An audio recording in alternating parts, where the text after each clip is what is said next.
Hello, everyone. My name is Mark from the Misplay Podcast, and you're listening to EternalJourney, everyone's favorite Eternal podcast. Welcome to EternalJourney, the podcast.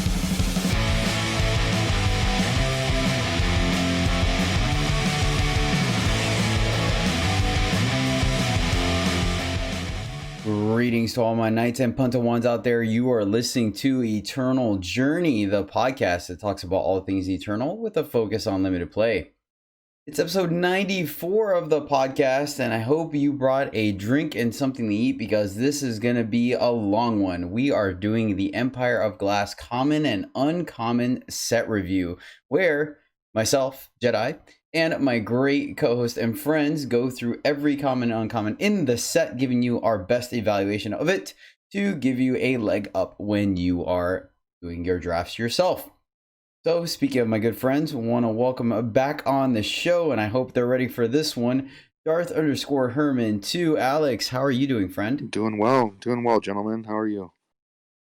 I am doing fantastic, pumped up and ready to dive in. Across the interwebs is another good friend and the brains of the operation, John Holio. How you doing, bro? I'm good, man. Let's get this review going. We got a lot to talk about today. No kidding. That being said, let me do a little bit of quick housekeeping. Twitch.tv/Jedi_EJ, where you catch me streaming live every Tuesday, Thursday, Saturday, and Sunday. Come hang out. We do draft, we do constructed, we do deck doctoring, all the good stuff. If you can't, you can always catch a lot of the content on YouTube, EternalJourney. Just search it up and bam, you'll find it to include the video version of this show. If there ever is a episode to watch visually, this is the one, because I will have every card that we are discussing on screen for your viewing pleasure. That way it is easier for you to keep track of them all. And then finally, shout outs, people that are supporting the channel on a regular basis. Want to give an ongoing thank you to all the people that week after week, month after month subscribe to the channel to help us keep the lights on and keep producing this great show that you guys are hopefully enjoying. A couple of returning great hallmarks, benchmarks, milestones. We have Mercurial Blue, another great streamer, doing a year sub. That's insane to me. I'm so bad at 9 months, and Try and Kill Me at 9 months. Great people, good friends of mine. Enjoy chit-chatting with them. But all right, guys, let's get to it. I know we blew through that, but we do have a lot to talk about, like John said. We're going to skip the pack one, pick one this time, because we are going to pretty much talk about any cards in the pack one, pick one in this discussion. So let's dive right into it. A couple of quick statistics we have for the Empire of Glass Commons and Commons. This is only going to include the actual cards from the Empire of Glass. This excludes the cards in the Eternal Draft Packs as they shift from format to format. A couple of things I want to mention. Decay is back, and we have 8 cards with Decay or that make a Decay unit. So that's something to keep in mind. Now, flying is one of the big things that's important and limited, and we have 21 cards that are either units with flying or they make a unit with flying. So keep that in mind. Plunder is back, thank goodness. We love that, being able to clean up our draws both early and late game. Plunder, we have 12 cards in the format, or in the set, correction, that have Plunder on them. A new mechanic that we have is Valkyrie Warp, and this is only going to show up on 4 cards with some more at the rare and legendary level. So not too much showing off this new mechanic. And then a returning mechanic, which is everyone's favorite, or a lot of people's favorite, is Amplify, which you'll be able to pay additional power to cards to get an additional effect. There are 24 cards that have or care about cards having Amplify in this set. Moving along to the conditional kill spells, we have 2 kill spells in the format, plus 1 card that gives killer, so you can take that for what it's worth.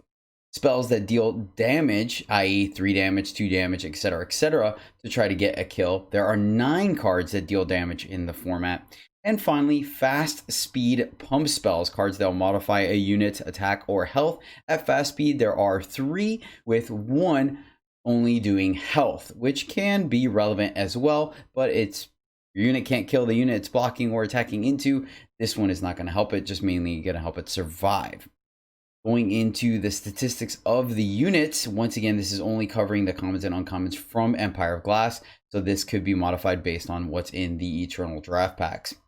First off, we have the important stat, how many X1s are in the format, how many units that have 1 health, relevant, regardless of what their attack is. We have a whopping 21 cards, that's right, 21 units in this set have 1 health, which is an increase from 18 from the last set. X2s, we have 29 going up from 20, so a lot more X2s in the format as well. And then 11 X3s going down from 15 in the previous format. So we're seeing an increase in X1s and X2s, and then a decrease in X3s. And then finally, there are only 3 units in the format, or in the set. Gosh darn it, in the set that have a 4 health, and that's down 1 from 4 from the last set, so not a big change there. And then just as a benchmark, the highest statted unit is Shoal Dredger, which we'll talk about, that sits at a 7/6, so no more 8/8 giants running around in the format. All right, that's our statistics section. Just a little something to kind of get you your bearing and get your feet wet as far as what you're looking at and how you could better evaluate and value some of the stats and cards that we're going to be looking at. One of the things that we like to do to help kind of put a stamp on our rating system is a grading scale.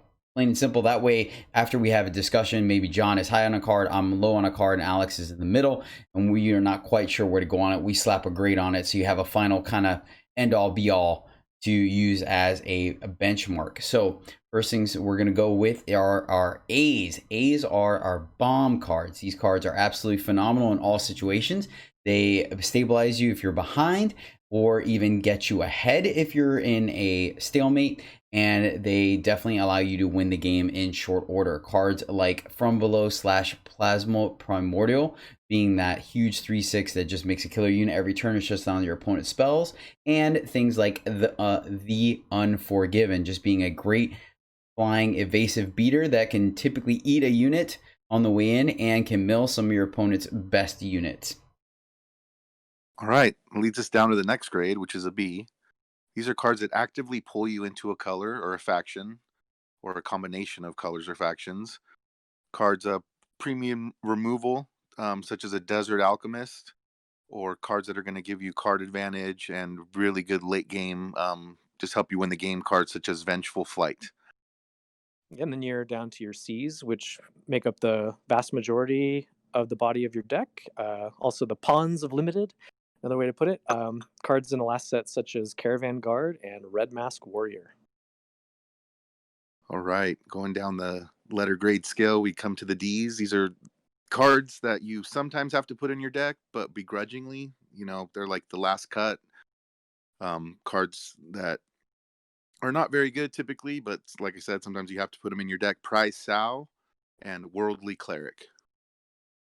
Then you got your Fs, which are, in our opinion, unplayable in your average draft deck, or just cards meant for constructed, such as Reflection or Shared Vision from the last set.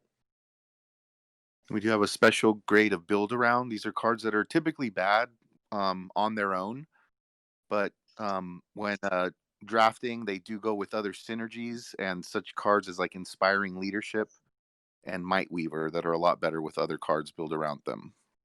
Yeah, and then we'll occasionally say, yeah, this is a great market card, but is otherwise, not really going to make your deck. So we'll say it has like a market grade, but otherwise don't put it in your deck. A card like that from the last set would be like Moment of Triumph, which is extremely situational, but at the exact right moment could just win you the game. So perfect market card. Excellent. One last thing we do want to mention before we go down into a card by card basis is that a new cycle has been introduced into this set, and they're called Grafters, which are all 2/2s for 2 in each respective faction with a battle skill, and they allow you to access the market for 3. We'll be talking about these individually in depth in a moment, but one of the biggest things that we wanted to mention real quick, because we're going to see a lot more market interaction in this set. This is one of the unofficial themes, if you will, of the set, where we're seeing a lot more common and uncommon level access into the market to play around with that, which is going to add an interesting twist to both grading as well as the interaction of the limited format. All right, guys, I think that's going to do it. So are we ready to dive into it? Yeah, we got a lot to talk about. I do just want to, I guess, I think we always say something like this preface, don't just draft a deck based on nothing but the ratings we give. This is all just for informational purposes, right? It all needs to be taken in context. So in context of your draft and of your deck that you already have going. So disclaimer. Yeah, use this more as a guide or a almost like, yeah, there was a word I was looking for and it escapes me right now. You use it as a way, not the way, I guess, for lack of a better term. I'm not sure. It'll come to me. There's a word I wanted specifically. Anywho, on that note, I will mention that we've teamed up with the guys from Shiftstone to create a draft helper or a draft guide. And what it is as you're drafting, you can actually input the deck you are drafting into, or the packs into this, not simulator, but kind of tracker. And it will actually give you the letter grades that we've averaged as a group, as well as a brief description of the card. So you could definitely use that to assist you in drafting. Much like what John said, you don't just look at a grade and take the higher grade every time, because obviously these things play around in context based on what your deck is looking like and what the format is looking like. But in a pinch, if you're trying to decide between two cards or something like that, this could definitely help you kind of make that tiebreaker decision. Mm-hmm. All right, then. Well, let's start. We're going to go ahead and start with the multi-faction cards, as many times these are the cards that kind of give you that signpost decision of or signal of what direction this faction or a combination of factions is going in a particular theme, and could allow us to better assess cards later on. So we're going to start off here. First things are a cycle of power that's being introduced, and no, sorry, disappointment to all of the constructed players. This is not the Silexes, but in fact, these are paintings. Each combination, or not each, but 5 of the faction combinations received a painting, and they're going to be Praxis, Stone Scar, Combray, Huru, and Feln. And each painting is a power that gains you one influence of both factions. So for example, on screen I have the Praxis painting, that's 1 fire 1 time, and you gain 1 health. Then they all read depleted, while you already have 2 or more maximum power. What this means is that you can play it on turn 1 or turn 2. They will be depleted, but after that, they will be undepleted or readied, but after that, they will be depleted. And then it's not going to come into play in this format because we don't have a turn 1 ramp spell. But if you did have a turn 1 ramp spell, then if you played it on turn 2, it would be depleted. Plain and simple, deplete or not, I think in limited, any kind of fixing that can allow you to increase your power base from an 8-10 or a 9-8 is extremely powerful. Just allowing you to be more consistent with your draws. So I don't think you necessarily care whether it's depleted or not. You'll run anyways. We take tokens a lot of the times just for that matter, and this guarantees you both factions. It could facilitate a splash, obviously, in a third color. If, for example, looking at the Praxis painting again, if you're in Stone Scar and you want to splash a time card, you can use this. I think they're fine. I gave them a C. John? I gave them the same rating. I agree with everything you said. Yeah, you just prioritize them in pick order, I think, just as needed based on how your deck is looking, right? Like, I mean, we say C, but early in the draft, you'd still probably take a solid, C unit over a painting for the most part. That being said, the little life gain on these is something that there's a handful of little synergies as well in the format, and then Surge still exists as well. So you might even have a deck where you want to play this even if you're not going for the fixing, just if you have enough, Surge payoffs. That's a thing too. So yeah, I said C as well. All right, and Alex? Yeah, fixing like this pretty much falls under a C for me as well. You don't need to prioritize it in the first pack. You could definitely pick them up late, but they're definitely good cards. So that's the full cycle of paintings. Like I said, they interact all the same way, so we just chalked them all into one group. Any other cycles we'll probably talk about individually. All right, our very first unit breaking in the format is going to be Power Cell. Oh wait, Alex, you gave it a C2, correct? Yes, a C as well. Okay, cool. Just wanted to make sure. All right. Power Cell is a 2/1 Sentinel for 2 Praxis. As Decay, when you play another Sentinel, Power Cell gets +1 attack. Summon, create, and draw a Power Burst. Power Burst is a 0-cost spell that gives you 1 additional power this turn. So a quick 1-turn ramp. John, why don't you start us off on Power Cell? Sure. So this is the Praxis Signpost card, both in factions and unit type. It's like not a fantastic first pick or anything, but I think you're happy to see this if you're already in the faction. And yeah, like when in some of these cases when I say Signpost, I mean like if you're getting past these, Praxis is probably open, right? So yeah, it'll always trade, I think, for 2 power worth of value with the decay on it, and like at its worst as just a unit. I love the flexible ramp spell it gives you, and the possible spell synergy from the power cell as well. So little 2/1 with a lot of upside here. I gave it a C plus. That was All right. also on a C plus. I think it's probably the best 2-drop if you're in that deck for sure. And it gives you a little help to cast your big boys that come later in that deck. So DK that gets bigger ends up being great blockers. And no, these are just great cards. I give it a C plus as well.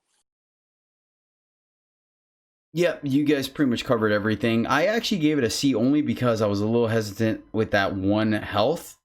We are going to see that there's quite a few things here that could do 1 damage to kind of take it out, making it a little bit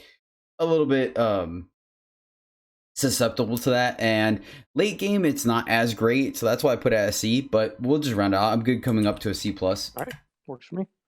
Right, Power Cell, you are going to be powering out some Sentinels, a format long. All right, this card has caught my eye already. Next up is Roving Workshop. This is a 4/6 Sentinel at uncommon for 5 Rakano. When you amplify a card, play a Valkyrie with +1/+1 for each amplify and flying. This word a little weird. I feel like it should say Valkyrie with flying and +1/+1 for each amplify, but that's fine. It's not going to get triple flying. The way this reads, essentially you are getting a 4/6 Sentinel for 5, which is perfectly fine stats in Limited. In most formats, this thing is still going to do some work. Granted, with a Sentinel format, it probably is going to match up a little less great against things like that. Now, the way this works, to clarify the Amplify, it will not count. When you play an Amplify card, play for each Amplify. So, hold on. When you play, now I'm questioning it because I was going to say it's not going to trigger. Do you get a Valkyrie as if you just play the card with Amplify and then it? Okay. So you do have to at least amplify the card 1 time to get the Valkyrie. Amplify. Yeah. Okay, cool. All right. Just when you amplify a card, not play a card with amplify. Okay, got you. Yep. So, thank you. So there you go. You have to amplify the card at least 1 time to get the Valkyrie, and then each additional time. So if you amplify it 3 times, then it will get +3/+3. I like this card because I think the body itself is fine, and Rakano seems to have some decent amplify triggers. Not one of the best that we're seeing them, we'll talk about later, and the fact that you're getting an evasive unit, even if it's just a 1/1, you're getting value. You're already getting added value off of the amplify card, and then this guy just giving you additional value off of that, I think is fantastic. So I actually put this guy at a B minus. I think the fact that the floor is a 4/6 for 5 is completely reasonable, and that kind of made the grade a little bit higher for me. And then, I mean, you're getting a free evasive unit, and we know how powerful flyers are in Limited. So yeah, I gave it a B minus. Alex, what about you? Yeah, so for me, I mean, I love the stats. So by itself, a 4/6 for 5 for me would probably be like a B plus. A C plus. Just those stats, they block all the 5/5s that are in the set very nicely. And then this one just has a bonus upside. I have noticed that by the time you get to the point in the game where you're gonna put down a 5-drop, you've probably already used your spells that have cheap amplify. I mean, there are some exceptions, but So you're not really ever going to get much more than a 1/1 out of it, probably, but it's like free upside. Here's a 1/1 flyer for you. So yeah, I gave it a B- as well. I guess I'm just a little higher on this than you guys. I gave it a straight B. Um, I played this in like my second deck of the format, and this thing was nutter butters. Like, there's so much amplify cards. It was very. I found it trivial to have enough support for this, and Mhm. like, I mean, you get multiple Valkyries with each amplify, and they grow with each, right? So like, you do it twice, you get 2/2/2s. 3, you get 3/3/3s. And you get it at fast speed, so like, it even works on defense to just surprise your opponent with flying blockers and things like that. This card's almost busted, I think. Oh yeah, I didn't even think about doing it. Oh yeah, on defense, that's all right. All right, fair. I know you just Yeah, sandbag your, if you know you got this in your deck, and you don't need to, or, you're not just going to close out the game or something by amplifying before you get it. I mean, you just sandbag some of those so you can do this. I mean, there is some juicy fire and justice amplify in the draft packs and this format, so I like this well, card. not to mention that 5 is definitely not 6 when it comes to power. You can easily play this thing on curve. Yeah, like you said, like the base is like, I think, very much fine. Like, maybe even, fine plus even, and it's a Sentinel too. Mm-hmm. Yep. So both, if you're not even the Sentinel deck, you're probably the Valkyrie deck. So you care about, those unit types that it makes. So I think this is like a solid card for the format. Yeah, I'm good coming up to a B. Alex? Sure. Yeah, I think John really sold me on the mid combat making multiple blockers out of nowhere. I think that definitely put me up there. So, all right, sweet. Roving Workshop, you are going to be spitting out Valkyries, and I am going to love it. All right, next up we have Grub Bot. Grub Bot is a 2/2 Grenadine Pig at uncommon for 3 Skycrag. When a Grenadine hits the enemy player, create and draw a treasure trove. When Grub Bot hits the enemy player, reduce the cost of each treasure trove in your hand by 1 this turn. All right, so a 2/2 for 3 is rarely good, though this does give you some late game payoff. Most of the Grenadines are kind of small though, so I feel there's a tension in this card where we haven't seen any monstrous Grenadines or just could power through. I mean, at least there's some in the draft packs, but even then they don't. I don't know. I feel like this card has 2 different things going on. It wants an aggressive theme, but then gives you a late game payoff, which, I mean, I guess you can always just sandbag the treasure troves until you need to. You're like, okay, I ran out of gas. I don't have anything else to do. I'll just start drawing some cards. But Grenadines, I feel like, are not going to be the easiest thing to get in damage with. So I actually just gave Grub Bot a C. I think it's fine. I think it's going to do some work, but I don't think it's nearly on the power level of Workshop. What do you think, Alex? I'm higher on this. Maybe it's just from experience, but in the deck, it with a lot of Grenadines and some overwhelmed combat tricks and ways to pump the power of the units, can be pretty good. And on the turn that you get the cheap treasure troves, like, it doesn't have to survive. The treasure troves will still be cost 1 that turn.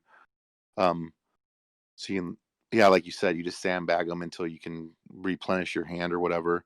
So yeah, I'm a B- in that deck, right? I mean, you need Grenadines to matter for you, and if it does, I think it's a B-. Maybe, Okay, all right. maybe it's a build around. I don't know. All right, well, let's find out what John thinks about it. I didn't give it a build around grade so much. I just thought it was like a reasonable card. In an average Skycrag deck, you're gonna have some Grenadine. Like, it shouldn't be too hard to at least get it to replace itself, right? Because it'll let you get the treasure trove with any of your Grenadine hitting, right? I think that second part is going to be pretty. That second part will never happen without some other support from the deck, which is what I assume why Alex is giving it that build around rating. But I mean, yeah, I think it's still just okay, just an average Skycrag deck. I give it a C, like Jedi. Okay. All right. So Alex, you're the highest grade. Where do you want to come down to? Well, I mean, we can. You said B-. Yeah, but we can go down to a C grade. That's fine. You guys both agreed with it on that. I'll tell you what. We'll meet you in the middle. We'll do a C+. How's that? No, Sure. We'll do a C plus because, like I said, at the very least, much like what John said, it's gonna replace itself. So there's that, I guess. But I don't know. I really want to see. To me, all the Grenadine decks I've seen so far, the Grenadines are the sack fodder. It's the tools you use to chump block or just sacrifice to other things to make them bigger. So there are a couple of Grenadines that could ping stuff or get in kind of like a sacrificial hit, but I just don't know if that's enough or not. All right. Well, we'll find out. We'll just have to see how Grub Bot ends up playing out. Next card is a card that was making waves in the preview event, which I got to play at least once, and it's fantastic. And that's sadly the last time I got to play it. I had it in one other deck. I never saw it. This is Metal Fang. Is a 5/4 Valkyrie at uncommon for 6. I was gonna say Rakdos, lol. 6 Stone Scar. Summon. Play a 1/1 ticking Grenadine, which is the 1/1 Grenadine when it dies. It deals 3 damage to the opponent, and a 1/1 Grenamender, which is the 1/1 that when it dies, it entomb, you heal 3 life. Then it reads, pay 3 and sacrifice another unit to give Metal Fang flying, charge, and lifesteal this turn. So once again, pretty simple. It comes into play. It gives you 3 units for the price of 1, and then when you have 9 power that turn, which I don't think is going to happen, you can pay 3, sacrifice any unit. Doesn't have to be one of the 2 Grenadines it made, but it usually is. And it will immediately be able to go into the air with lifesteal to change the clock. This card is extremely powerful. You're getting, once again, 3 units for the price of 1, which is always great. We've already established, look at Grenadine Drone. That literally just gives you 2 1/1s.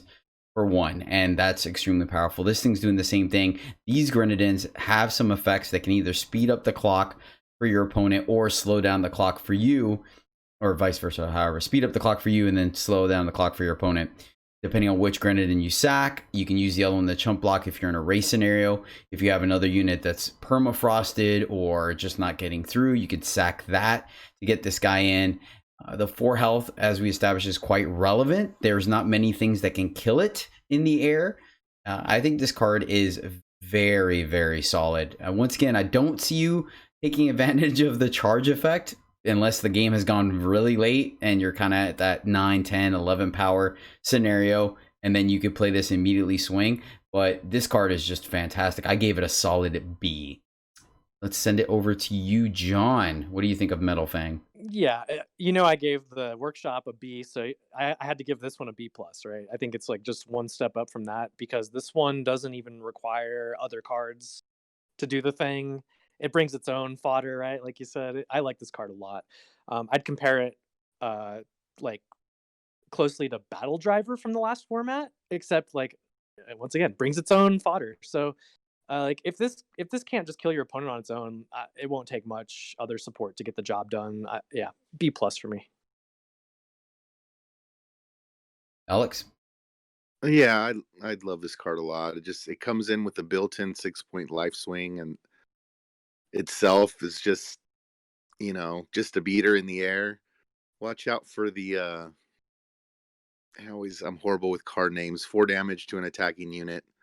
Lightning Strike. Yep. If your opponent has left 2 up and they have Primal, beware of that. But other than that, it's just B plus. I love this card. It's probably an early favorite for me for sure. Yeah, I'll come up to a B plus easily. One other thing I will mention, corner cases, is that you can do the sacrifice effect more than once. Obviously, you're not gonna get double flying, double charge, or double lifesteal. But for some random reason, should you need to sack one of your multiple Grenadines to get an effect or something like that, you are able to do that. Yeah. So, yeah, I think Metal Fang's great. So B plus for Metal Fang. All right, next up we have Relay Point. This is a relic at uncommon for 2 Combre. Summon. Play a 2/1 soldier, then exhaust, and this can happen whenever, period. Play a 2/1 soldier, period. Then it reads, exhaust 4 of your units and sacrifice Relay Point to play a 5/5 Sentinel. So it puts it directly into play. So there's multiple things going on here. It's a relic. It's a relic that goes into the void later on. It makes a soldier, and it makes a sentinel, which all parts of the buffalo are being used in this format. Soldiers being relevant card type, Sentinels being a relevant unit type. Unit type. And then obviously you're playing a relic, which matters, and you're sending a relic to the void, which matters. John, how about you start us off? Where are you at on Relay Point? I'm probably being overly harsh, but I hate this card. I just feel like everything it's about it feels just overcosted and like magical Christmas landy to even get the Sentinel going. Like maybe I'm off base, but I feel like the soldier deck is generally going to want to be aggressive. It's like you mentioned the buffalo, but it's like 3 parts of the buffalo all going in 3 directions or whatever. It's not like one focal synergy point here. I gave this card a D+. I don't like it. Okay, all right. Alex, what'd you think of it?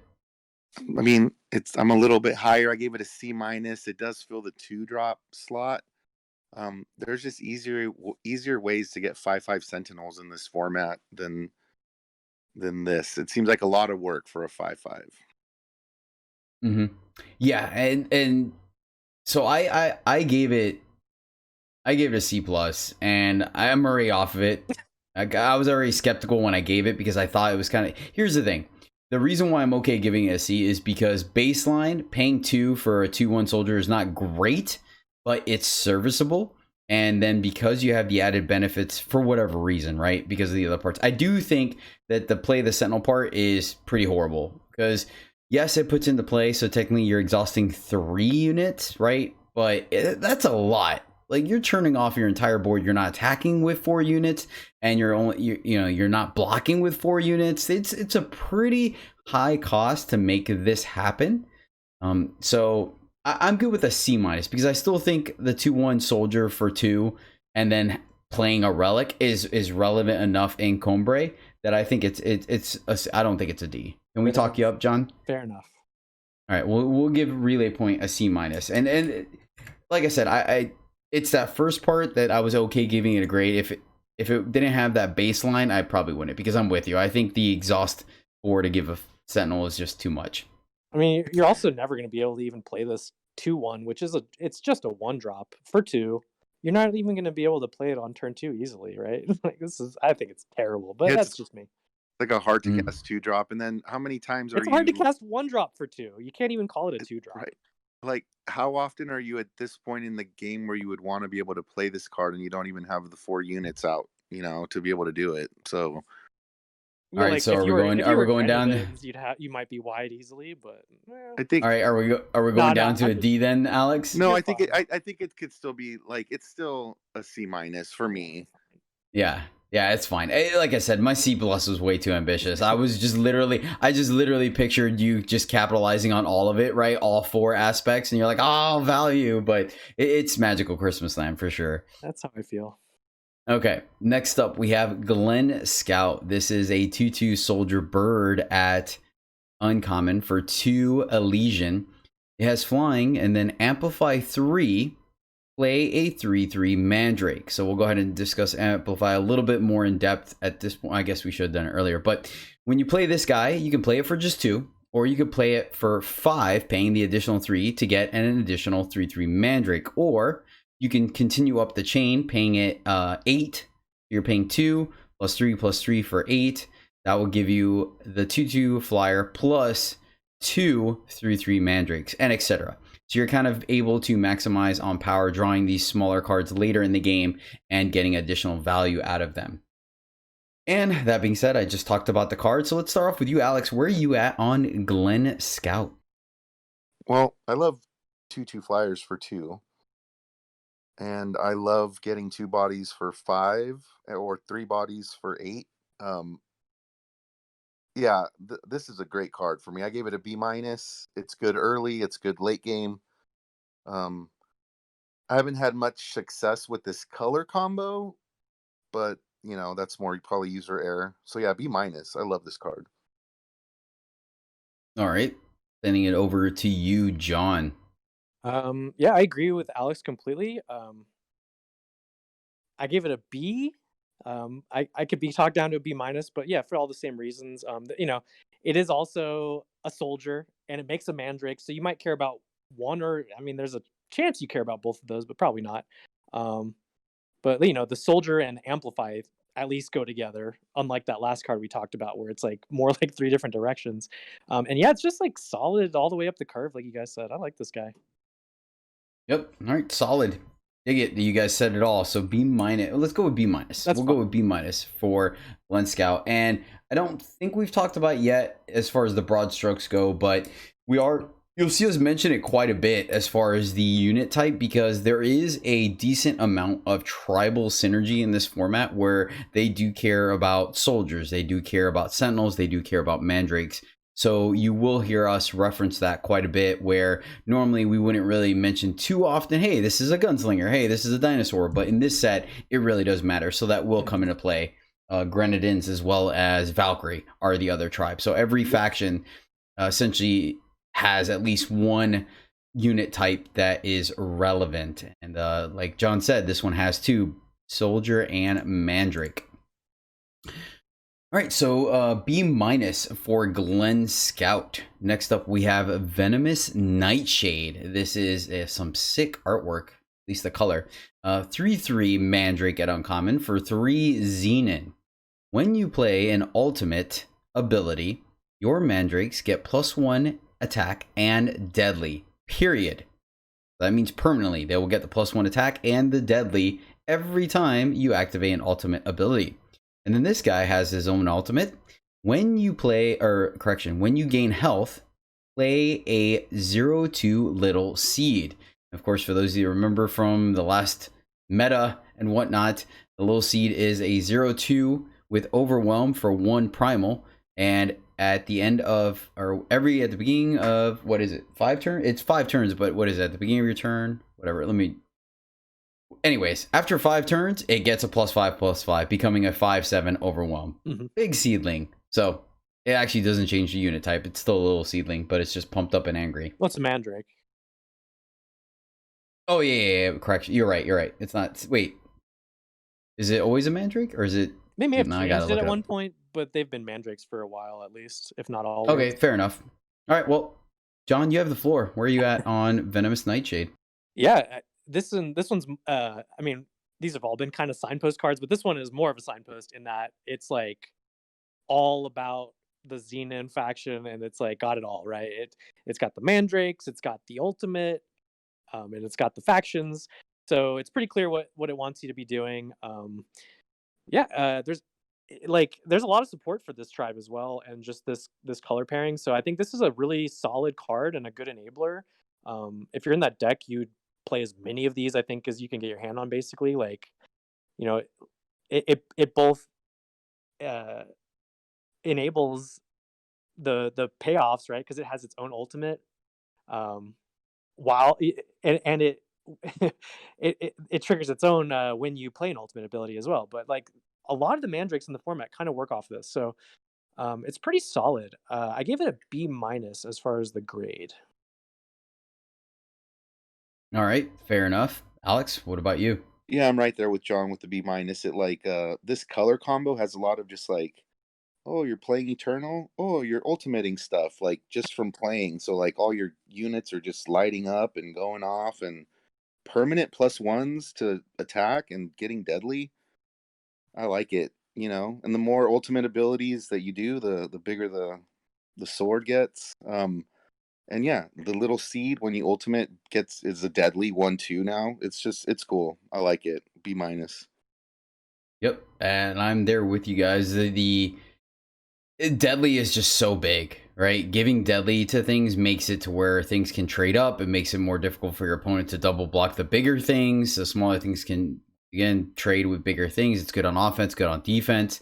And the fact that, much like what John's saying, the ultimate theme is very firmly in the Mandrake, and this thing coming down on 3, then being able to play the Goliath Flytrap on 4, that will allow you to, that has its own ultimate that plays automatically. Right. The synergy is definitely there. So yeah, B minus for Venomous Nightshade. I think it's a little bit 2-color 3/3 for 3. It is not always going to come down the way you want it, but I think in a solid 2-color deck, this is going to be pretty consistent, and the synergy is definitely there to facilitate it with not much work. And a permanent deadly. Deadly is really what throws it over for me, and you can continue triggering it every time you do an ultimate. You can't re-trigger its ultimate, but it will do the +1 attack and deadly multiple times. Yeah, this tribe just has a lot of support, it seems like. Moving right along, we have Storm Halt Battalion. This is a 2/2 soldier at uncommon for 3 Huru. It has Aegis, and then summon, kill a stunned enemy unit. Alex, what do you think of Storm Halt Battalion? Of note, you don't have to be the one to stun the unit. It could be imbued on your opponent's side, or, I mean, yeah, I guess that's the only thing I can think of for the time being, that your opponent would stun their own units, but you can kill an immune unit, or there are various stuns in this format that you can pick up yourself, both at fast speed and slow speed, to facilitate this guy quite a bit. So, all right, Alex. Yeah, Huru has a lot of cards that stun things. So because of that, I gave it a C+. I mean, it's kind of a weaker body, that's left behind. But if it's killing something when it enters, then it's pretty good. So C+. That's where I'm at on the battalion. All right, what do you think about it, John? I'm lower on it. Like, for a couple reasons. I gave it a C-. I've just, we've had cards like this before, like 2/2 Aegis Endurance for 3, and I think I managed to get through those formats without ever having to play those cards, right? Like, that by itself is not going to do a lot of work. Huru has, like, no support for, like, wanting this 2/2 Aegis, right? Like, it's not really full of weapons. That's more like a Rakano thing, and things like that. Shadow has some good units or weapons too, but so, like, there's not really the support there. But the support is kind of there for the summon effect. But then you're like, yeah, you're spending your turns just playing 2/2s, and, like, I don't know. I don't think you're gonna get there with this as a strategy. I I don't know. I'm just low on these kind of effects in general, and I'm just, like, a little low on the body. So yeah, I'm not as high as Alex here. C- for me. I'm on a C- as well. I think it's just a little too clunky, and so that makes it awkward. And much like to where you're saying, there are weapons, but they're all aggressive based. They're all high attack, low health, and so this guy just being a 2/2 on the ground means that it's not going to carry those weapons very well. It's easy for your opponent to block and get off the board. So I agree. I'm with you on that. I put it as C-. So can we talk you down, Alex? Yeah, sure. I'm in the same grade category, so I'm not too upset by it. All right. Yeah. The effect sometimes is going to feel like you got your opponent, but there's going to be times where it's going to be too clunky and you're not going to have the stun, and then it's going to be one of those situations, or do you want to play the stun, or are you getting value out of it, or are you just kind of semi 2-for-1ing yourself and you're just getting 2/2 out of the deal? So yeah, I think Storm Halt Battalion could play out better than it seems, but for the time being, in theory crafting, I'm not very impressed with it. Though, this guy right here, love the name, love the artwork, and I just, oh man. One of my first 7 wins in the format had 3 of these bad boys, and I was Rakano and I splashed Shadow just for this guy, and God, did he overperform. Oh, it's so good. I give him a D. No, I'm just playing. This is Death Wing. This is a 2/3 Valkyrie at uncommon for 3 Argentport. Flying, deadly, and lifesteal. But wait, there's more. Valkyrie Warp. The top weapon of your deck gets deadly and lifesteal.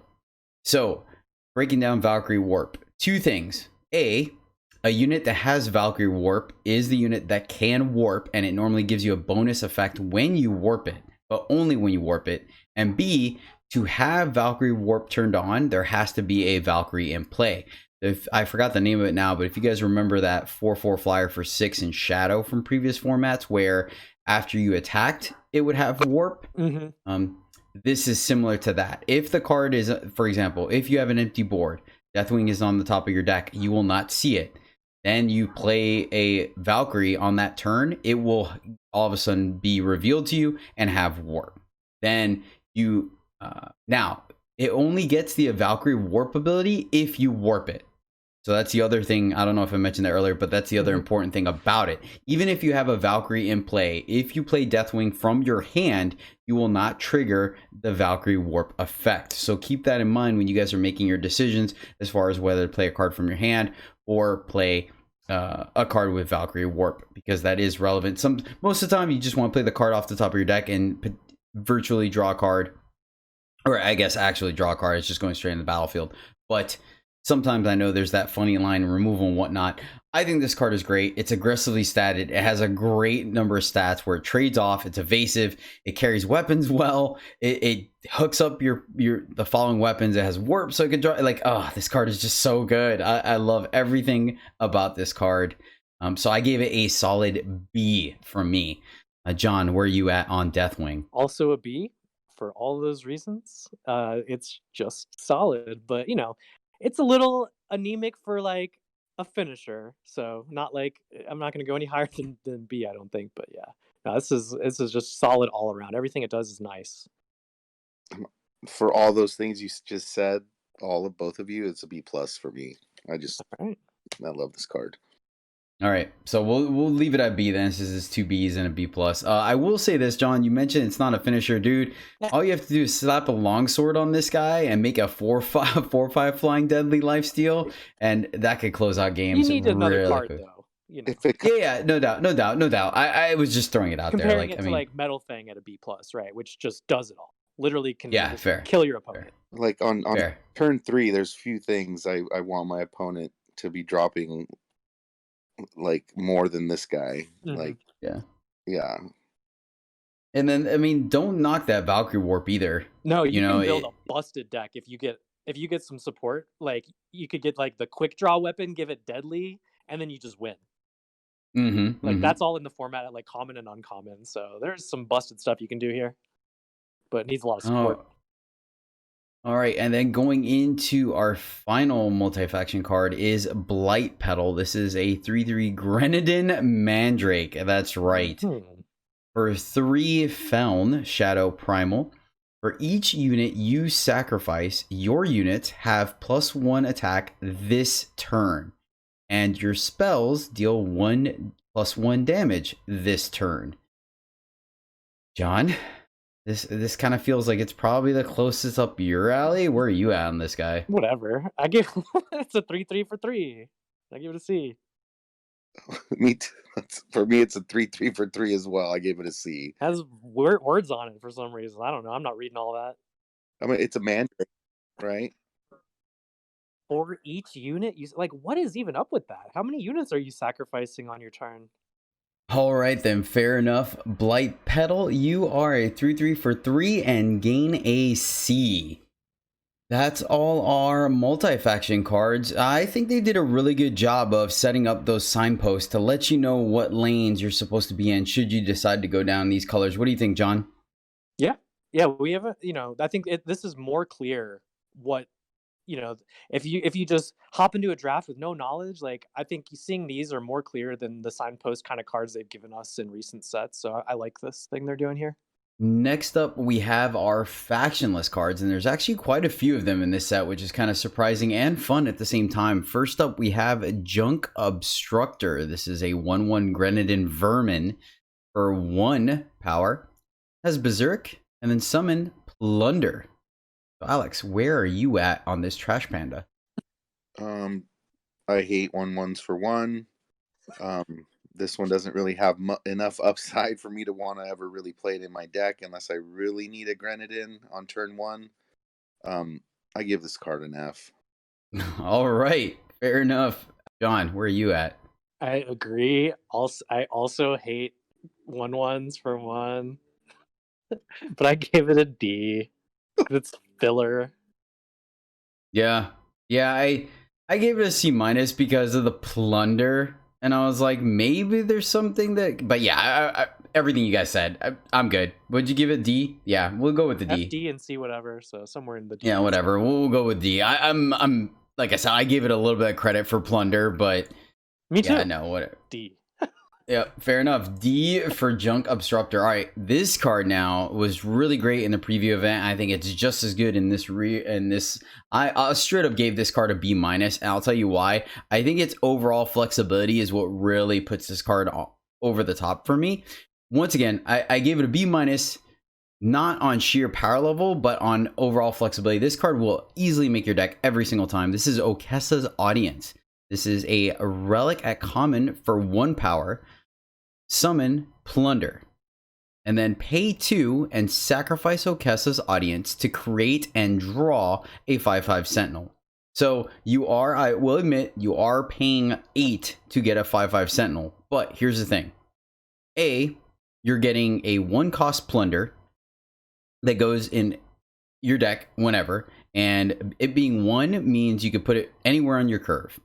The 2 to sacrifice it means that you, once again, can play this whenever it's convenient for you. I don't think there are going to be sometimes, I will admit, there's sometimes where you really want to get that 5/5 on curve and you're going to have to stunt your curve a little bit to pay the 2 to sacrifice. But in practice, I've realized that there's plenty of times of being like, yeah, I've got nothing else to do. I'll just pay 2 to sacrifice this. And then you're getting a 5/5 later in the game when you either need it or when it's convenient, you have nothing else going on. And then to a lesser extent, there's the whole, you played a relic, which sometimes matters, and you sacked a relic, which sometimes matters. And occasionally, because there is Wormstone in the format from the draft packs, the Plunder giving you a treasure trove could trigger that synergy as well. So I think the overall flexibility of this card makes it to where it is fantastic. You don't mind seeing it early. You don't mind seeing it late. It fills it up anywhere. It fills a space anywhere in your curve. So that's why I gave Okessa's Audience a B-. And hopefully you guys don't destroy me for this. So let's send over to you, John. No, I agree with everything you said. I'm just like very slightly lower on it because I did play a lot of these, in the preview event, and sometimes you can just get run over. It is very slow, like you mentioned. So I give it a C+. But yeah, it's just like playable in every deck, like you said. Like, and I don't think you're going to get past enough of these where you start cutting them, really. But just make sure you don't skimp on your 2 and 3 drops. Don't count this as a 1 drop or 2 drop or anything like that. It's more like a 6 or 7 drop, like for your curve purposes, right? All right. So as Jedi was talking, I was just agreeing with everything you were saying. I'm just a notch lower. I'm at a C+, like John. Because it is a little slow. It does go in any deck. It does synergize with multiple strategies. It's just sometimes it is a little bit slow. So I'm at a C+. Okay. Yeah, I'm fine with that. You guys. What was that, John? I just said cool. Yeah. Yeah, you guys Calm talked me down, up. brother. And then it does. Fair enough. I count this in my units, and not as a 1 drop or 2 drop, obviously, but I do count it in my unit count when I'm like deck building. All right, sweet. So we'll go with a C+ for Okessa's Audience. Next up, we have Snipe. This is a slow spell for 1 power, deal 1 damage. Yeah, no, F. Not worth a card in your deck. And it doesn't matter if you have spell synergies. Doesn't matter if you have spell buff. They did just no. Anyone got anything else to add? There's a lot of X ones in the format. So are you would you play this? Without like a lot of synergy, and a lot. Like I've somehow ended up in some weird spell damage deck that's not really there. No, I'm not really trying to put this in my deck. But it is technically interaction, so if your draft went completely off the rails, you could substitute this for like your 21st power, maybe. Here's my thing. I agree with you, and yes, it will do stuff in this format. It will kill something, whether you have to combo it with a block or an attack or just straight up kill something, is a spell, etc., etc. My thing is that every card in your deck is super important, and sometimes we already hate cutting cards for power. So this card just isn't worth a card in my deck. No, I'll never play it either. There's literally 2 units in the format right now that play this card. Not for free. You have to do something, but you get what I'm saying. Like this card is already attached to another card, so you're downgrading your deck to play this. So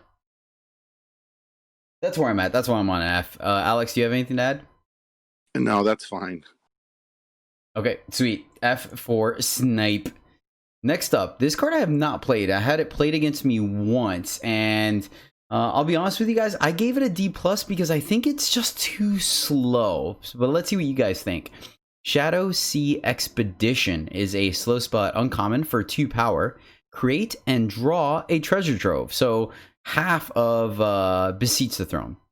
Amplify 2, create and draw an additional treasure trove. So you pay 2, you get a treasure trove. Pay 4, get 2. Pay 6, get 3 treasure troves. My issue is here's where it comes slow. Yes, oh my god, it can draw you so many cards and it's amplify, blah blah blah. That's great. The amplify is probably the best part about it, because if you're paying 6 to get 3 treasure troves, and then you're paying another 6 to draw 3 cards, you're paying 12 to draw 3 cards. Like, that is nowhere near efficient. And your opponent is just like, well, I'll take that 6 and play a 5/5, or play 3 2/2s and just run you over. Really? I don't like this card. I like I said, I gave it a D+. I don't know. John, you and I both like drawing cards. Where are you at on this guy? I said D+ as well. I think it's just way too slow. The only reason this makes my deck is for the Amplify synergy or the 5 cost plus spell matters. Like, otherwise, yeah, it's just too slow. Alex, do you have anything to add? My note was like, I gave it a C, but my note was like, this is a punt because I want to not like this. But it seems like in the Amplify deck, like if you have some Amplify triggers, maybe. But It's not affecting the board. That's no, my issue. Well, it is in the Exactly. Amplify deck, though.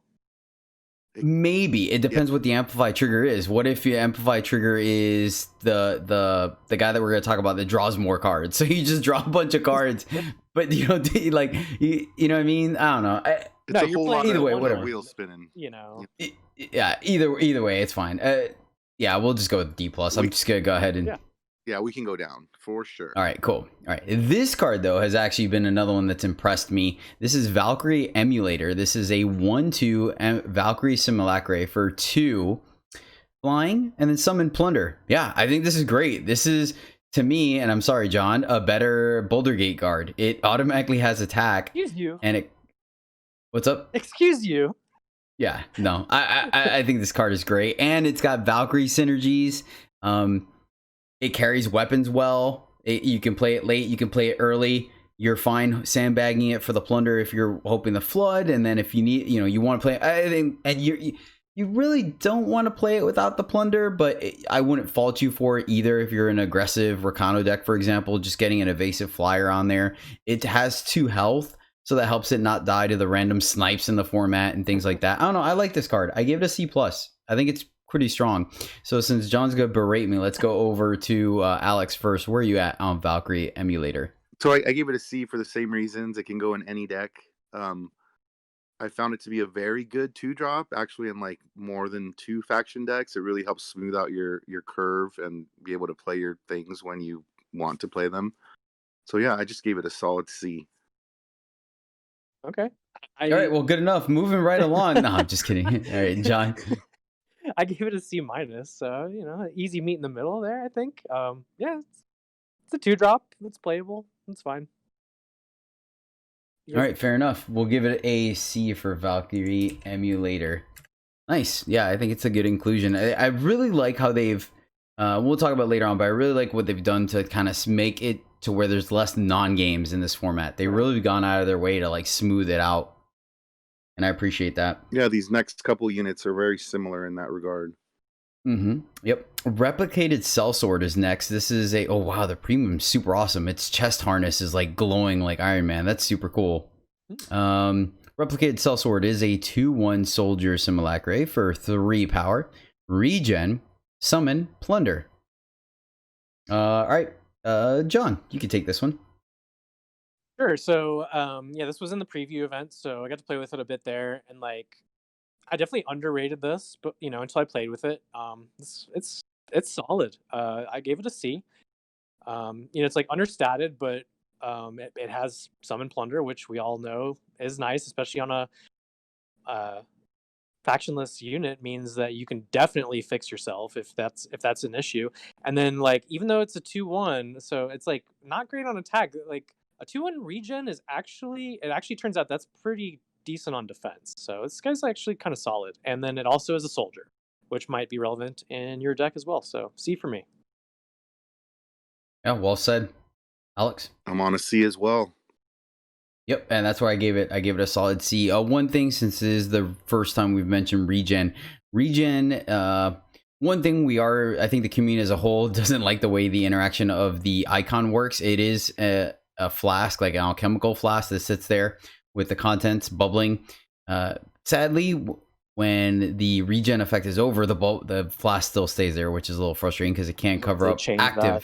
It's so bad. The issue is the fact that it covers up active abilities once it's not active. You know what I mean? That's the awkward part. But anyway, the way regen works is that the first time the unit will take damage, regardless of the source or how it is, it will prevent all that damage. And then it just goes down to being a regular unit. So what this means is it doesn't matter the amount of damage or what kind of damage. So you can hit it with a unit, you can hit it with a weapon, you can hit it with a damage spell. All those things that are damage dealing will eat the regen shield or bubble, so to speak, and then it just becomes a regular unit. It doesn't have to be enough to kill the unit.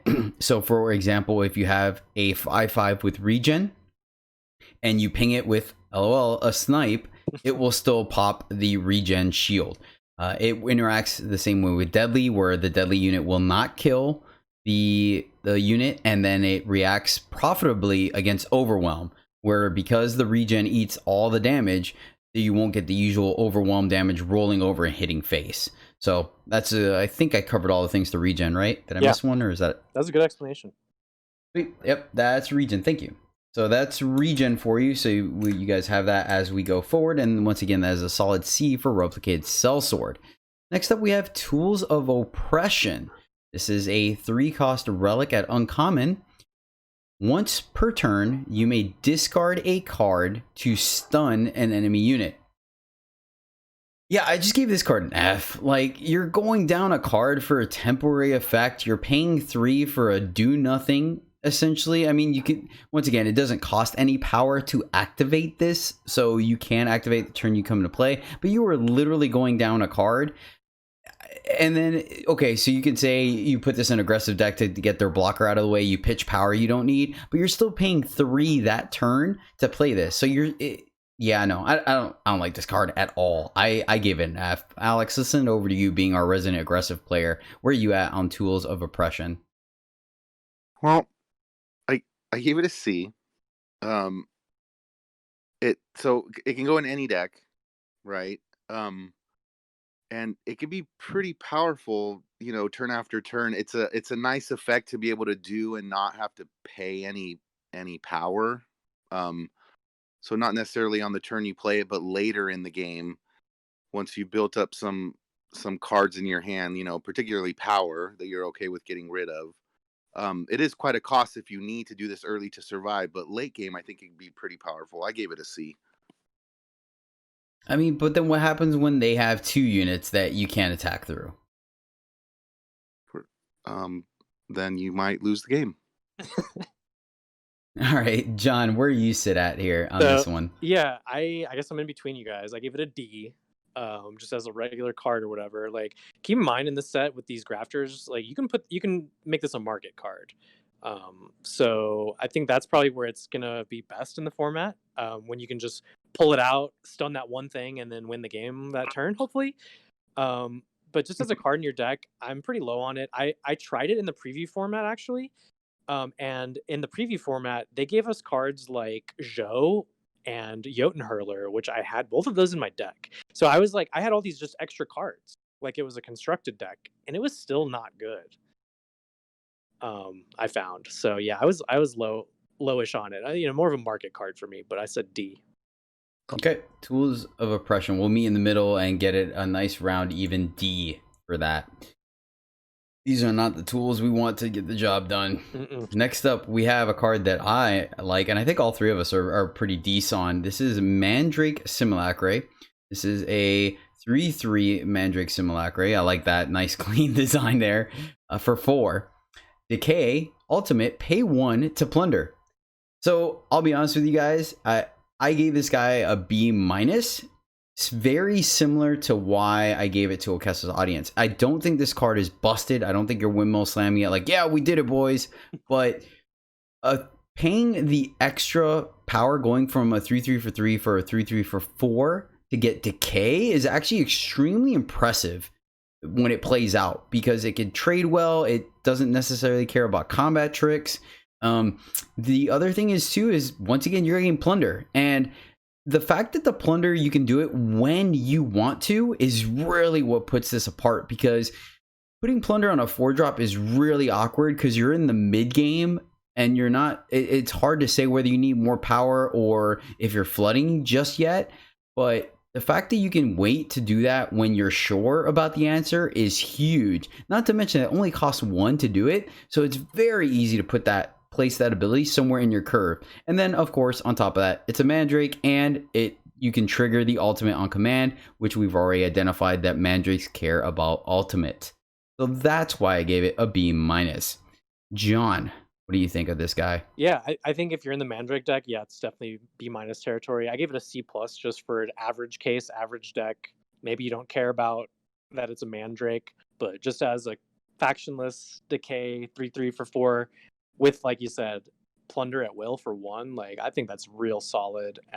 Yeah, we found out last format just how, surprisingly solid a 3/3 decay body can be. Like that'll just block all day on defense, right? Like it's pretty solid. And yeah, factionless C+ is what I gave it. All right, sending it over to you, Alex. Yeah, I like how they put a 2-drop, 3-drop, and 4-drop that are all colorless that like fit with the unit themes or whatever. Mm-hmm. The Valkyrie, the Soldier, and the Mandrake. I gave it a C+ as well. It goes in any deck. It's an easy to cast curve filler, decay, and plunder. With as upside. Yeah, C+. I like this guy. Nice. All right, I'll come down to you guys. C+ it is. I think it's great. Yeah, and I'm right there with you, Alex. I think they did an absolutely phenomenal job with these factionless cards to really kind of bring the whole limited format together and really remove non-games. You can tell the developers draft at this point. Like, it just... I mean, if your deck stumbles regularly this week and last week. yeah. Shout out to BK, right? BK's like top 10. Chapin last week as well. Yeah, it's so great. For the record, I absolutely love it when I see the developers on the leaderboards. Like, I think it's great. It really makes me feel good when they appreciate their own game, you know? Definitely. All right, our final factionless card is Rail Driver. This is a +3/+3 weapon at common for 5 power, and that's it. It just gives a unit +3/+3 for 5. I gave this card a C-. I think, honestly, we'll talk about it later with the access to the market. I think this card is really good in the market. Yes. There are some decks that want it in the deck because we saw with Valkyries there's a way to buff weapons. So there is that. I think one is what you want in the deck because the fact that you can add make a unit big enough to where they can't block it or it speeds up the clock. I've been surprised. I normally would have given this something like a D, but I think in this format, you don't mind having this as a 1-of, and it does some work, but I still don't think you're windmill slamming this. I don't think you're excited about having it. So I just gave it a C-. John? Same exact score for me. +1 for the market recommendation. All right. Yep. And Alex? We all did put the same thing in our notes. Like, pull this out of your market. C-. We're All right, sweet. So C- for Rail Driver, which, it's surprising. It's surprising. All right, let's go do it for the factionless cards. Alex, what do you think about the factionless cards? Oh, I guess we kind of already talked about it, right? Yeah, I mean, a lot of times these cards just go by the wayside and we never put them in our decks. But these times, they're usually bad. This time, they're like a lot of my decks that have had like, 1 replicated sellsword and 1 Mandrake Simulacre in it. And they just, they're great. Not tools of oppression, but the Okessa's audience. Yeah, Okessa's audience. Yeah, it's like the first cycle of factionless cards of any kind where it's like we're not paying a cost for it to be factionless. Really, they're like just reasonable cards, even if they had a faction. Yeah, they're right up there with Interloper. I think is the only. Yeah. Interloper and Kaifus are probably the 2 that come to mind. I think everything else comes at a certain price. So. Right. Our first faction is going to be Justice this week, and we are looking at Drifting Drone. This is a 0/2 Sentinel at common for 1 Justice, flying, lifesteal, and then +1 attack for each relic in your void. So, yeah, I mean, pretty straightforward. Doesn't care about things relics attached, relic weapons. It cares about just relics period in your void, and we are going to talk about various relics that sacrifice themselves, much like relay station, relay something. I already forgot the name of it, but whatever. We're going to see that ongoing theme to buff this guy. I think this guy surprisingly is deceptively better than it seems. That being said, though, I'm with John where I always am skeptical of cards that require other cards to get good, and this one requires multiple cards to get good. So I gave it a C, though I have lost to it and I have won games because of it. So John, where are you at on Drifting Drone, since you like zero attack flyers? Yeah, man, you know me pretty well, actually. It's funny. I give it a C minus though, because, like you said, it really doesn't do anything without support cards, and I mean like anything. You know, a 0/2 is not going to block for very long in the air, whatever. You know, you really need to be making it buff somehow. Luckily, yeah, there is a lot of support to make that happen. So I think it is a reasonable card. That C minus definitely goes up if you've already got, you know, incidental attachments going to the void, things like that. So it's playable. I think this card is strongest in Rakano because you have access to so many aggressive weapons to put on this guy, where then it goes up in value. I mean, don't get me wrong, we're still having the trouble where you need other cards to make this guy playable, but having the +3/+1 weapon, having you know, munitions to give various +2/+1 weapons makes this guy better. So I think Rakano is really where this little guy shines. Alex, what do you think about Drifting Drone? I'm on a C minus as well, and that's because of the upside that it might have. A lot of times it's just sitting there as a 0/2 and not doing much of anything, and in that case it's an F, right? So Right. Yeah. Well put. Yep. All right, I'm with you guys. C minus for Drifting Drone. It's definitely not a card you want to put in your deck by itself. This card has impressed me. I'm not very high on it still, but it has impressed me. I think it's because of the Amplify. This is +1/+1 relic weapon by the name of Gravity Glove. It's 1 cost Justice, and it has Amplify 2, get a +1/+1. So essentially, you pay it for 1, it's a 1/1. Pay it for 3, it's a 2/2 weapon. Pay it for 5, it is a 3/3 relic weapon. So basically, overall, on par for the most part. You play this for what, 7? You'll get +3, so it's a 4/4 for 7. That's where it really starts to fall by the wayside. Yes. But the biggest thing is people are liking it because it's a reasonably fair amplify cost that you can do anywhere in the curve, and you can normally get your card's value off of it. Like I said, I just gave it a C. I think it's fine, even with that. Like, you're definitely not running it if you don't have things to do with the amplify. It's not a very efficient relic weapon, regardless of where it goes on your curve. So I think you want to be the Amplify deck for this to play. But even then, it's not busted.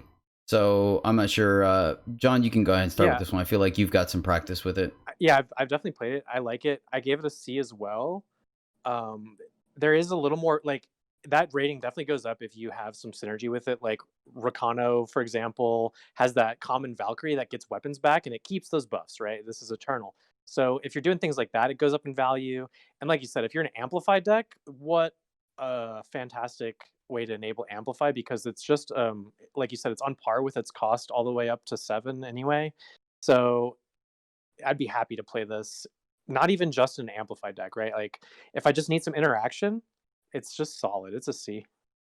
I do like what you mentioned with the Oni hybrid that we'll talk about later on, which is a common as well that gets a weapon back for your void as a summon. Yeah, not to go. So yeah, because you can also do that at common in the format too.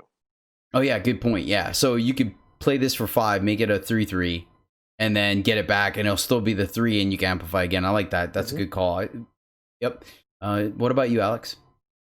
I'm on exactly a C as well, because it does scale fairly well with the game. And Rakano, like John said, you can bring it back, and then it's just good. And it's a cheapish amplify enabler. So because of those things, I gave it a C. Fair enough. Yeah, I'm good with that. C it is for Gravity Glove. I will say this. I feel like 2 is about as high as you want to go with Amplify when you're trying to really capitalize on Amplify effects. We're going to see various cards that are Amplify 3 and 4. And I think those, you're just playing them because you want the Amplify effect and less for the synergy value. And then because the ones that Amplify 1 really feel broken. Right. When you get to go off with them. So just take that as kind of like a broad stroke, where 2, you're going for Amplify synergies. 2 really feels about the not the sweet spot, but the bar for it. And then 1 is busted, and 3 and 4 is a little too expensive to really capitalize on it. Moving right along, though, next one is Jade Lodestone. This is a relic at uncommon for 1 justice. Summon, stun each enemy unit with 1 attack or less.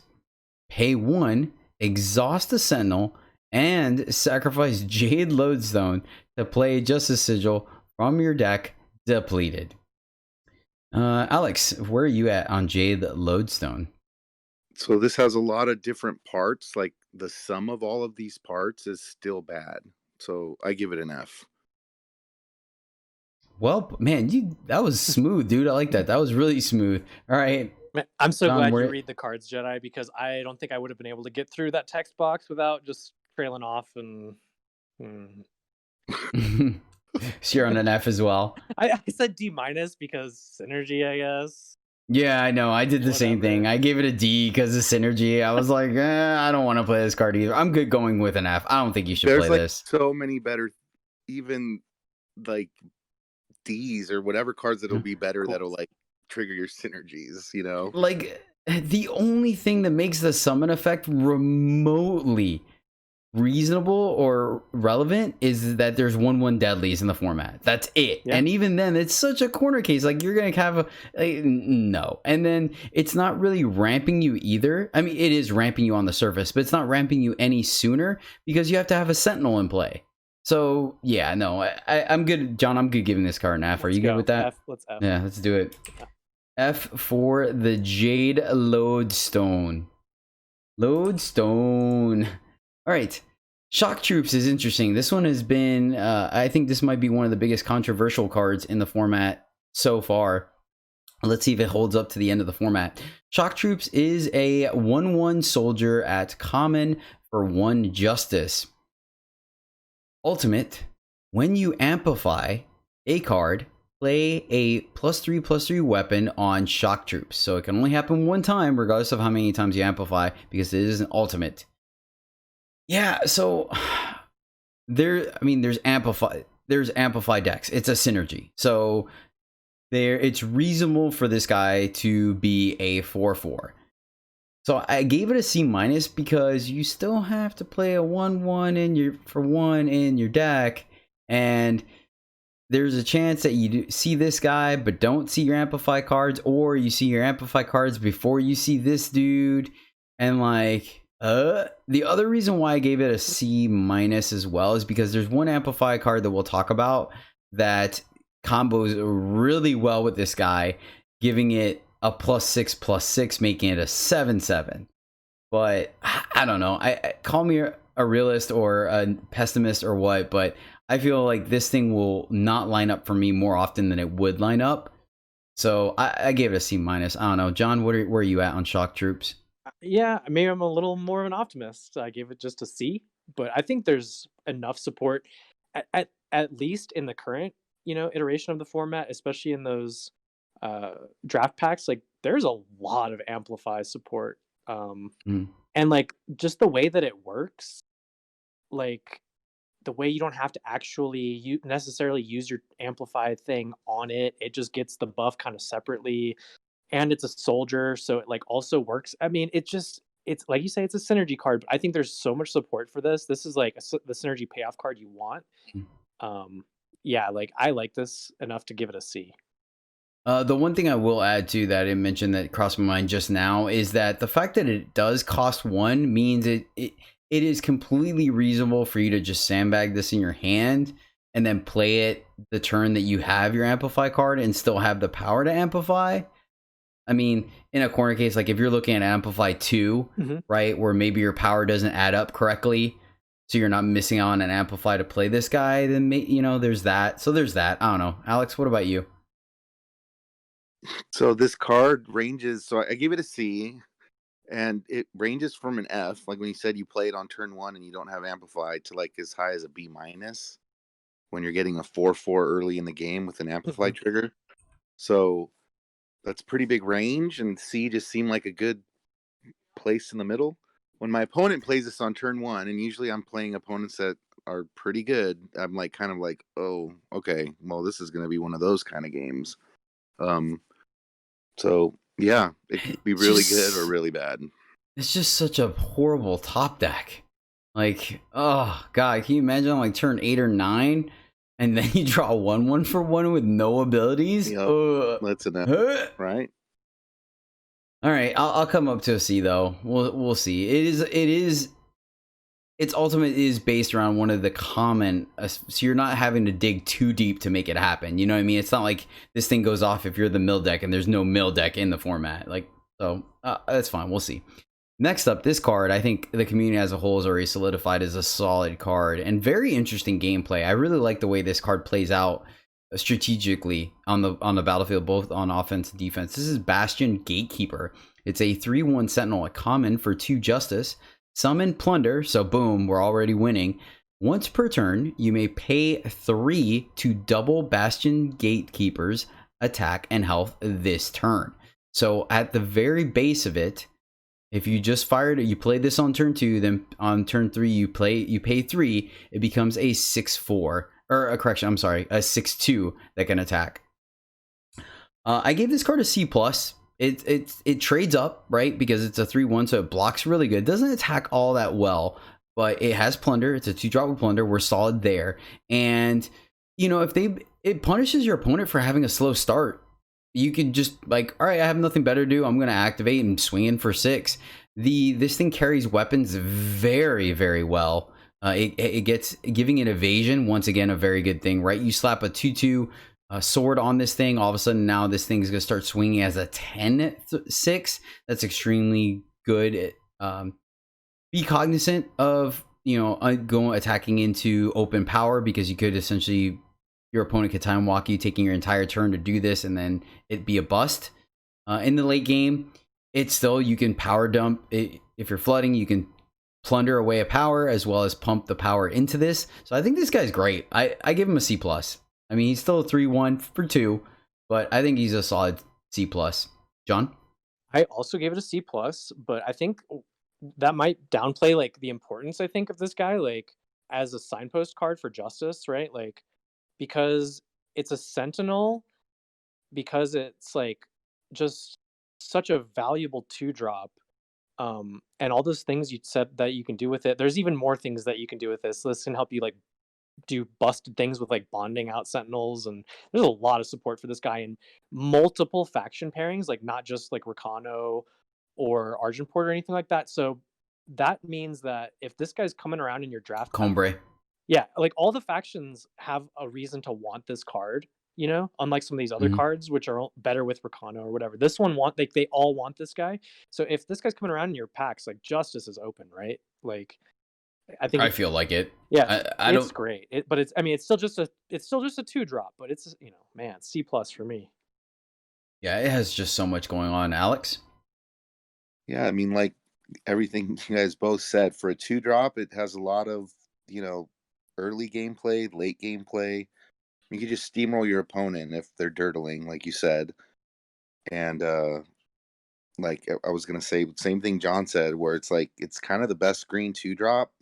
So if you see this one late, it's a sentinel, fits in multiple strategies, you're pretty good to go with. I don't mind having multiple of these, because just as attacking as a 3/1 is pretty good.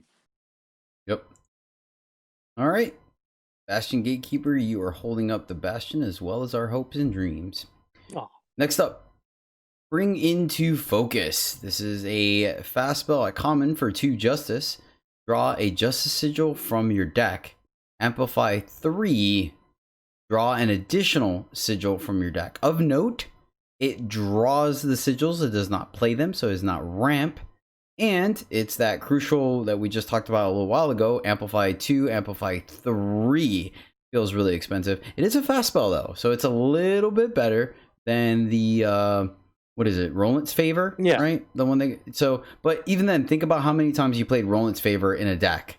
Think about how many times you played it's not the Waystones. What's the one, the amplify, the three play a sigil depleted, amplify, play a random sigil depleted. You guys know what I'm talking about? It's in the It's not Find a Way. Yeah, find. Oh my gosh, man. It's not Find a Way. No, Anywho, one of you guys mute yourselves and go dig it. Anyways, that card I barely played in ramp decks, so I just don't think we're playing this card. I gave it a D+ because it does something, but I think the Amplify synergy is not there because it's too expensive. It's drawing the sigils, which I guess you can pitch if you have like any of the discard things like Tools of Oppression. But I don't know. I just gave it a D+, and even then I feel like it was. I think I'm too generous to this. John, what do you think? I actually said a D, but I feel like I'm somehow higher than you because of the description you're giving it, like higher on the card. So I don't know. I would only play this as an Amplify enabler. The reason is, like you said, it's expensive, so you don't want to do it for the things that want you to amplify multiple times. But the key here is that it's fast, right? So like shock troops, this lets you turn that into, like, because it's fast, it is now a combat trick because of your units, not because of the card itself. So it's a synergy card, and I'm only playing it for that synergy. So like without any of that, just for the card draw or whatever, D minus, whatever, it's not really something I'm looking to play. But as an Amplify enabler, I would not be so closed-minded about it, despite the cost. Like, that's a very good point. A very good point. I like the fact that you did mention the fact that it's fast, so you can turn it into a combat trick. But I just look at the worst case scenario where it just doesn't do enough to just be in my deck. So it's high risk, high reward, I guess. And you guys already know I'm a conservative drafter, so there's a lot more cards. I see the value to it. There's a lot more Amplify cards at fast speed that you'd rather play than this. But if you went hard in on these shock troops, you drafted 6 of them, and you're going into the 4th pack, I think you'd start scooping these up and be happy about it at that point. Fair. I mean, I guess you can kind of coincide it with Seed of Creation, right? You pay 5, you get 2 Justice Sigils, it triggers something. So it's not quite as good, but it's I don't know. I'm probably digging. Alex, what do you think? I mean, I was on a D+ because of the Amplify synergies. So all right, then we'll give it the old D+ for bringing into focus. Okay. All right, here we go. Here's one of the enablers for the relic kind of thing. This is Emerald Overcharger. It is a common relic for 2 justice. Summon, give a unit +2/+2 this turn. Pay 1 and sacrifice Emerald Overcharger to give a unit +2/+2 this turn. So essentially you can pay 2 to get +2/+2 at one point, and then later on down the line play another one to get another +2/+2, or you can pay 3 total to give 2 units or a unit +4/+4 this turn. Of note, it does not trigger Renowned. It does not count as a spell or a relic or any, like, the actual relic is a relic. But what I'm saying is, as we'll talk about with Malaga Munitions, it doesn't play anything on the unit, so it doesn't trigger any of those kind of effects, and it is temporary. It's this turn. I think it's a good way to push damage. Nothing extremely great. Once again, relic synergies, yada yada yada. I give it a C. Alex, you're higher than me on this. I'm just underwhelmed. I gave it a D. And I said D+. I'm only gonna play this if I really want like a lot of relics for the void or whatever. Like, Siege Provisions is already kind of replacement level for me, and this is just worse than that, right? No, you guys sold me on it.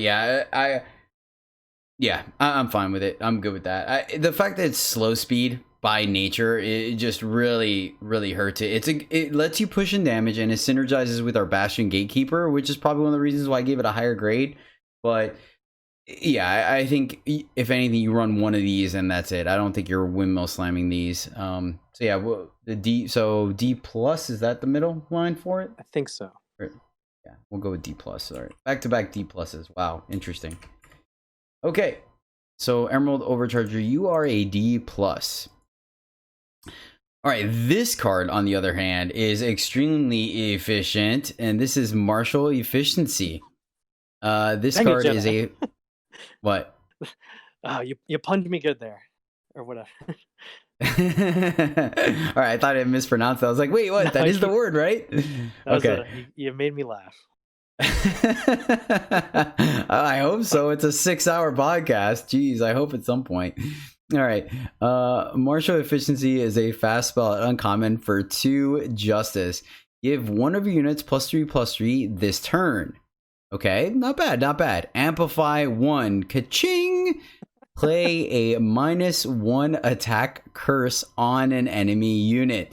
Sadly, I have not been able to play with this card, but man, have I played against it, and God, do I sleep horrible that night because I have nightmares of this card. So this card is absolutely amazing, and I'll tell you why. Already, just the +3/+3 for 2 is fine. You guys remember the Amplify cards, where when they're able to spread around stats, it's difficult to play to essentially mitigate the damage. Well, this thing, not only does it buff an attacker, but then it shrinks your blockers. So then where you're blockers that are necessarily involved with this unit, it messes up the combat in other places. Yeah, it's so like it's impossible to play around this card. Absolutely impossible. They can amplify as little or as much as they want because the amplify is 1. I do have one question real quick. Can you target the multiple curses on one unit? Yes. Yep. Okay. Yes. Yep. Because that's another way I've been blown out by it.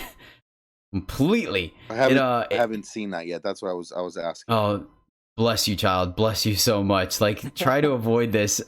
Oh God, it's been played on me 3 times already. And one time I knew they had it. One time I was like, okay, I feel this card. I didn't know the name of it at the time, but I was like, I still got blown out by it. It's good on offense. It's good on defense. It's a curse. So the units maintain that minus effect. Yeah. So they can shrink your biggest unit to where they can -3 it, they can -4 it, or they can spread it around to all your 2/2s become 0/2s or 1/2s, and you're still buffing their and then yeah, if you block in a manner where the +3/+3 is big enough for their guy to survive combat, they can just put all the -1 attacks curses on all your other units. Like this, oh God, this card. This card is, I gave it a B. I think it is an absolutely phenomenal combat trick. John. Yeah, I already love Barrel Through, and this one, like you said, it's just top tier Amplify enabler, and it's imitating the pre-nerf Telud ability from last set that was nerfed out of the game. It was busted, and this does it at fast speed. As much as you want. It's completely flexible. Oh my gosh, is this good? And I think there's at least 1 or 2 cards that care about playing attachments. I don't think there's any curse synergy in the draft format, but I think you might even get some value off of just the individual attachments you're playing with at least one other card, something to watch out for. But that's totally unnecessary because this thing just wins combat, period, right? This is a great combat trick. I also gave it a B. I think there's 1 card in the draft packs that cares about curses. I don't remember. Maybe. Yeah. Alex? So normally a combat trick like this for me, it would be +3/+3 for 2 would be like a C+. Yeah. That. But this has so many extra bonuses. It's a B at least, maybe B minus. But I mean, I'd be willing to come up to B with you guys. It's just, it's still just a combat trick, though. All right, sweet. So that is an F for martial efficiency. Never draft it. Pass every last one of them. Agreed. And then let us know when you're done drafting so we can get in the queues and try and snap that up.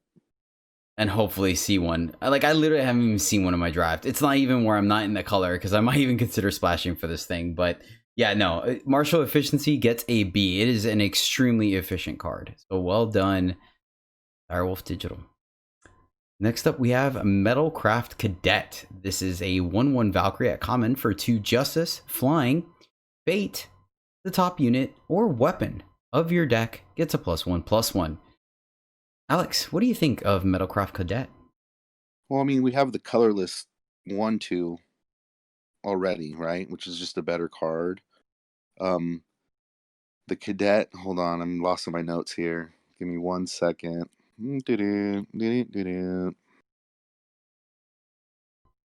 Go ahead. I just don't particularly care. One, you said it right there. The Valkyrie is just plain better, in my opinion. Yes, sometimes the +1/+1 matters. I have had it matter, and it's a Valkyrie, but so is the other one. I just don't like the randomness of it, just straight up. Plus, it's fate, so your opponent knows you drew it. And I know that's a small thing, but information matters sometimes. So yeah, I'm not particularly high on this guy. I give him a C-. Like, you're fine playing in your deck. It's evasive. It's a Valkyrie, but I don't care for it. John? Yeah, I give it the same grade as you, C-. The value goes up just a little bit if you care that much from other synergies in your deck about having Valkyries in play, in your early game curve. You need critical mass or something, but yeah, there's just kind of better options available. It's worth noting, I guess, that because it's a fate, just drawing the card buffs your deck. Like, if you can make use of this without actually needing to play the card, I think the value would go up as well. But I don't think there's quite enough, market juggling in this current iteration of the format to care about that. Yeah, I mean, I guess if you're hero, there's second sight in the format, but once again, you don't know what card you're buffing. So there's that. But yeah, I can see that as well. Like, you're just kind of using it to put a +1/+1 on anything and then saving it as market fodder. Yeah, okay, fair enough. Yeah, I think that's probably like a better use for it than an actual unit. Alex? So, I mean, you guys were higher on me than this. I gave it a D. I'm not really liking... I put it in my deck one time when I had the unit that buffs all my units that are different names in my deck, and got to play it as a 4/1 flyer a couple times. That was pretty cool. But other than that, I'm looking for a lot of other different 2-drops than this guy. I mean, it's like a Tinker, but it flies, right? I mean, people play Tinker.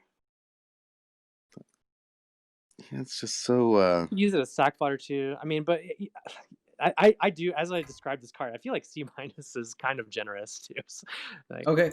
It's whatever. All right, fair enough. We'll give it a D. I'm all right with that. I don't like it. All right, we'll do a D+. Somewhere in the middle.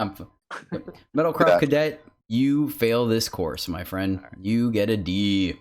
All right, next up, we have our first Grafter, and the premium is actually super neat.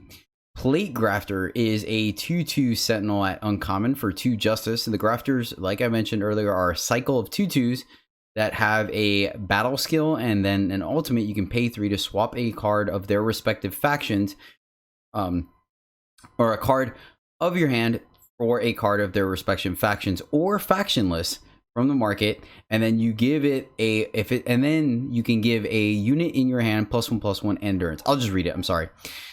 Ultimate, pay 3 to swap a card from your hand for a justice card or factionless card from your market. Then give a unit in your hand +1/+1 and endurance. Of note, it could be a justice unit or a factionless, a justice card or a factionless card from your market. B, that the unit that it buffs does not have to be the one you grab from the market. It just be a unit sitting in your hand. And then it gets obviously +1/+1 and endurance. I think all the Grafters are B-, period. I mean, I guess you can probably make the argument for the battle skill that they give, but I think a 2/2 for 2 is fine. You're already happy putting that in your deck. They all have battle skills, and endurance is a solid one. I think it carries weapons well because it can attack and block. Your opponent's running kind of like the Grenadine go wide deck. You can swing into them and trade 2 for 1, or you could, and it's still, if they don't trade, you can leave it back on defense still. Giving a larger unit endurance, especially a flyer or something, is extremely powerful. So I like this guy. I think it's a solid card, and we already talked about the Rail Driver being a great market inclusion that I think any deck can pick up easily. So it's not even one of those things where if you pick this up late and you forgot to get extra justice cards, you won't have a target for it. I think, I think this guy is personally great. I gave him a B-. John? I disagree that they're all the same grade, and I guess we'll get to that eventually, but I do agree with your grade on this one with a B-. Yeah, it's these are all at minimum fantastic 2-drops, and this is one of them. I'm interested to see which ones you graded higher or lower. Yeah, we'll get there eventually. We got a long show. Yeah, no doubt. Alex? Yeah, these vary for me based on the skill, but they're all great. Pretty much, I think. This one's just a solid B for me. um, giving you the market access, but then also buffing the unit in your hand is just putting the +1/+1 and then endurance on something else that doesn't normally have that. Just really, really upscales that unit to be pretty much like above curve, better than curve. Yeah, So that I, effect itself is like worth a card basically. yeah, Hmm. it's just a solid B. I like it. Yep. I was trying to come up with some kind of additional synergy because I'm like, oh, send the market, but I'm like, well, send the market's on your opponent's side, so it doesn't matter, and you could grab any card. Yeah, so whatever. Yeah, great. Plate Grafter. I'm good with just. I can come up to a B. I mean, you guys both Um, had B- on I it. got I a can go. scale on these. I want to stick to the B- if possible here. okay, yeah. We'll stick to B- for Plate Grafter. Okay, moving along, we have Watchwing Support. This is a relic at uncommon for 2 justice. When you play an attachment, the top unit or weapon of your deck gets a +2/+2. Valkyrie Warp. Add 2 random justice cards to your market. So of note, just a friendly reminder, this card, Watchwing Support, will get the Valkyrie Warp if you have a Valkyrie in play. And then you have to warp it to get the additional value of adding 2 random justice cards to your market. And then, of course, it would still... and this actually does count itself. We did a little bit of research. It will, when you play it, automatically give a +2/+2 to the next card in your deck. So it's not essentially a do-nothing relic. The turn you play it, it does do something. And unlike the Cadet, even though this is still a random buff on the top of your deck, +2/+2 is significantly better than +1/+1. And yeah, if you have a couple of Grafters, you have access to those cards that are randomly put in your market. And I think that's everything. Remember, just a reminder, it is a unit or a weapon, so either or can happen. I gave this card a build around because you really want to have a critical mass of attachments to make sure this gets triggered at least a couple of times to get your value off of it. I don't exactly know what that number is. I feel like it's somewhere between 3 to 5, excluding itself. Maybe even a little more. Of note, it is attachments, period. So both relics and weapons will count, and curses. So there's that as well. There's some additional synergy there with martial efficiency as well. So I give this card a build around B- because I do think the effect is pretty powerful.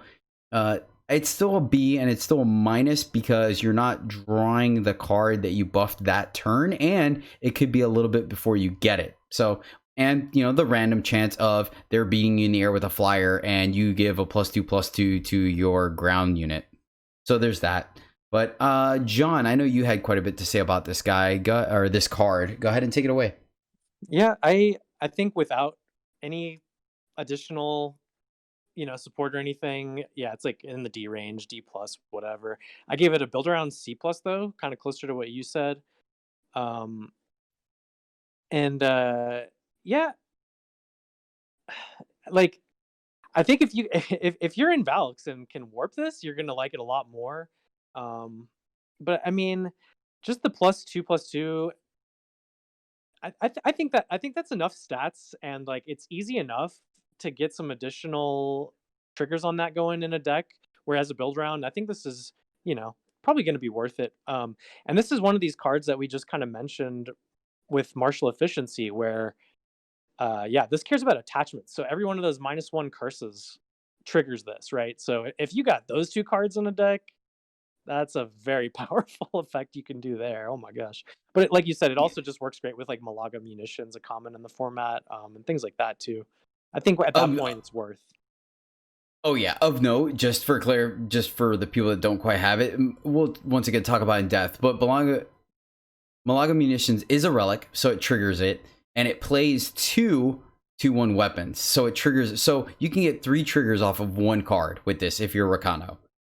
Just FY. And then of course, being in Argenport, if you get the +2/+2 on the Shadow Cloak, makes them blockable. That's really strong as well. So there's some definite power to this card for sure. Alex, what do you think? Yeah, I guess I was giving it a build around grade. I wasn't even realizing it, but C plus. I think that's okay build around. And particularly with the card you guys just mentioned is like it's a Rakano build around. That's where it would really shine, I think, because of the munitions as well. Yeah, Yeah, comboing I it with think. munitions lets you like really dole out the +2s when you want to, right? It's like, okay, I already drew that one unit. Let me trigger it 2 more times to get +4 because of this board state I'm currently in. Yep. Yeah, there's definitely some high impact synergies for sure. And like you said, the timing is quite relevant as well. You can try to fire them all off to give one unit a big buff, or you could spread them out. So yeah. Next up is Call on Allies, which shout out to Extinction. He's trying to live the dream with shock troops in this card. Call on Allies is a slow spell at uncommon for 3 justice. Move a random unit in your deck to the top of your deck. Yeah, no. Yeah, no. There's a Yeti that does this. It's tacked on a unit and it's still not that good. So let alone on just a spell. But as an amplify, exhaust a soldier to play a +3/+3 weapon on it and move an additional unit in your deck to the top.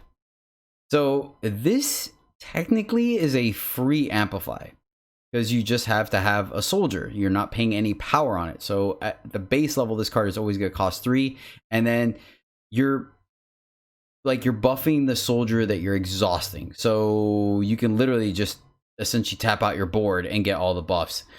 This is extremely powerful, and once again, with shock troops, this will trigger the ultimate on shock troop, giving itself a +3/+3 weapon, and then getting the +3/+3 weapon from Call on Allies, essentially making yourself a 1 power 7/7.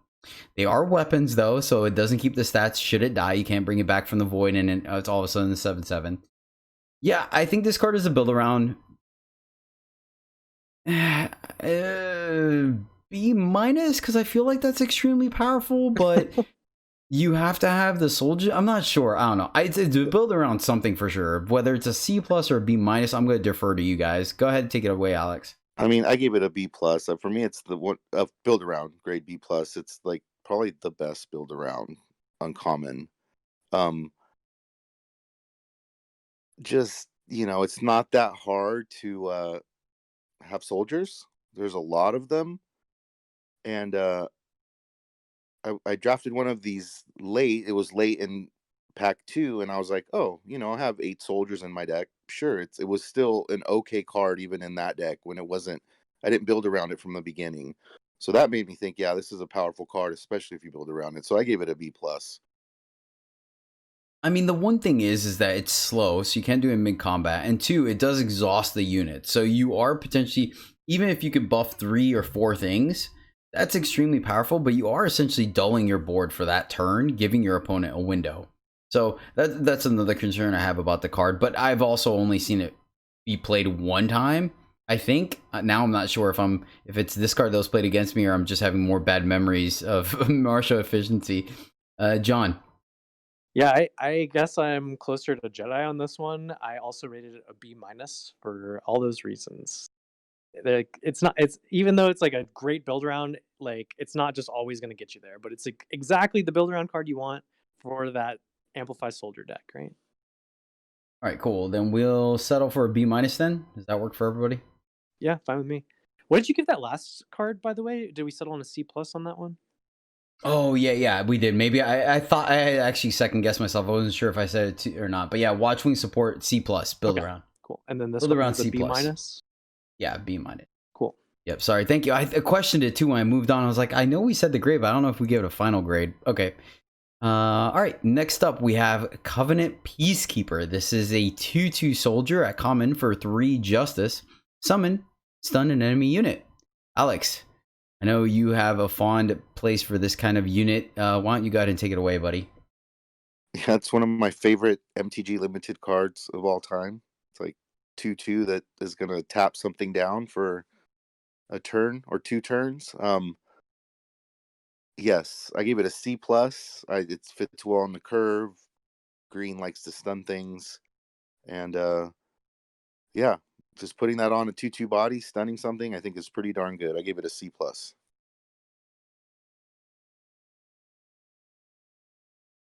All right, man. What do you think, John? Yeah, I think it's a solid tempo play, kind of like Alex just said. But yeah, I mean, it's like a little bit low on the stat line. Like, I think I prefer like the primal, the Jotun version for 4 with 3/3. So I just give Frostkin, yeah. yeah, the Frostkin. I give this one just a C. Okay. Yeah, I'm with you on there. I think this card does work both on offense and defense, but the body is a little lackluster. So I gave it a C as well. I think it's good. I like this card, and I'm happy playing them. It's good on offense. It's good on defense. Once again, it buys you that time. So I do like it. And 3 is a little easier to fit in your curve later on and do 2 things in one turn versus 4 is a little bit more difficult.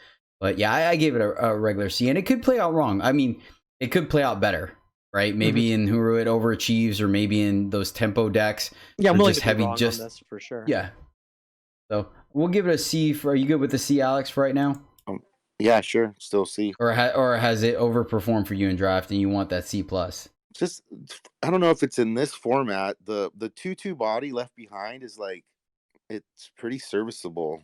Okay. There's a lot of 2/2s. It seems like a lot of 2 toughness things. But I mean, I can go down to C. It's no.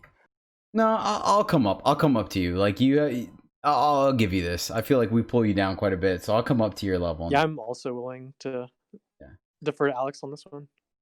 Sweet. Yep. Covenant Peacekeeper, you get a C plus. Next up, this card has surprised and impressed me, and I'm on it now. Side Street Monitor is a 2/1 Sentinel at common for 3 justice, flying regen. When you play a relic, ready your sentinels. The second line of text hasn't really come into play yet. I mean, I'm sure there's a world where it does, right? You can swing and then give your guys pseudo endurance. The biggest thing, I was always like, a 2/1 flyer for 3 is par for course, right? That is completely serviceable. The fact that it has regen makes it's really good. It's really good. It stops your opponent's aggression in the air because there's a lot of high attack, low health units in this format.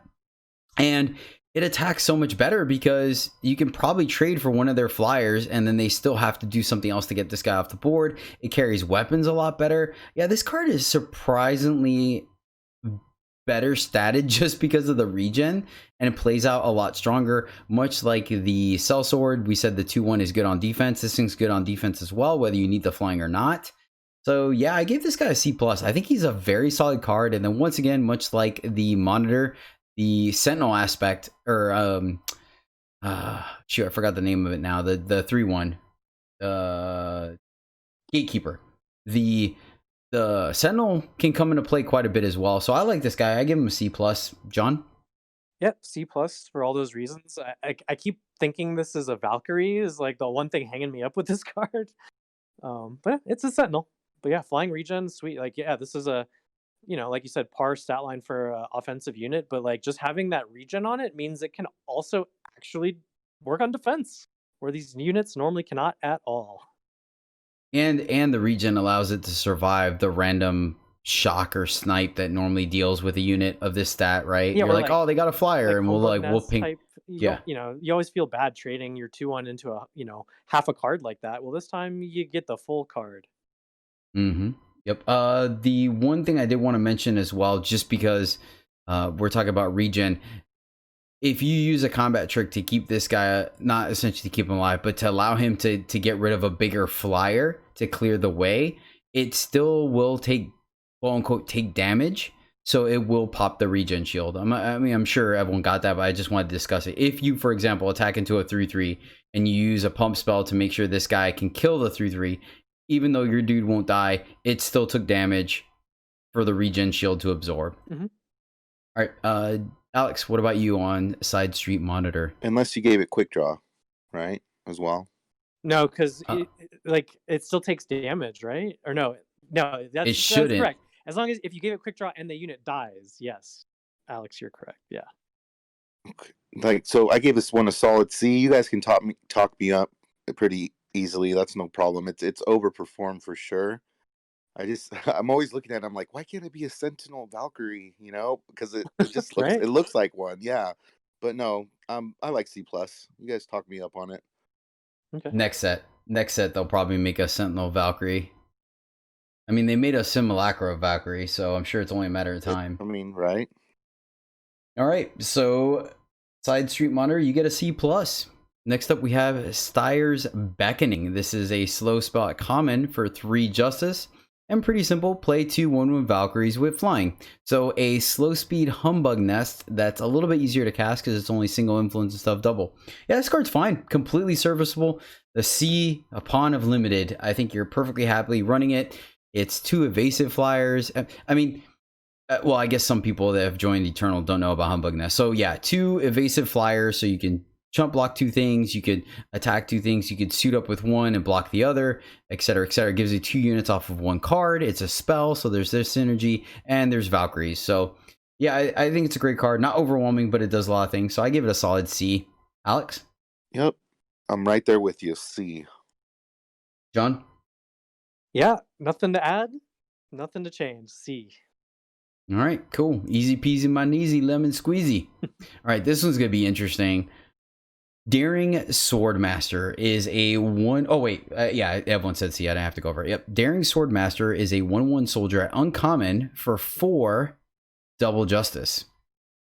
All right, here we go. At the end of each turn, so it counts your turn and your opponent's turn.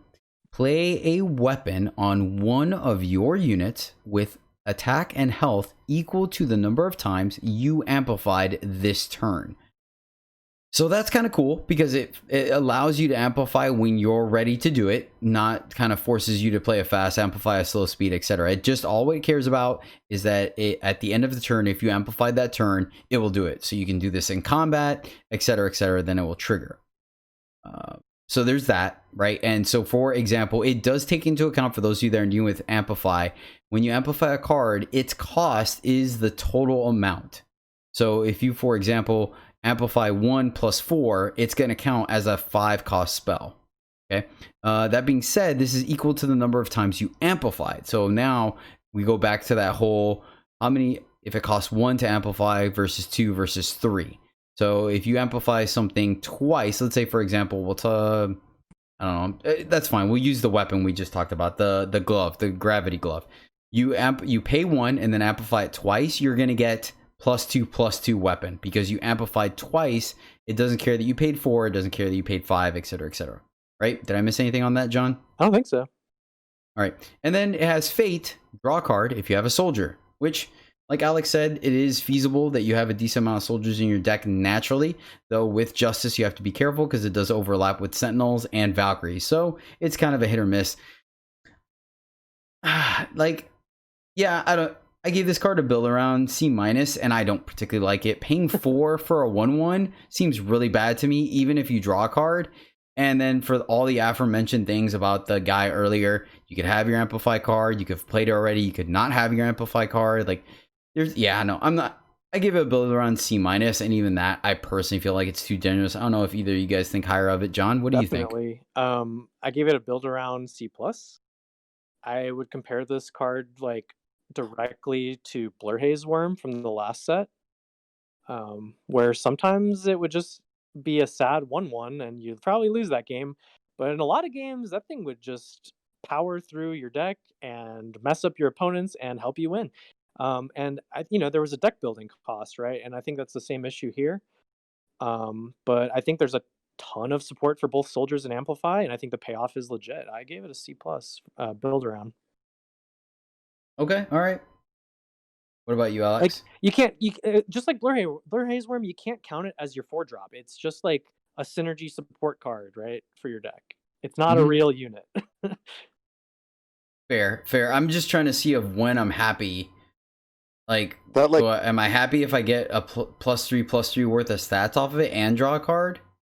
Sure, then it's just a 4/4 for 4, right? That draws you a card. Then it's great. For me, it's a little too fragile while I'm waiting to amplify. I gave it a C- as well. It's just usually I want my 4-drop to be able to attack and block. Usually. Plus there's a chance that you can always say that you'll just amplify and put the weapon on this guy and all of a sudden she's fine, but there's a chance that maybe you have a Valkyrie or a soldier that's flying or something that you rather put the buff on than her. But I mean, this is just an engine for a certain synergy deck. Yeah, but a fragile engine though. But it's not necessarily fragile because the first time you do it, you can just cancel the fragility. Yeah, I think I just have to see it played out. I think when I see someone smash me with it, I mean, I'll try it. I put it in a deck. I totally put it in a deck to try it. It just never, exactly what I said. I either drew it when I didn't have the amplifier, or I never drew her when I did have the amplifier. So I have no idea where I stand on the card yet. I really have to see this card play out for me to like make a solid decision on it. I see what you're saying. I totally do. I just think there's 2 units that ping. Plus, we know Ruinous Burst is in the format, so I'm just a little skeptical about it. That's all. Sure. Well, I mean, you could always just put it in your Justice Market. Wait till you have like, a way to play a spell with Amplify for 3 or something, and then just play this and that on 7, and then you're just set up for the rest of the game. Yeah, something solid. like that. Yeah, good call, good call. All right, so build around C for Daring Swordmaster. Sure. Yeah, because you're C plus and we're on C minuses, so we'll meet in the middle. We'll build around C for Daring Swordmaster. Terrible without the build around. Yeah, fair enough. Not a unit. Yep. Next up, Controlled Demolition is a fastball uncommon for 5 Justice. And it reads, give one of your units double damage and regen. Controlled Demolitions cost 3 less to play on Sentinels. So it's not if you have a Sentinel, it's if you play it on a Sentinel. So you have to play it specifically on a Sentinel to make it cost 2 instead of 5. It is a fast spell, so it's a combat trick. Double damage is sweet. Regen is even sweeter. Of note, though, my issue with it is that it does not change the stats. So that is something to consider as well, where if the double damage is not going to kill the unit that's blocking or attacking, or if, they don't block your 2/2 Sentinel or your 2/1 Flying Sentinel, it's still only going to do 4 damage. So there's some upsides and some drawbacks. Of course, you're not forced to play it on a Sentinel. You can easily play this for 5. But Unbreakable Tradition, it is not. I am willing to be wrong with this card, but I think that I don't like the fact that it doesn't. I think the regen is going to come into play more than the double damage, saving one of your solid units. But it's not always going to save it, because obviously they could be trying to kill it with a removal spell. I give this card a D, but I think I'm wrong. But for right now, I'm going to give it a D because I think it's a little too situational. Alex, where are you at on Controlled Demolition? Well, this one was like kind of hard to grade for me. If you're paying 2 for it, I think it's pretty darn good. If you're paying 2 for it, it's probably a C plus, B minus. If you're paying 5, then I probably don't even put in my deck. So it's like, is it a build around? I don't know. Maybe. And like, there's no Sentinel with Overwhelm right now, right? Is there a big Sentinel with Overwhelm at common or uncommon? No, right? In this set, I don't think so, but there's a ton of things like that in the draft packs. In the draft packs, there are. Oh yeah, fair. Yeah, fair. Okay, that's a consideration. Okay. I think anything you guys else to add, are Alex? I think you guys are way low on this, and I'm much higher. Sweet. We'll find out in the Sunset Show. Right. All right. Where you at, John? Yeah, I mean, I just think it's like, its fail case, I still think is quite good, even for 5. So like, I gave it a C without any build around or anything. I think I'm, like Alex said, when it costs 2, it's definitely closer to like C plus B minus. But I think you guys are severely underestimating these permanent abilities this card gives at fast speed. Like, it's basically 5 cost removal on that first hit, right? And then you get to keep the double damage after that, and hopefully keep killing your opponent with the unit.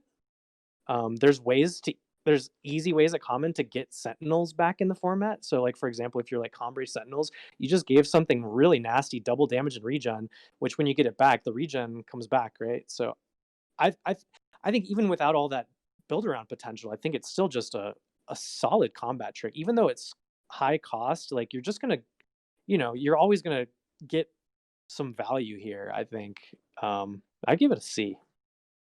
Okay. Yeah, you kind of talked me up to it. Me too. I'm okay to be wrong and take John's lead on this one.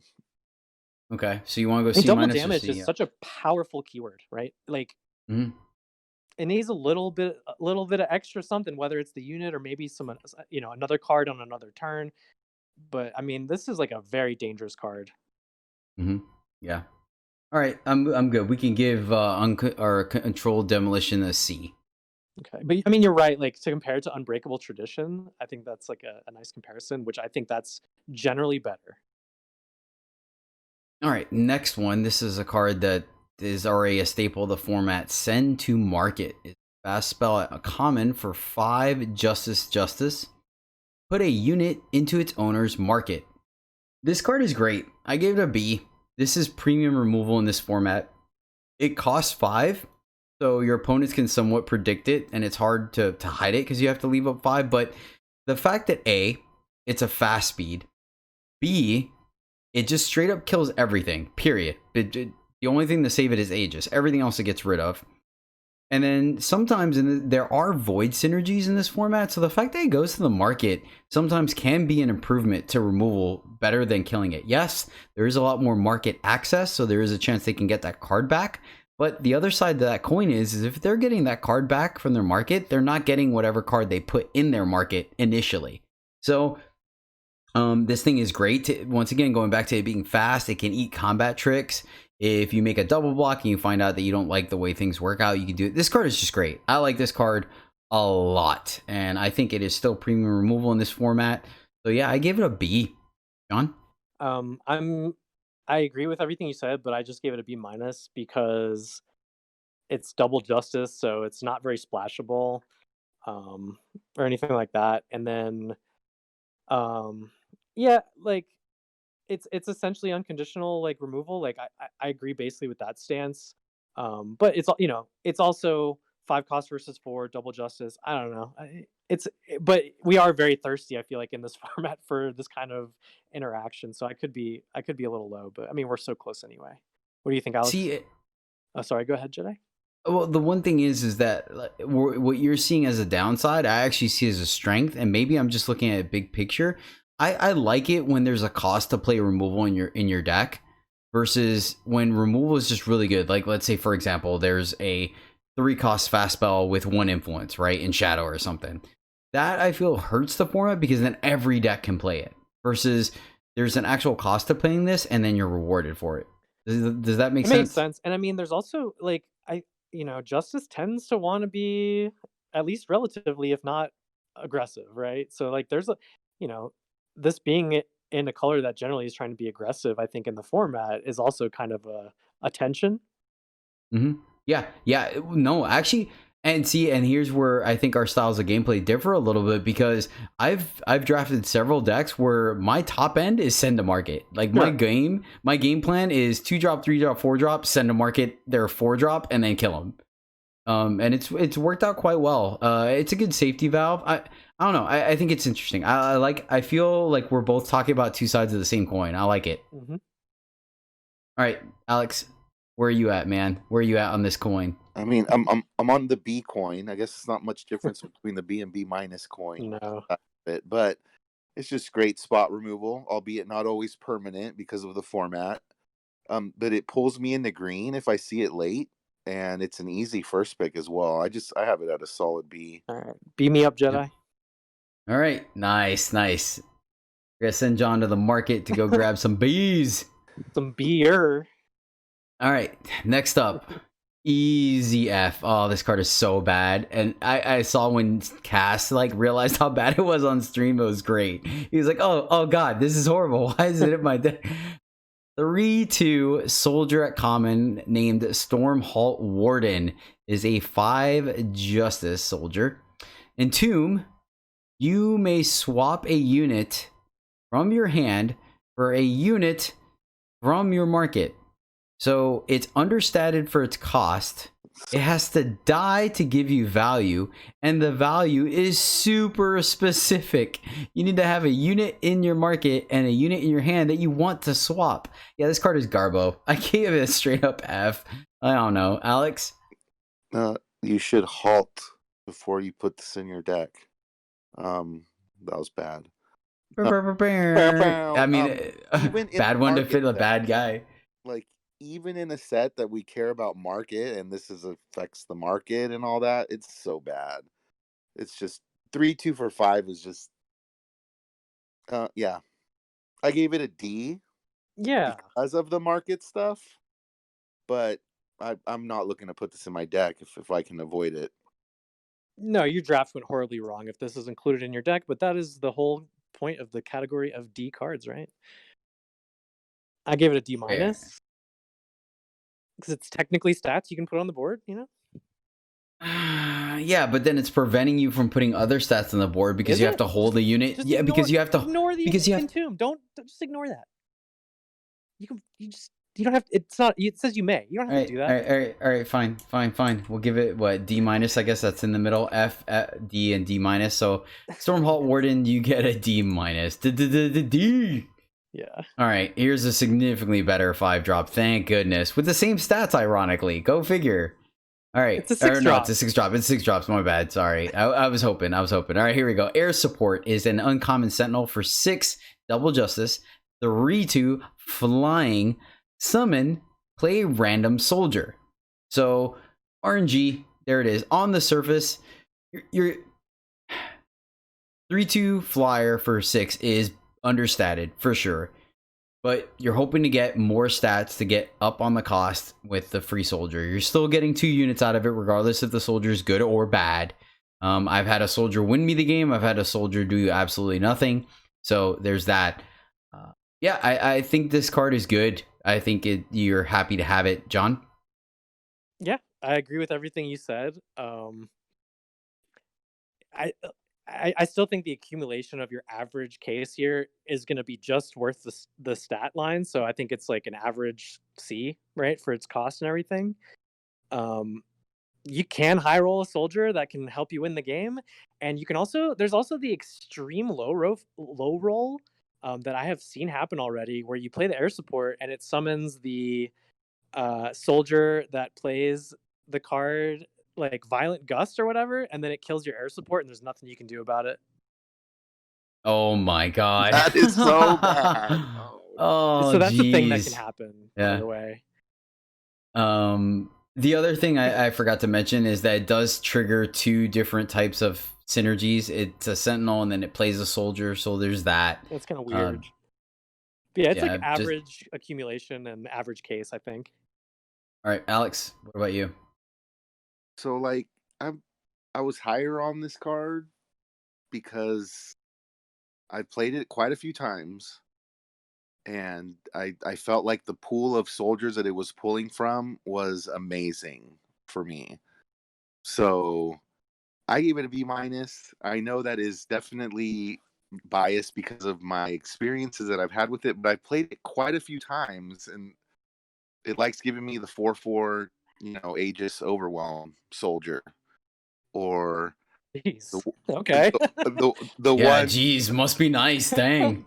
the soldier that has +2/+2 for each of my other soldiers, Oh, and it's yeah. already like a soldier deck. So, Yeah, there's I some don't high know. rolls for sure. Yeah. Jeez, So, meanwhile, I'm happy he gave me the 07 blocker. I'm like, sweet, this guy gets in the air and that thing blocks everything on the ground. Meanwhile, Alex is just high rolling mythics and mythic uncommons. it's like giving me the 3/2 one, the 2-drop 3/2 soldier green. Yeah. And I was okay with that.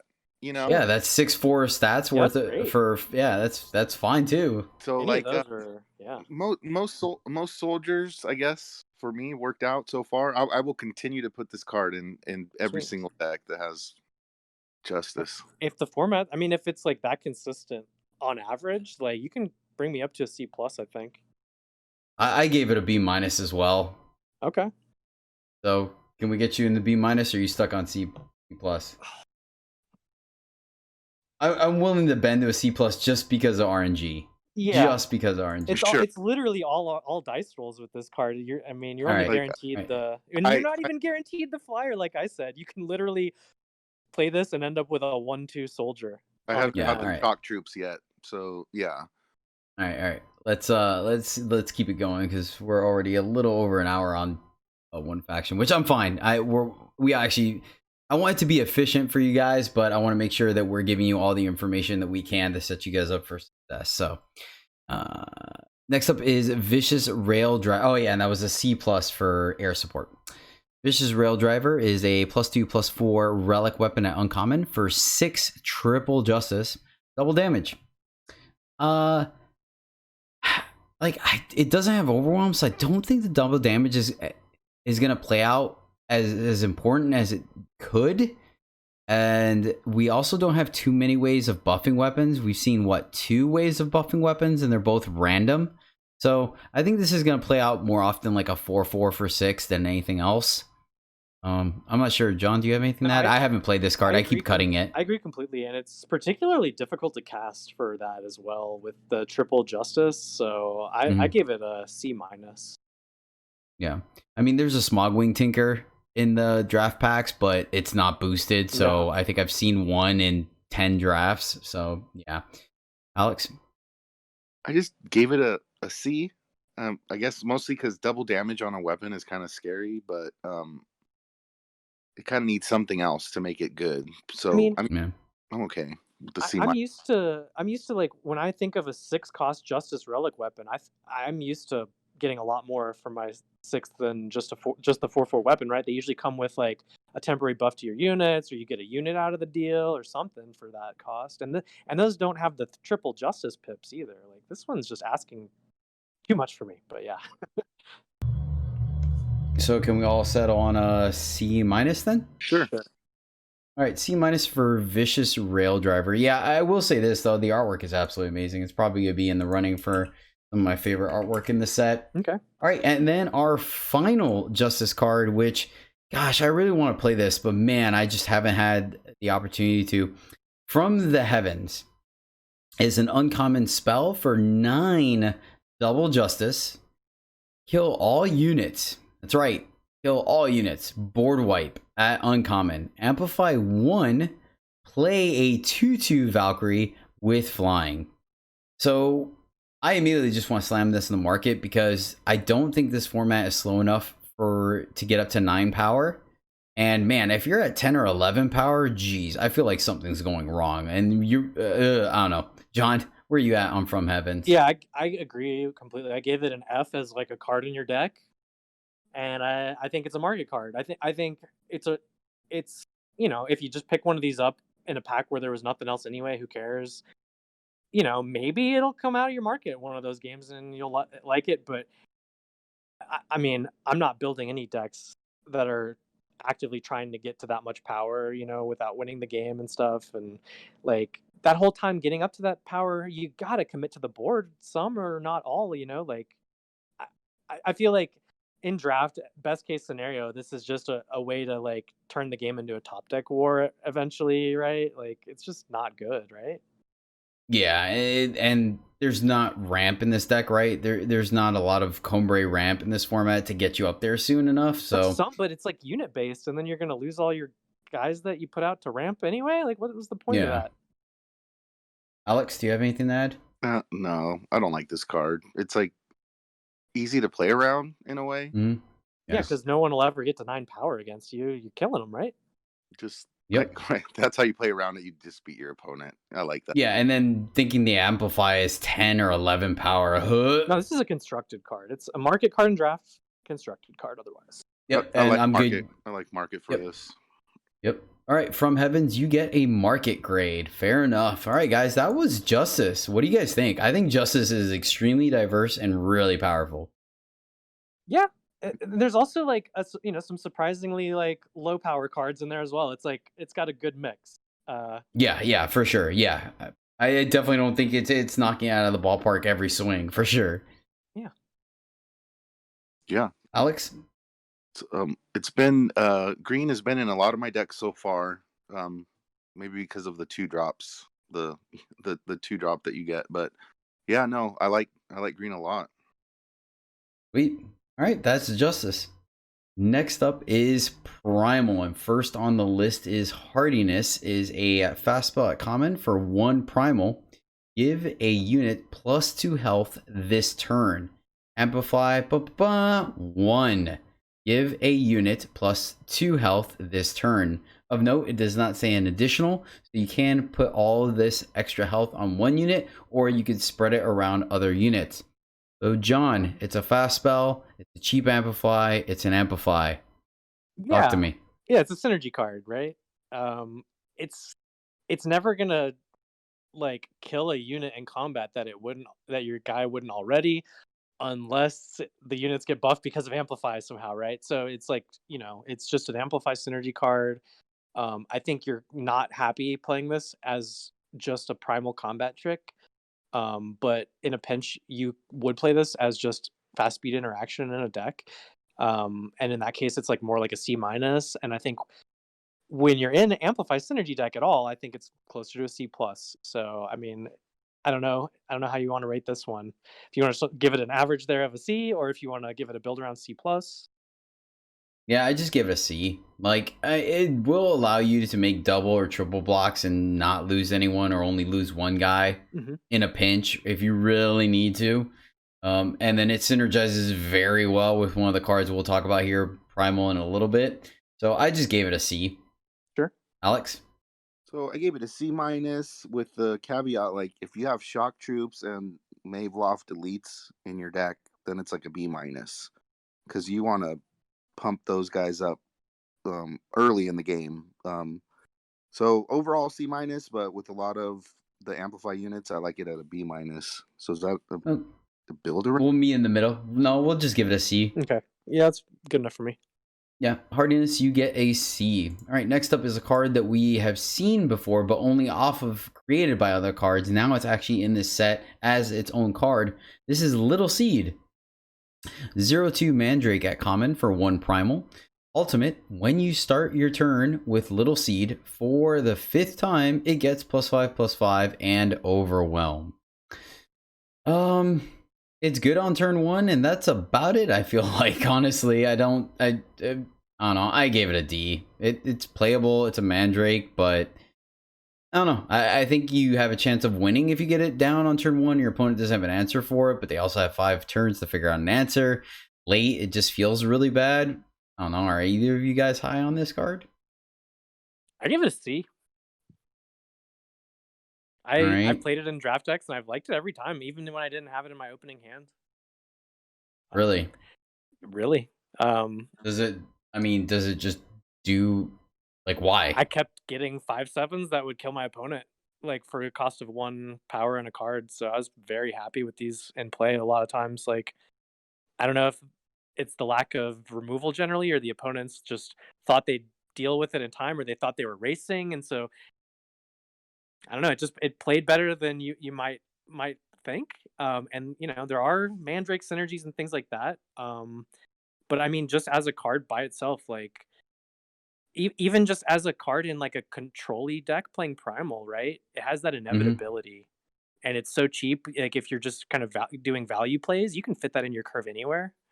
So I think I don't know, man. I mean, maybe a C minus, but Okay, no, you could talk me into a C minus, Alex. It's the low cost of time, right? It's just an inevitability thing for it to pop off.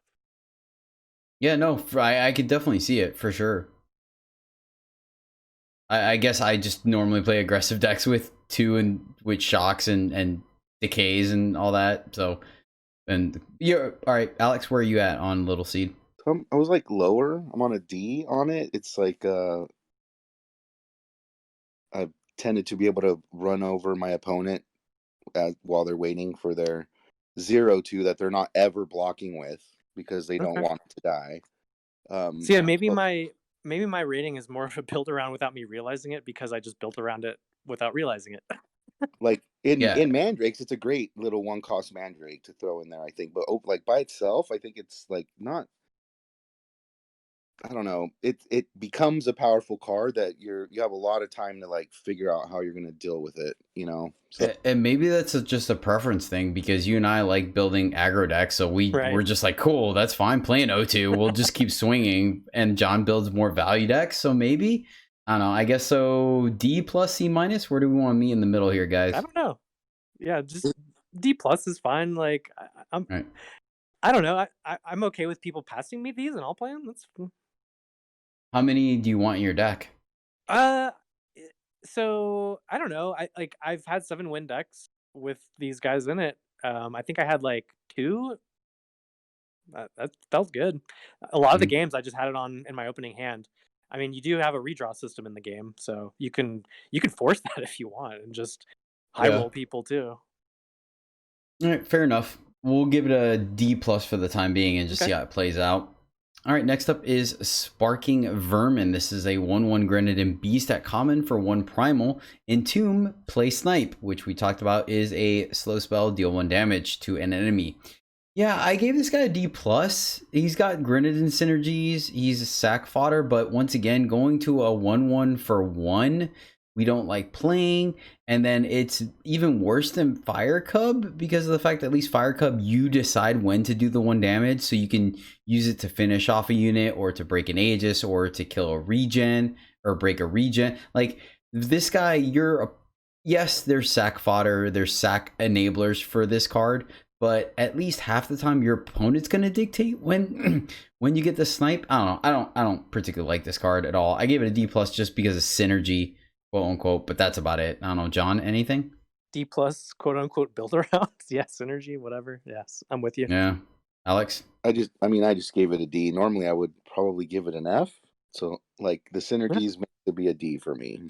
All right, then we'll give it a D+. We'll give it a D+. Fair enough. Sparkling Vermin, you are gonna get exterminated. I don't know. Sparkle somewhere. For it. Or not even sparkling? Oh, it's sparking. Yeah, it's sparking. All right, next up is Cyber Combustion. Is a slow spell at uncommon for 2 primal. Sad puppy. Sacrifice a unit to deal 3 damage to each non-Grenadine unit. Again, sacrifice a unit, deal 3 damage to each non-Grenadine unit. So you don't have to sacrifice a Grenadine to this. Build around B.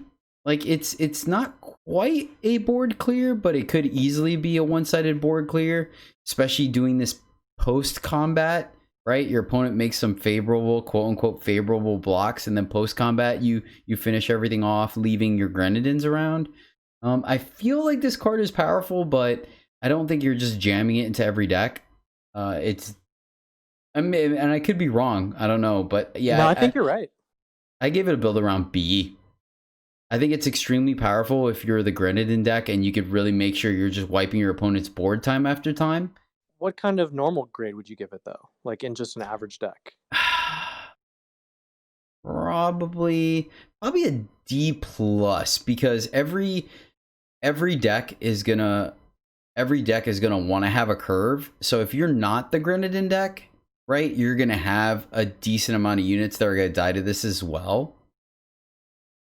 So I'm not sure. I don't know. I want to be higher on it, but in my head, I'm not visioning a deck that would consistently want to play it. You know what I mean? I do know what you mean. I played this in a deck, and I had it in a lot of games, and I never played it because it would have just been basically bad in all board states that I found myself in. I played against a lot of like Sentinel opponents, or just opponents playing like 5/5s for 3 or whatever. And this card, I'm sitting there with this card, I'm going like, this is just going to kill my guy and then do nothing. So it's actually it's pretty situational when in actual gameplay. So yeah, I think you might be right as more of a builder. Like I give it like a build around C+ even. Like I don't know. Yeah, I'm good with that. Situational.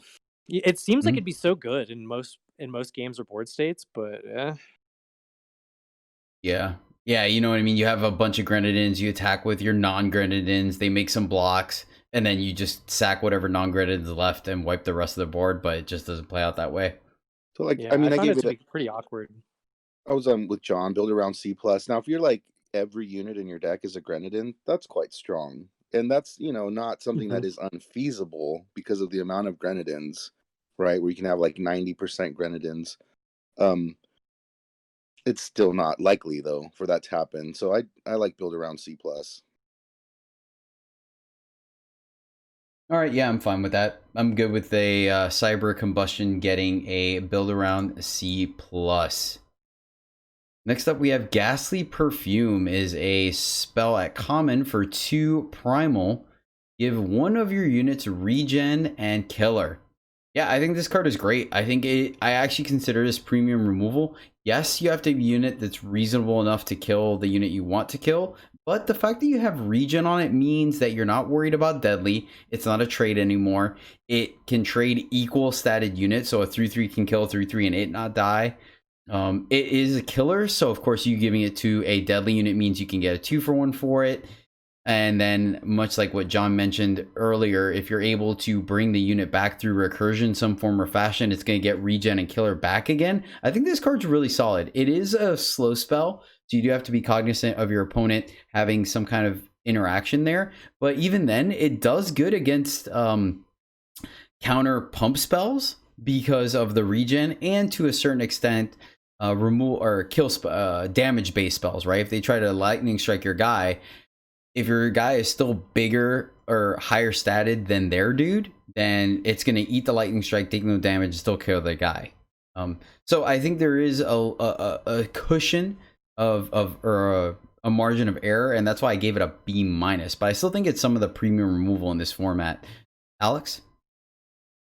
Well, that's way higher than me. I'm just at a solid C. This is kind of removal that Primal gets, and I'm just at a C. Maybe I'm wrong about that, but it's something that is very nice with recursion, like you mentioned. Bringing the unit back after it dies gives you 2 uses of it. I do like that a lot, but I'm still on a C. Okay, fair enough. I also gave it some credit for the fact that sometimes you just put the regen on the unit, and keep it safe or whatnot. John, where are you at then? I said C+. The regen on this spell really does mitigate a lot of the fail cases for giving your unit killer. And I think that's pretty good. I think I'm closer to you on this, Jedi. Okay, but we'll meet in the middle. Because you said what, Alex, you were C-? He was C, I was C+. And then I was B-. So yeah, okay, we'll meet on C+ for Ghastly Perfume. Yeah, I think it's solid. All right, this card is already on everybody's radar, and this is Mavloft Elite. Mavloft Elite is a 2/2 elf soldier at common for 2 primal. When you amplify a card, Mavloft Elite gets a +1/+1 for each amplify. Of note, it does not care about the cost of the card. It cares about how many times you amplified it. And then it can do this. It's not an ultimate, so it can happen off of multiple cards. You can amplify a card twice. You'll get the +2/+2, and then later on in later turns, amplify again. Let's say another 3 times, and then we'll get another +3/+3 on top of that.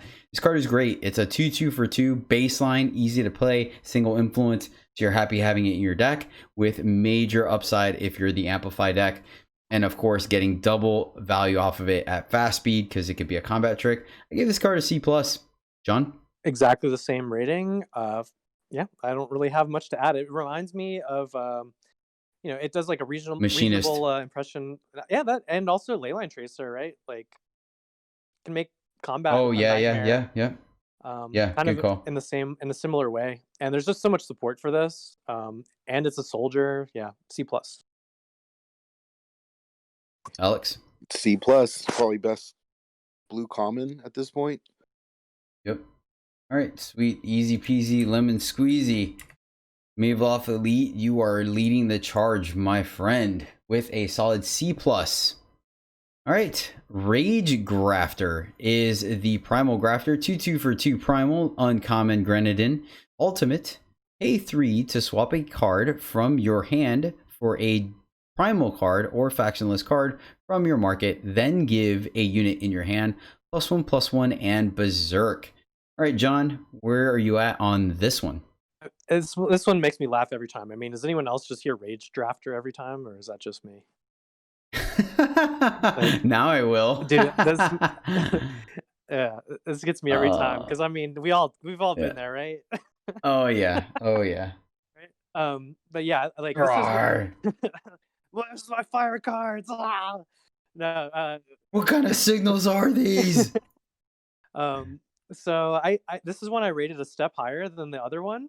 I gave this one a B, and this is because I think like we've all seen what a 2/2 Berserk for 2 can do. I think like I just value that slightly higher than the Endurance, just baseline. Everything else about it I value the same as far as the market access and whatnot. But then I then additionally value the Berserk on a unit in your hand a little higher too, because you can have a specific, if you want, you can have a specific unit in your market that you can just give Berserk and then like win the game or what, you can basically force an otherwise maybe middling unit into like a win con, or you just have a plan for like a big damage spike. With I think being able to give that specific unit berserk is a pretty powerful ability. So I think it's and the +1 is even more relevant with the berserk. I don't know. So just a notch higher for me. No, yeah, you sold me. Easy peasy, you sold me. All right. Because I was thinking of endurance on flyers or big units, or a unit with overwhelm is really sweet because you could just keep bashing or deadly. But yeah, the +1 on berserk really makes a big difference, especially if you have like high attack, low defense flyer in the market that you can grab with this. All right, sold. All right. And it's a Grenadine, so even after it uses all its things, it has some additional sack value as well. So you kind of get to use all parts of the buffalo. Every one of these has the matching tribal synergy. Actually, like it's a good cycle. I just feel like for some reason the Grenadine has some additional, because then it's sack fodder as well versus the Sentinel and the Soldier. You want to keep them alive. Like once you get the swing in and give it reckless, then you have more. Your deck probably has a. Yeah, you're right. Yeah. Alex. Yeah, solid B. Pick them up early and often. It's great. Cool. Yeah. All right. We'll do it. A solid B for Rage Drafter. Next up is Vicious Overgrowth. This is a uncommon spell for 2 primal. Overwhelm, deal 3 damage, amplify 2, add a random primal card to your market. Yeah, I think this card's fine. I give it a B-. The overwhelm may or may not come into play. Like obviously it will when you need to kill 1 drop, then you'll feel less bad, or 1 health unit. You'll feel less bad about it because the 2 will roll over, maybe hit a weapon, maybe break Aegis, maybe actually I don't think there's face Aegis the format. Roll over damage. The biggest thing is just that you're trading up on power. You're dealing 3 damage for 2 power. Was good with Seer. It was good with Conflagrate, so it's gonna be good with Vicious Overgrowth. And then you have the additional upside of amplify effects, as well as I think that's it. Amplify. And then, putting cards in your market, which of note, even if you don't have ways of accessing your market, it still will put the cards in your market. So just keep that in mind. And if you do have ways like Grafters to get those cards, then you just added more cards to your deck essentially. So I give it a B-. I think it's solid removal. Right there with Alex? B-. Yep. B- as well. Cool. All right. Easy enough. Vicious Growth, a B-. Solid card. All right, next up is Cyber Hound, 3/3 Grenadine Dog at uncommon for 3 double primal.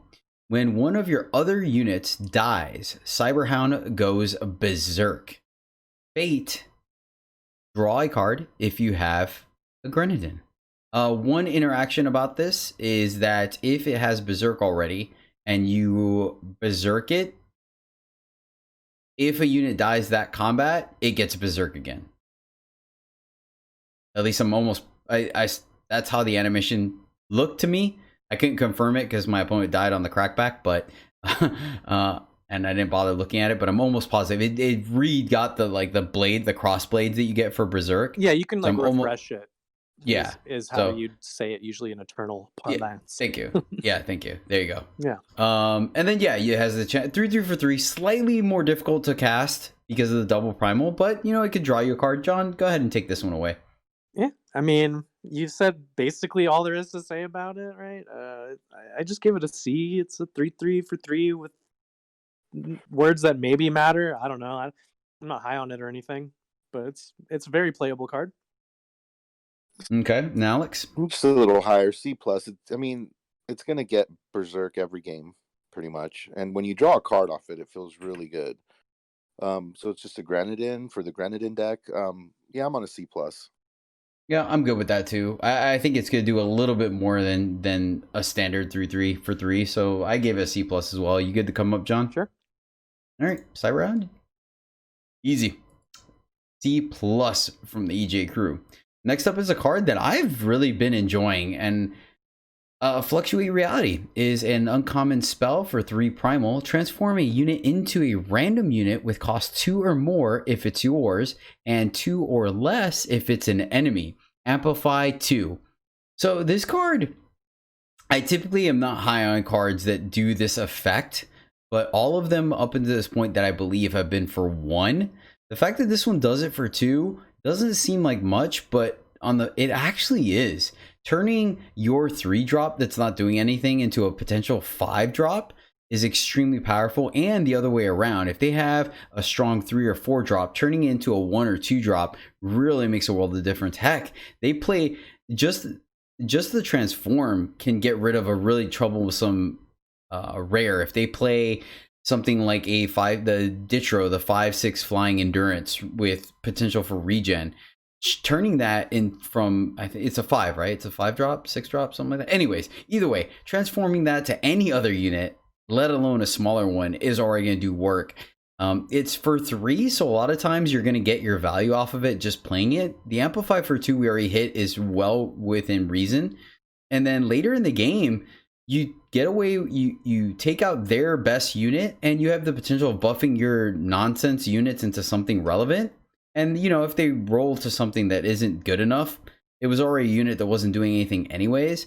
Yes, it's the RNG. You have a chance to get some bad rolls for sure. I think one time I used it, I got the, what is it, like the 9-cost legendary, but it gets the buffs from its summon effect. So it was just like a 3/3 or a 4/4 lifesteal instead of a 9/9. I forgot the name, but it's the unseen guy. He gets buffed if you have like cards in hand and cards in the void or something like that. I don't remember. But yeah, I think this card is good. I think this card is actually good, and it might just be the lack of removal or whatnot. So I gave it a B, and it stacks well as. God. Yeah, and the thing too is it stacks well, right? You can hit the unit, shrink it, and then if you get another one, hit it and shrink it again, or make your unit bigger. I don't know. I could be high on this. I haven't played it a lot. I have a lot of experience with it, but I've ran it and I enjoyed it when I played it, and it's hurt when it's been played against me, especially when my opponent shrunk my best unit and made 2 of theirs bigger. It was pretty legit. I don't know. So you go ahead, John. What's your side of it? I've played this card, and I just I guess rolled Snake Eyes every single time or whatever. Like, really? So it's been really bad for you? Yeah, like my evaluation at the end of the day with this card is like it's a C, but play it for the Amplify synergy. Like, I wouldn't bank on the random effects doing what you want. Okay. All right. Interesting. Yeah, all right. there's I mean, if you have to use it, like, let's say on an opposing 2-drop that's like killing you, like, oops, and it's like it's wearing a weapon or something, so it's already, it's still gonna have that weapon, for example. And like there's like 0-cost 1/1 flyers in the format. And like there's all these like legendaries that are 1-drops and like all kinds of stuff like that. And then of course anytime you use it on your own unit, you just like exactly what you just said. You get the goofy like bond unit or whatever. Like, oh my god, dude. Like, play it for the Amplify more than anything. Otherwise, you're literally just rolling the dice with the effects, I think. Okay. Yeah, it's not too difficult to sell me on that. I'm normally not a fan of RNG. Where do you sit on Fluctuate Reality, Alex? I give it a C+. I've actually splashed for it. I like doing it on turn 5 and turning my 3-drop and a 4-drop into a 5-drop and a 6-drop. But I probably got lucky on my rolls there. I do like turning my opponents. If you could keep downgrading them, they turn into door bots. Everything turns into door bot. You mean 1/1 flyers that are wearing weapons? Not. I've never encountered those, so I don't know what you're talking about there. The only one I've seen. Really, that's funny. I've always been always. Yeah, I'm low rolling. Y'all are high rolling. It's got to be a middle ground somewhere. It just goes off of your MMR. It checks your hidden MMR, and that just solidifies what you're gonna get randomly. That's what it is, John. You're too good, so it's like we got to leg up the opponents here. I mean, I wanted this to be as good as y'all are saying. Believe me. I tried it just for the. I played it in decks, not for the Amplify, but for the transform effect, and I was bit in the butt every time. Oh my gosh. All right, we'll meet in the middle then and give it a C+ for the time being. Okay. But the verdict's still up in the air for Fluctuate Reality. Yeah. Pretty good premium though. Okay, this card is seeing play though. Frostbite is a common fast spell for 3 primal, stun an enemy unit, amplify 2, deal 1 damage. This card is not as good as Martial Efficiency, but the 1 damage can do some work. Stuns are great at fast speed because they can take units out of combat, changing double blocks or combat tricks and things like that. So I think this card is solid. 3 is a lot though, and then 5 total to amplify once. John, where are you at on it? Yeah, I think this is a sweet draft card. I gave it a C plus. Yeah, I think every one of the costs come at a slight premium, right? But I think the flexibility of the card makes it like hashtag worth, right? Mm-hmm. It's just solid. And then I think in this case the amplify synergy that it gives you for your deck possibly is like upside for the card. Like I think its base case is like pretty solid in any proactive deck. So Okay, Alex. I don't know why I have a feeling when they first made this card, the amplify on it cost 1, but they probably decided that was too powerful. I'm at a C minus. I mean, it's gonna go in your deck. You don't want too many of them, really, but I don't really ever cast it or see it cast for more than like 5. So 1 stun and 1 damage. So yeah, C minus. I can go up a little bit on it though. It does go in a lot of decks, and you need this kind of ability in a deck. So it's kind of the removal that blue gets. Yeah, I give it an even C in between you guys. So we'll round off the EJ score at a C for Frostbite. cool. And it's fast speed. You could do it EOT, take a blocker out, kill maybe something, maybe, and then amplify your guys and get in there or what. Next up is Realign the Stars. This is a uncommon fast spell for 3 primal. Draw a card with Amplify of your choice from your deck. I gave this card a build around B because I typically am not a fan of tutor effects, but this one is cheap enough where it could potentially be grab a card and play it the same turn, and or grab it at the end of your opponent's turn because it is a fast spell. So if you have a really busted amplify card, whether it's a unit that wants to see the amplify or a really good amplify, the actual card, the amplify is really good, then this kind of acts as a second copy of it. Once again, I'm not particularly high on these kind of cards, especially in Eternal thus far, but I think if you have the really good payoff where you think you could win, then I give this a build around B. And also the premium is amazing. The stars actually light up and fade. That's super cool. And then the mist around the tower is oh, that's super cool. All right. John, you kind of like cards like this. Where are you at on Realign the Stars? I like this in Constructed a lot. I think you kind of said it, like in draft, I wouldn't just give it like a build around grade. I mean, I think the grade just completely scales with the amplified cards in your deck. I mean, there's like, for example, a time legendary one, and like that's like a huge payoff, but it's situational anyway. So I think like for the most part, I just want this to be like a market card. But like if I do have enough solid amplify cards, then I would main deck this, yeah. But like the card itself just has no value, right? Like it just completely depends on the rest of your deck. Yep. Like I said, I normally would completely disregard this card, but I think the fact that it's fast and it's cheap enough kind of makes it like it's worth considering. Like if you have martial efficiency, for example, that card is so powerful that I would just run this as a second copy of that every time, right? If you're playing both these colors already. Correct. But most other amplify cards, you're just going to have a few of them and they're all going to kind of be situational. And, I mean, the situational nature of some of them makes you want to prioritize this in those cases, but you're still just like dirtling a little bit in the meantime. And a lot of these amplified decks want to be aggressive, I think, is the main issue. Mm-hmm. Alex? I guess I just gave it a D. I mean, I wasn't really thinking of build around grade because I tend to put that on cards that I would pick first, and I would never pick this first. Right. Like, That's it a would good be a point. card that just like fell into my lap, and I was like, oh, I have the card already. John mentioned the yellow legendary card, which I wrote in my notes, send an envoy. Like if you have a card like that in your deck, having a second copy of that, that's how you win the game, So I do like that, but even if I have like a lot of good cheap amplify cards, I'd rather just like draw that card, Right? if you have enough of them already, Which instead of hope taking. I mean, it seems like you can, and you probably do if you're playing that deck, right? Yeah. So All right.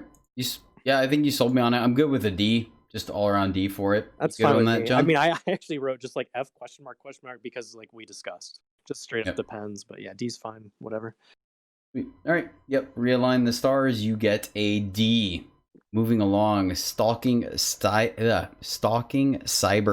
is a 2/2 common Grenadine Wolf for 3 primal. Berserk Fate. If you have 2 or more units, Stalking Cyberfang gets a +2/+2. Alex, what do you think about Cyberfang? So I mean, it's a card that you can put in your deck. Have it as a C minus. You're not reliably going to get the +2 bonus on it. So a lot of times it's just a 2/2 for 3 Berserk, and that's just very low filler. So C minus for me. All right, John. I just gave it a straight up C because I mean this seems like an average unit for primal, I guess. Um, sometimes it's like below, sometimes it's above. I mean, if you want it to just be good all the time, just put it in your market, right? And then you can just draw it when it'll be a 4/4 Berserk. That's always good, right? But if you have a few of these in your deck, the first one might be in your opening hand, and you might have better things to fit in your curve, and then maybe you draw that second one in the meantime, and that one's the 4/4, and you just ditch the first one as market fodder or whatever, or just play other cards, and eventually you play that one. But I mean, you're probably trying to be aggressive, so that doesn't sound like a great game plan. So I don't know. C or C minus? I said C. What do you think, Jedi? Yep, I gave it a C as well. I think you're right. With Primal, this is what you're going to get, and you may be able to buff with Grenadine, so whatever. We'll give Stalking a Cyberfang a C. All right, next up, we have the card that John mentioned earlier. Wind Channeler is a 1/2 soldier at common for 3 primal, and then summon, play Violent Gust. Violent Gust deals 5 damage to a flying unit. Hold on one second. Look and confirm that's unit or deal 5 damage to a unit with flying. Yep, so you can ping your own guy. I don't know why you would need to, but just wanted to throw that out there. Oh yeah, you can, duh, because you mentioned it. You're forced to use it. Yep, so you're forced to use it. If you play it and the only flying unit is yours, you have to kill it. Yeah, thank you. Duh. I should have taken 2 seconds. Yeah. All right, John. I don't know. As just a card in your deck, though, like I don't know. I just said F, right? It's just below rate.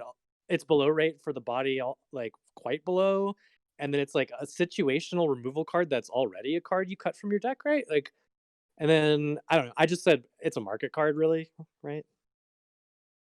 That's where I have it. I have it actually a pretty good market card because it's a good market card. This is a great Yeah. market effect. Yeah, I like that as well. I think that's great because, yeah, even with my evaluation, I'm like, it is 100% based on whether you want a Violent Gust in your deck or not. So, yeah, market card for Wind Channeler. Solid. I think, yeah, that's great. You're not really, it's a soldier, but not really what you're worried about. Like, it's definitely understated for the cost. All right. Next up, so yeah, market vote for Wind Channeler. Next one is Gate Crash Trooper. This is a 3/2 soldier at common for 4 primal. Aegis, Fate, each player draws a card. All right, so I'll be honest with you guys. I just straight up gave this card an F. And I'll tell you why. I read the Fate, and that's where I stopped. I'm like, I do not want to run a card that gives my opponent a card. Regardless if it gives me a card for how good it is, that's where I'm going to end it. That's where I gave it an F. You guys can talk about it more if you want to. So let's send it over to John. Yeah, I mean, I like to think that my average quality deck is equal to or better than my average opponent, so I don't mind just random card draw so much at the cost of nothing other than having this card in your deck, which I think is a cost.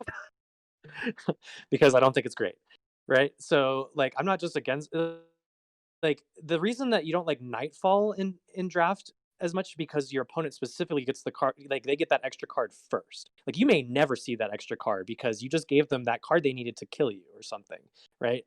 So that's why that's like kind of just bad most of the time in draft, right? You can't actually synergize with it. As far as just each player draws a card, like okay, yeah, technically you both get them at the same time, but you're mostly going to draw this on your turn, which means your opponent's probably like low or depleted on power, which means you get the card first at least with the effect, right? So I don't want to just poo-poo on it for that necessarily. But I'd want a real reason to just have this, otherwise understated soldier in my deck, because Primal doesn't have like the weapon support for the Aegis ground unit. Like, like there's some soldier synergies though and things like that where you may just kind of want this. And again, it's a Primal unit, which are all pretty understated for the most part looking in this format. So, maybe this is just an inclusion that you're it's like almost begrudging, right? I said C minus, but maybe that's too high even. But because the stats are not that low. I don't know. No, I mean a 3/2 for 3 is fine, and paying 1 extra for Aegis, I think, is reasonable. It's almost on rate. 3/2 for 4 is generally bad, right? Units are a little lower statted in this format, except for Sentinels. Okay, so where are you at on it, Alex? I had just given it a D, and because John made a good point where with this guy you're gonna get the card first, but it was at the cost of a 3/2 for 4. I mean, it has Aegis, whatever.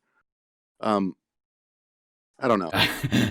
Aegis. It's like one of those old pronouncing old that car right? horns. Aegis. 3/2. I'm gonna do it now on stream. I'm just gonna be like, as you. Aegis. Oh, that's it. Oh, it's gonna be so good. Oh man, they broke my Aegis. So, right, so halfway point. All right, we made it. We only cracked once. All right, there we go. All right. We'll give Gatecrash Trooper a D. We'll give it a D, and we'll just move on from this guy. All right. Okay. Plated Hook Claw is a 3/3 Grenadine Beast at common for 4 primal. Your spells deal +1 damage. I just gave this guy a C. The 3/3 for 4 is not great, but it's serviceable. I just don't think there's enough spell damage. Even saying that there's a bunch of things that do 1 damage, 2 things that do Snipe, and a couple of 1 damage, 2 damage, or a couple of 2 damage spells, and we just saw a 3 damage spell. I don't think there's enough in this format for it, but I don't know. I've drafted a couple just because, like, yeah, sure, I'll fine, and then I end up cutting it. So where are you at on this guy, Alex? So just a little lower. I gave him a C minus. It is a Grenadine. Turning your ping effects into doing 2 damage seems okay, but then that means you have to have those cards in your deck. So it's like a good body for that ability that it's giving you, the +1 damage. But there's not really that much of that. So did you have this guy in your combustion deck, John? No, it was just a Huru mid-range deck. Just curious. I was just curious to see if maybe it doing 4 damage instead of 3 would have made a difference or not. I don't know. Where are you at on this guy? I rate this exactly the same as the last card. Like, I don't really see the difference, to be honest. Like, they're just both slightly understated 4-drops in primal. Like, the normally a 3/2 would be worse than a 3/3, but because of the Aegis, it doesn't matter, right? Like, if they can kill your, like, in fact, the Aegis is just better than the 3/3, is it not? Like, I don't see how you guys rate the last card lower than this card. They're like basically the same to me. Well, I told you, I just don't like giving my opponent cards. Like, straight up, I'm not gonna lie. I don't get that either. I also explained that. So that's great. I mean, that's why we're having a discussion. If we evaluated every card the same on this show, then why even bother? Right. Exactly. This is why. So where are you at on it? So I said C minus for both of those. Yeah, C minus for me. Okay. Yep. Cool. Yep. C minus for Plated Hook Claw. Root Ripper is a 2/2 Mandrake at uncommon for 4 primal. When Root Ripper attacks, your Mandrakes get +1 attack and overwhelm. Summon, transform another unit into a 3/3 Mandrake. Yeah, there's a lot to talk about here, John. You could take it. Sure. I think this is a pretty solid primal uncommon. In fact, dare I say, pack one reason you might want to go into primal. I guess I don't know. It's got the Mandrake synergy going on. It's essentially removal when you want to be like a silence. It leaves behind a relevant threat. Like it by itself on attack is a 3/2, and it buffs your whole Mandrake team, which presumably you have some. And you could also use it the other way, right? If you had some like value play unit that's just a 1/1 or something and it did something else, you can turn that into a Mandrake that can actually attack for 4 next turn or whatever. So I think this is a pretty good card. It has a lot to like about it. I give it a B-. Wow. Yeah. All right, Alex. I'm right there with John. B-. Giving permanent stats to all your mandrakes, that's quite strong. Upgrading any smaller unit that's not doing anything into a 3/3 mandrake is nice, especially with the abilities it's going to get from the Ripper. And then is it, I had to double check this, is it any unit you could do it against? Yeah, that's it. That's exactly what I just noticed. That did make me go up on it. It is any unit. Yeah. So if your opponent has it's like pseudo removal, Mm-hmm. Oh yeah, I got hosed real bad by this from my opponent. Like one of my first games in the format, I was like, "Oh my god, this is an uncommon." No, like I got wrecked by this. It's pretty versatile little mandrake. Yeah, it's a versatile card. It's Yeah. understated like all these other primal units, but this one does stuff. Yeah, I was lower on it because I figured it was only going to attack once, right? A 3/2 is still going to get, they're immediately going to take this out, but it does buff your whole team permanently. But the other thing was, I was like, what? There's so few things that you're gonna. It's not really a big upgrade to go from a 2/2 to a 3/3 Mandrake or whatnot, even though it does get buffed. But the fact that it has flexibility of taking out your opponent's best unit, somewhat. All right, and you guys are higher on it, so you guys that this unit can attack into anything they have on the board next turn, right? Like if they have like just a 7/7, you're like, you now a 3/3, and my guy's a 3 whatever attacking into it. We're trading now, right? So it's a card for a card in that case. All right, so you guys are both on what? I said B-. Yeah, I was on Alex B- as well. All right, I was at D+, but like I said, I misread the card. So all right, I'll come up to a B- on it. I still don't think it's that strong, but I'll trust you guys on it. I definitely, once I read the second part that it's any unit, because I initially assumed the same thing where it was just our unit, that made it definitely significantly better for me. Next up is Encroaching Vine, is a 4/4 Mandrake at common for 5 primal. Reckless, regen, summon, plunder. I'm not particularly a fan of this card, but it's because I'm not a fan of Reckless, even with regen, but I don't know. Go ahead and talk to us about it, Alex. What do you think of Encroaching Vine? So I gave Encroaching Vine a C-. I mean, a 4/4 for 5. It does let you plunder. I'm just not a huge fan of the Reckless. There's some games where you won't even be able to play it, even with the regen. It's just gonna chump attack a couple times, and why do you want to do that? So it's a C- for me. Yeah, I had it on a C- as well. I feel like it might be best in Skycrag, where you have Malaga munitions and a couple pump spells to kind of allow it to push through a little damage or trade up, but I'm not very impressed with it either. Where are you at on it, John? I hate it. I said it's a D. It's a primal unit. Sigh. All right, we'll just go with C- then on this one. 2 C- and a D. Yeah, by the time you play this, like you're probably gonna, like, even if it's not on the board it's yet, so you're high gonna on the run into a curve. 6 drop next turn, and you're gonna have a bad time, right? Yeah, exactly. Like, I just don't feel it's not going to trade the way you want it to. It's just not. It's too late in the curve for a 4/4 to do a lot of damage. No, it's a cool one to give the ultimates to from the other guys, the deadly. Yeah, like it Or could be a payoff in Overwhelm. a Mandrake deck, I guess, right? But it could, but there's all these Mandrakes that are just good on their own versus this one really wants the other. You get what I'm saying? Like, it just, the cheaper one, if you want better. Yeah, if you want to hit a critical mass of mandrakes, sure, play it. But I think you're just better off just running the other mandrakes. Okay. So that is a C- for Encroaching Vine. Next up is Exotic Purchase. This is a common relic for 5 primal. Summon, draw a spell from your market. Pay 5 and sacrifice Exotic Purchase to draw a spell from your market. I give this card an F. I think it's just too slow. Unless you have some kind of busted rare or legendary spell that can win you the game that you want to have in your market, you're adding 5 to it. So you take something like a Conflagrate, right? You're making it pay 7 without the Amplify. Most likely you're not. And then you have some kind of 7-cost spell that wins you the game. So you're not going to be able to do this and play that in the same turn. I don't know. I think this is extremely too slow. The juice is not worth the squeeze, so I gave it an F. John, you're kind of the Spells Matters deck guy. Where are you at on this guy? That's an F. I mean, I don't get what draft deck this would ever go in, like, as opposed to any other card. I don't know. It's just so expensive for what it does. Like, and it's not even any card. It's spells only. Like, this is just so bad. It's like, no.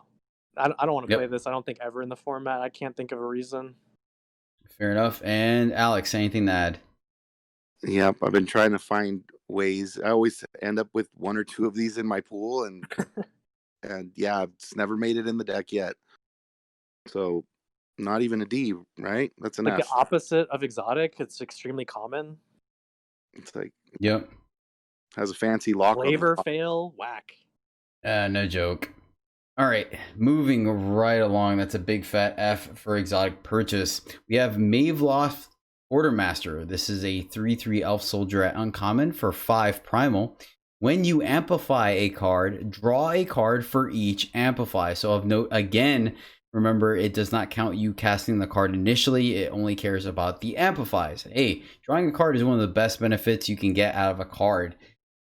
I think it's worth it. I think it's not amazing, and it stinks that you're paying 5 for a 3/3, but once again, drawing cards is sweet, and Primal does have one of the cheapest Amplify cards in the format. I give it a C+. John? I give it a build around B-. I think just as a as a unit, it's so bad, right? It's like D territory, but build around, I think, yeah, it's very much worth. Yeah, just a little higher than you, it sounds like. What do you think, Alex? I think I like the build around grade. Now the body you get, like you said, is horrible. It's hard to sandbag some of those cheap amplify cards. Sometimes you just got to use them in the course of the game to survive and win the game. So drawing a card here and there is pretty good. Don't get me wrong, just off your amplify effects.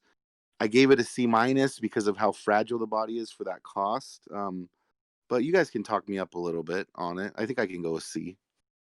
No, what was your build around, John? It was a B? I said B- build around. Yeah, I'm good with that. I'm good with the build around B- because you definitely want to have a critical mass of Amplify, because her without triggering Amplify to draw cards just makes her Terabad. Terabad. Having some fast speed Amplify definitely works better with her, because you can draw the extra cards and then refresh your power on your turn to play those extra cards versus having to do it on slow speed. So yeah, I like build around B for Maveloft Quartermaster. Next up, we have Forbidden Tree. This is a 6/3 Mandrake at uncommon for 6 primal. Berserk Regen, amplify 1, give an enemy unit Reckless until your next turn. Yeah, we just talked about how we didn't like Encroaching Vines because it had Reckless, and now this card is going to give your opponent stuff Reckless, as well as being a big enough beater to eat that unit. I think this card's good. John? Yeah, I agree. I think this card is good. It's like everything that's bad about that card we just talked about a minute ago is now good in this card for only 1 more mana. Power cost, anyway. I give it a C+. I think the low health and Berserk, like, that means you want to use this aggressively. But I think with the regen, I mean, obviously we found out that means it can also tussle on defense. So, like, the turn you play it, you're not just gonna like waste your whole turn playing this, 6/3 and your opponent swings out and you can't even block with it or something because it just dies, right? And you need it to get in next turn, right? It doesn't really have that risk because of the regen. So it's better than a unit like this would normally lurk. And this Amplify could, I mean, if you can afford it right at that point in the game, that can lead to some real blowouts for sure. And it could just basically win you the game on the spot, right? In the certain board state. So there's so much diversity with this card. You can amplify their biggest unit, make it attack and block with this guy. You can amplify several small guys, block with your other dudes, and force them to block this dude with your big guy. Like, yeah, the sky's the limit with what you could do with this guy. And then, of course, you can eat the unit on defense with the amplify and then put like a cloak on it to make it unblockable and then swing in for 12 with the berserk. Yeah, this card I think is great. I think it's only like the second amplify on a stick we've seen in the set so far. I think the other one was that Elysian, the flyer. Yeah, the flyer. Yeah, I believe so. That's just gravy, right? You don't even need a spell. Like, this is an actual unit that just has amplify. Oh my god. Great synergy. And then it's a mandrake, so this thing can get deadly, this thing can get overwhelmed, etc., etc. See, that's like, it doesn't really, like, that's a little tension because amplify is soldier stuff, but I think you don't care. You just play this either way in either deck. But yeah. Oh yeah, for sure. This is just them doing some deck. This is them just doing some format designing and having cards kind of bleed into multiple archetypes. Yeah, exactly. Yeah, I'm also on a C+ on it. Alex? Yeah, I was on a C+ as well, and I'm not gonna beleaguer the point here. You guys made them all. Excellent. Yeah. No, it's a great card. I'm super excited to get to play it hopefully at some point. All right, and then our final primal card is Frostclaw Rider, is a 5/5 soldier bear at uncommon for 6 primal, +2/+2 for each of your other soldiers. Frostclaw Rider costs 2 less while there is a stunned unit. This includes your units or theirs, and it does stack. So, right, no, it does not stack. It doesn't say for each. So, at best, it's always going to be, at best, it could be at 4 cost. But it doesn't matter if the stunned unit is yours or theirs. Of note, it's not a summon ability, so the power and the cost do fluctuate based on the board state. So, keep that in mind. If they fast speed remove one of your smaller soldiers, he shrinks. And then, cost things, etc. If they do like the fluctuating whatever, I forgot the name of the card already, reality. But reality, there you go. I think this card's good. It's not busted, but it's good. I give it a C+. I think it's not going to be too difficult to make this guy a 7/7 or 9/9 for 6 or 4, or maybe pushing it. But I think even then, a 7/7 or 9/9 for 6 you're really happy with. Because, like what Alex has mentioned several times, there's just inherently a bunch of soldiers in this format without trying too hard. So I think this guy is solid at the uncommon level. I mean, it's a decent finisher that you're not going to get punished for too bad. You just got to be very cautious of fast speed interaction with your soldiers and this guy as well. What do you think, Alex? I mean, I'm on a C+ as well. It's good on, whatever spot of the curve you're playing it on, 4 or 6, and it's like kind of Blues Sentinel. They don't really have any Sentinels, but this guy can tussle with Sentinels because it gets pretty big pretty fast. So yeah, I like it at a C+ as well. One small thing to note before I send it over to you, John, is that it at least also gives you a little bit of insurance with silence. There is various silence in the format, and sometimes cards like this can get wrecked by it, but at the very least you get stuck with a vanilla 5/5 if they do silence it. So, John? Yeah, nothing to add, I don't think. I also rated it a C+. Sweet. All right. That is C+ for Frostclaw Rider, and that is Primal. Kind of underwhelming. I'm not going to lie, guys. I'm not impressed with Primal. I think it's going to be another support color and not a front runner. What do you think, John? I thought Primal was the Overwhelm faction. It's Underwhelm? Unlucky. I see what you did there. Yeah, no, dude, this Primal looks a lot like, not the last set, but like some of the other recent sets Primal, where it's Echoes of Eternity support color, right? Like, yeah, it just doesn't, like, all the good units are at the uncommon slot, so good luck with that. Like, Primal, like, I say all. I'm being a little harsh, but I mean, because Primal, like, that 2-drop Mave off Elite is premium, right? as at common, but people are going to be fighting over those for they'll splash those in a Combre deck just because it's so good, right? So if you're just main primal, you're going to be hurting for common units, which is never good when you're trying to build a deck that wins games. Next up is Shadow, and let me say we are off to a not very good start, I guess, for lack of a term, like a wall. I don't know. I was trying to come up with something witty. I didn't have it. Shadow Fang Valkyrie is a 1/1 Valkyrie at uncommon for 0, and then a Shadow influence. Flying. Shadow Fang Valkyrie can't block. Yeah, F. John? I was also at an F on this one. I said D-, so as close to an F as you can get. It's technically a card, I guess. Yeah. The only thing it has going for it is that it's a Valkyrie, and there's way better Valkyries to play, namely like the emulator. So, yep, gone. Done. F, don't play this. Shadowfang Valkyrie is a miss. Next up, hey, another 1/1 Valkyrie. Gosh darn it. Bastion Bolt Crafter. What is up in this alternate reality or what other continent? They need to get their Valkyries up to date, or like these do not match with Icaria's. Bastion Bolt Crafter is a 1/1 Valkyrie at common for 1 shadow. Flying. Summon each weapon in your hand and mark it gets +1/+1. So this is kind of like a variant of the Oni Attackerman that the Misplay spoiled, which is shoot, now I was not trolling them, but now I can't remember the actual name of the card. The 2/1 Oni that buffs. I mean, it's Oni Attackerman, as far as I'm concerned. Yeah. Anyways, regardless, the weapons are much more difficult to hit, and yeah, I don't know. I don't like this card either. I give it a D. Like, you're fine playing it, but I think it's even worse than the Cadet. So I don't know. I give it a D. I think you can play it, but it's begrudging. Yeah. What about you, John? What do you think? Yeah, straight D for me as well. Okay, and then Alex. Like, there's so many cards for Snipe to hit that your opponent shouldn't probably have in their deck. Yeah, D- for this. Yeah. Using a bad card to get rid of another bad card, lol. Poetic justice, though. Is that what like bronze drafting looks like? If you go down in bronze, people facing each other, is that what their draft decks look like? Yeah, I'm probably losing to the deck with all these 1/1s. They just figure out a way to give all their snipes deadly, and they're just sniping all your units. All right, this card I've been impressed with. This is Blackout the Skies. This is a fastball at common for 1 shadow. Yet again, the enemy player sacrifices a unit with flying of their choice. Amplify 4. They sacrifice an additional unit with flying. So typically we're not the biggest fan of our opponent getting the choice on cards, but the fact that this creates has the stipulation tacked on of flying makes it to where it's a lot easier for this card to hit the unit that you want to hit.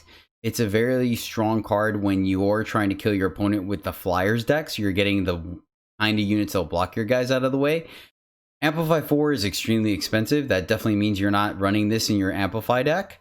But, you know, paying 5 for this to get 2 flyers out of it, most of the time is going to decimate their Air Force and clear the way for your guys to go in. It is a fast spell, so you can easily do it at the end of their turn or in combat, like we saw in previous formats with, what's the 6-cost sacrifice? Imprisonment. And the other thing, too, is that sometimes you can just play it for 1, get their 1 flyer. But I will say this, if you are going to play it for 1, do it before they can play another unit, because you will not have a window. For example, if they have the 1 flyer you want to get rid of, and then you pass the turn to do it mid-combat or something like that, if they play a flyer, you will not have a chance to respond with this until the other second flyer is on the board. Just FYI. Yeah, I think this card's good. It's not amazing. It's good in specific situations. So I gave it a C-. John? Yep, C- for me as well. I'd prefer this to be a market card, but I don't mind main decking this in some decks playing Shadow. So yeah, C-. One thing also worth noting, the thing you just kind of mentioned as far as like holding up the power versus playing on your turn, like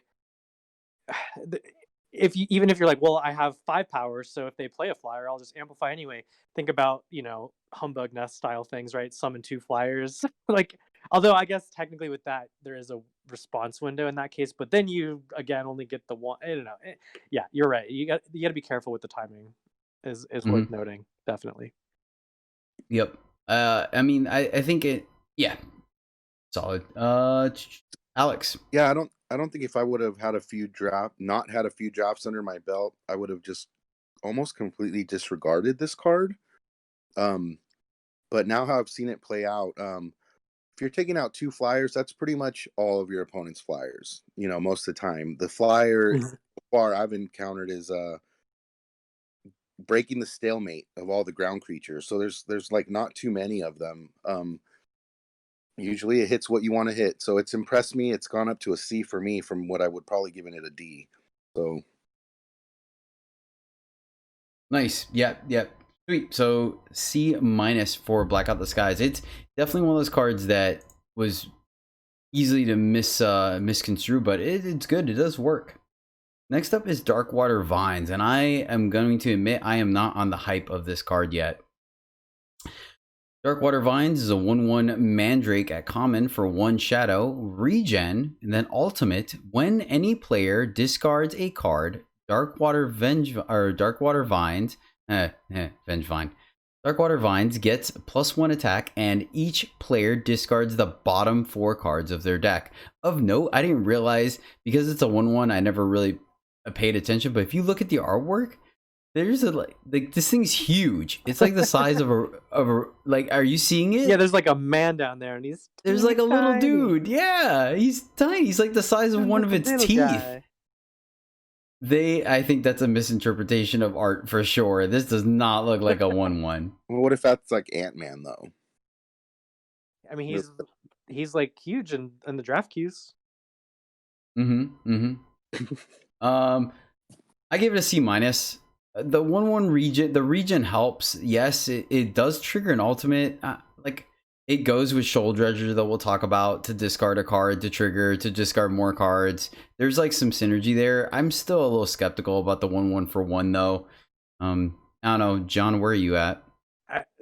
This one's like, it's a synergy card, like through and through. So I think its effectiveness is going to range as far as how much you can capitalize on that.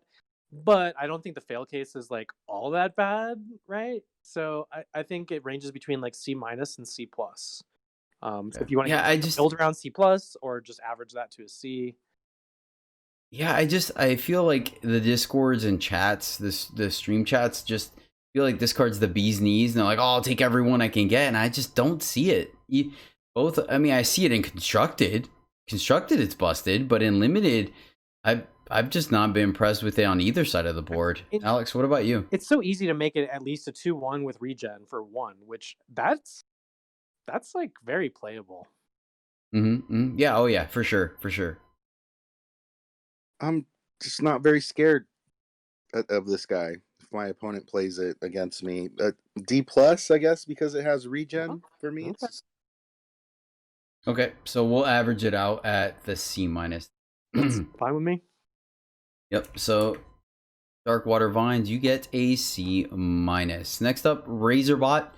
Seen this 100 times before. 1/1 Grenadine Rodent at common for 1 shadow, deadly. C. It's a Grenadine. It's deadly. It trades up. There's a lot of 1 damage things, but when it isn't there, you just slam your units into it until they trade, or etc. It combos well with deadly, and if you're able to ping with it, that's great, but I don't think we need to spend too much time on this one. No. Run it in your deck. You're not windmill slamming it, but you're fine playing them. Yeah, you'd only prioritize deadly if you have like all those. There is additional synergies where your units can like shoot things, right? But yeah, as just a unit, it's just an average shadow unit. Exactly what you'd expect. C. Alex, anything? Straight C. Yep. All right, cool. Yep. Razorbot, you get a C. Next up is Fatal Misstep. I like this card, but Alex, I will let you take point on it. Fatal Misstep is a common fast spell for 2 shadow. Kill an enemy unit that was played this turn. Each player discards the bottom 3 cards of their deck. The bottom 3 cards of their deck. All right, Alex, what do you think of Fatal Misstep?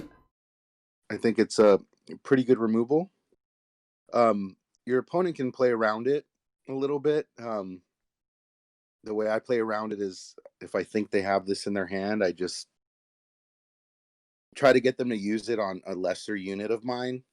So if they keep leaving 2 up and they don't use it, they're kind of like hopefully losing tempo by not doing stuff on their turn. But it is a pretty good removal spell, especially late in the game for like their big unit they just spent 6 power on or whatever. I'm going to give this a C+ as removal. Yeah, that's actually exactly where I was at on it as well. C+, because I think it can hit something all the way up the curve, which is fantastic. It's good late to an extent because they might have played their best units, but they might have also not. It's good if there's a gap in your curve where you're like, all right, I'm not doing anything on turn 3. I can leave this up and just kill whatever their 3 or 4 drop is. So, and it still does kill absolutely everything. I don't know if you can play around this card very well. Only because of the fact that it's 2, so the longer you wait, the easier it is for your opponent to leave it up. So I think there's some very interesting gameplay to it. I like this card, but yeah, I'm at a C+. John? I just a little bit lower at a C. I think it's a little more awkward, and it's situational.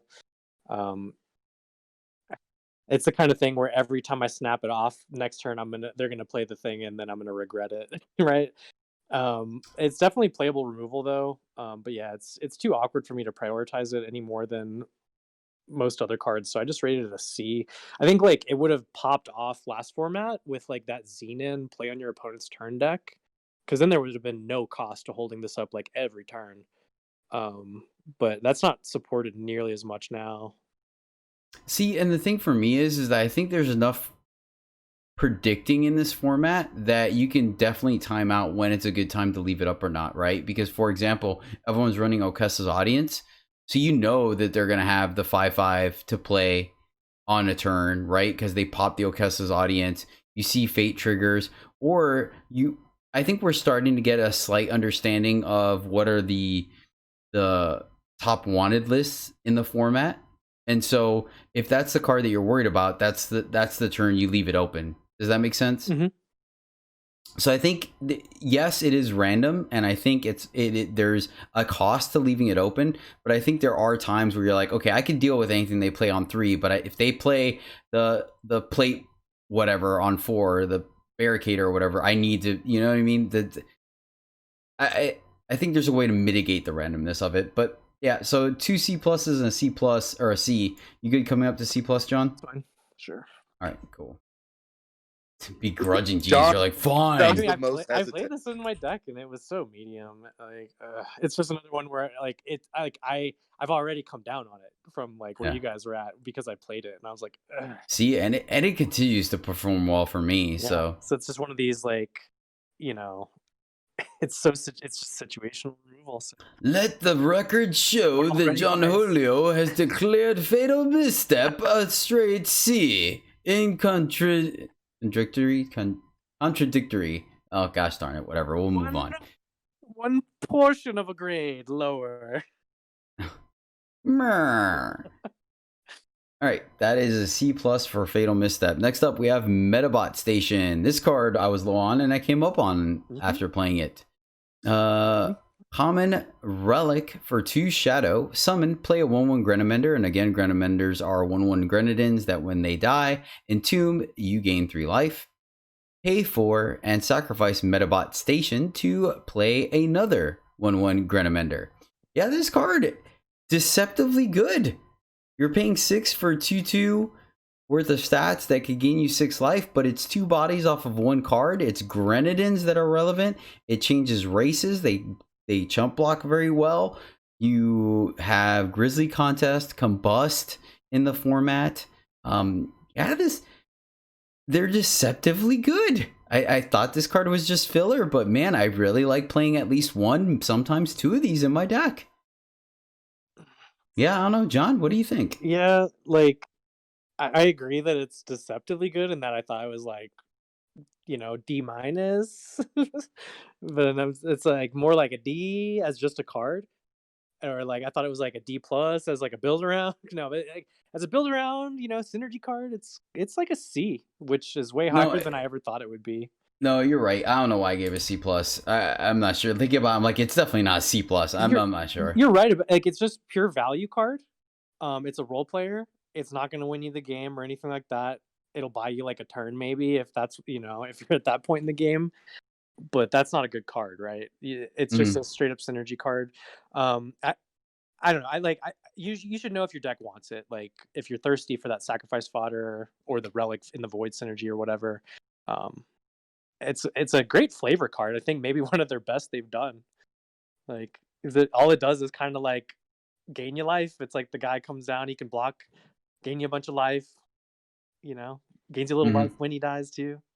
The first Grenadine feels good. The second one is a little rough, especially when you need it because 4 power is a lot. But like I said, I've been impressed with this card. It's done more work than I anticipated. Yeah, I think we've all played a Recombobulator and like been okay with it. It's similar to that, but with like a little extra cost and a little relic synergy, right? So, Alex, I don't like it. So a Grenamender is a 1/1 for 1 by itself normally, right? Mm-hmm. So you're paying 2 for the first one, and then you're paying 4 for the second one. That's just the math doesn't add up on that for me. If you really need relics in your graveyard, I mean in your void for whatever reason, I'm on a D. I guess you guys talk me up to a D plus, but I'm not looking very highly on this card or trying to draft it. Nope. Yeah, you guys sold me on it. It's a don't lose card versus a win more card or a win card. I got it. Yeah. Yeah, just on its own for sure. But I mean, it can help enable powerful things in your deck.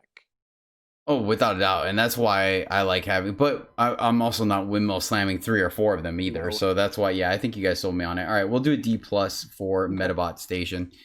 Next up is Nectar of Light or Nectar of Unlife. This is an uncommon spell for 2 Shadow, Decay, deal 2 damage, Amplify 3, draw a unit from your void. It gets Decay and Void Bound. Yeah, I think this card is fine. Just baseline, deal 2 damage for 2 Decay. It's slow spell, it's 2, so it's not chemical rounds, but I think that's still plenty serviceable. And then the fact that at 5, it can get a unit back from your void, and then at 8, it can get 2 units back, plus either kill something or shrink something. I think that's extremely good. I like this card a lot. I give it a C+. Especially if your opponent had to forcibly trade either a removal spell or a couple of units to get the unit you're getting back, and you're giving the unit that you're getting back decay. So even if it's not the biggest unit, it still can like offer an impact on the board. I like this card. I really do. I give it a C+. Yeah, I think everything you said is spot on, except for that rating. I feel like it's a whole grade low. I gave it a B+. I'd splash this in any deck. This is so good. Sweet. No, I could get behind that. Alex? Yeah, I mean, I love throwing this Raise Dead onto this damage spell, basically.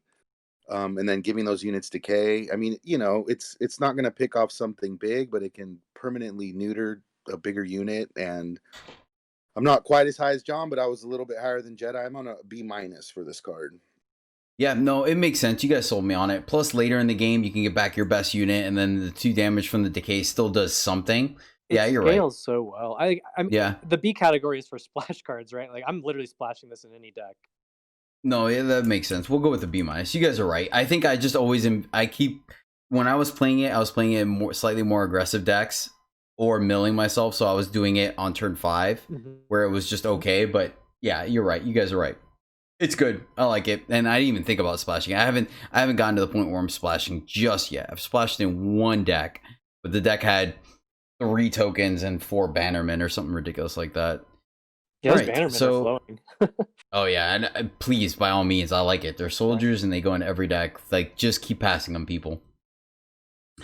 Let's see. So Nectar of Unlife, you get a B-. Next up is Rail Driver Valkyrie, is a 1/3 Valkyrie at uncommon for 2 shadow, flying, then ultimate. When you play an attachment, play Snipe. So there you go. There's one of the units that deals Snipe. 1/3 for 2 flying is just a standard fine unit in any format. I think it's a little bit better in here because we have various weapons that are aggressive that can make the extra health kind of even out and make this quite a good beater in the air. It combos very well with Wormstones because Wormstone does count as the attachment that you have to play that triggers her ultimate, that triggers Snipe, that triggers Wormstone breaking. So that's awesome. But overall, I still think she's a filler card. The Snipe just isn't really enough for her ultimate to be backbreaking. And then once again, a 1/3 is just fine. I like the fact that she's a Valkyrie and she's evasive. So I think I like her more in Stone Scar, so I can slap those heavy attack weapons on her, but I think she's fine. John? Yeah, I agree with everything you said. I think the synergies are just all upside here. And like we've mentioned plenty of times, like there's a lot of shadow cards that also care about just the fact that it's an ultimate ability. You mentioned the spell with the Snipe synergies. It's solid C+ for me. All right. And Alex? Yeah, I'm on the C+ train here. I like Snipe. We decided as a card by itself is bad, but when you get them for free from playing an attachment, I don't mind that at all. And there's plenty of targets as we're going over. So I like it as a C+ as well. Okay. I was on a C, so I'll come up to a C+ to meet you guys on her. I think that's fine. I would play a 1/3 flying for 2 just as a C without any extra text. Yeah, and that's why I put her as a C. Like, I don't think the ultimate is enough to bump her in the C+ range for me personally, but I don't think you're wrong for there's just so many good 2-drops in this format, but I think that's fine.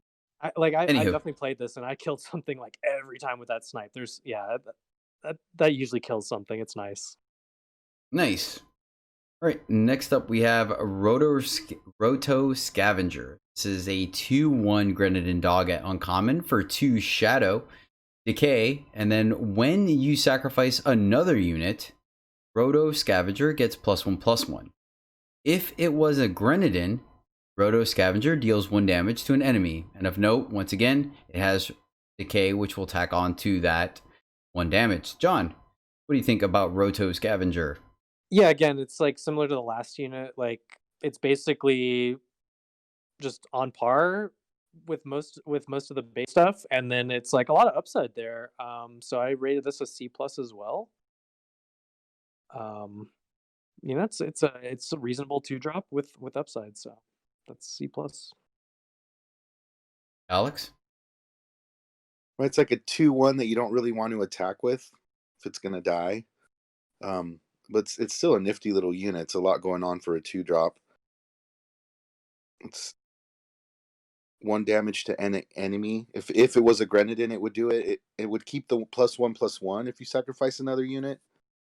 Mm-hmm. Yeah, I'm on a C for this guy. Okay, I was on a C+, so yeah, we'll go C+ for it. I think it's got enough value attached to it.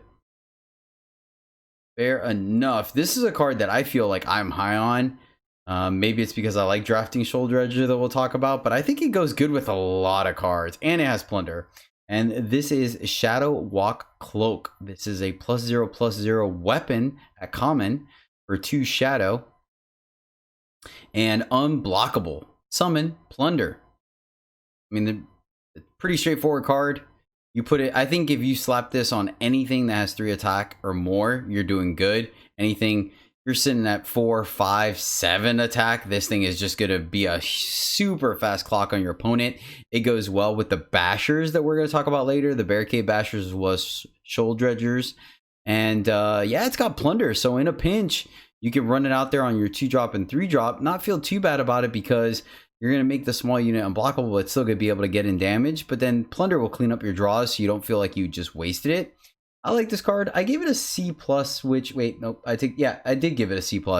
I think it does, I want no more than 2 in my deck. And sometimes I'll still trim the second one. But I think this card is extremely powerful. And then once again, it's in the same color as Shoulder Edger, and I like Stone Scar, so maybe I'm kind of favoriting it because of results orientation, but the card does some work. I like it. John. Yeah, I would otherwise be lower on it, because it just has like the inherent problems that any playing just weapons in Eternal has, right? Like you just go down a card, you Voltron. It's just inherently risky.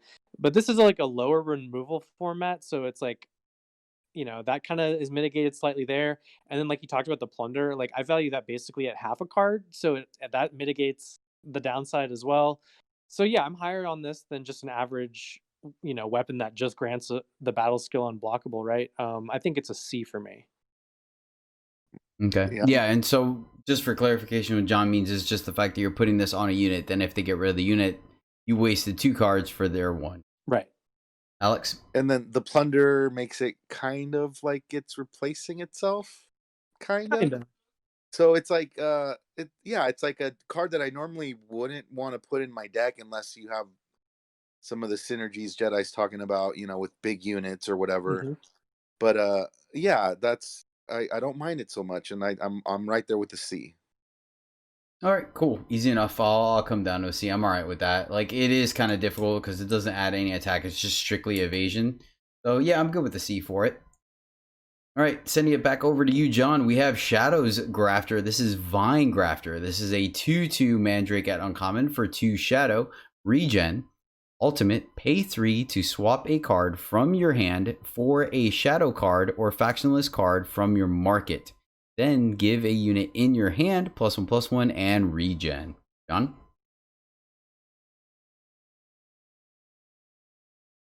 You're muted, buddy. My bad.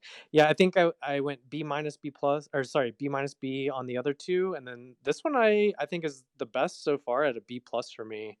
Um, I think the 2/2 regen is like the best ability, and then like giving that to like any unit is just so good. Like in a lot of games, that'll end up basically giving you like 4 cards worth of value for this 1/2 drop. Like that's so good.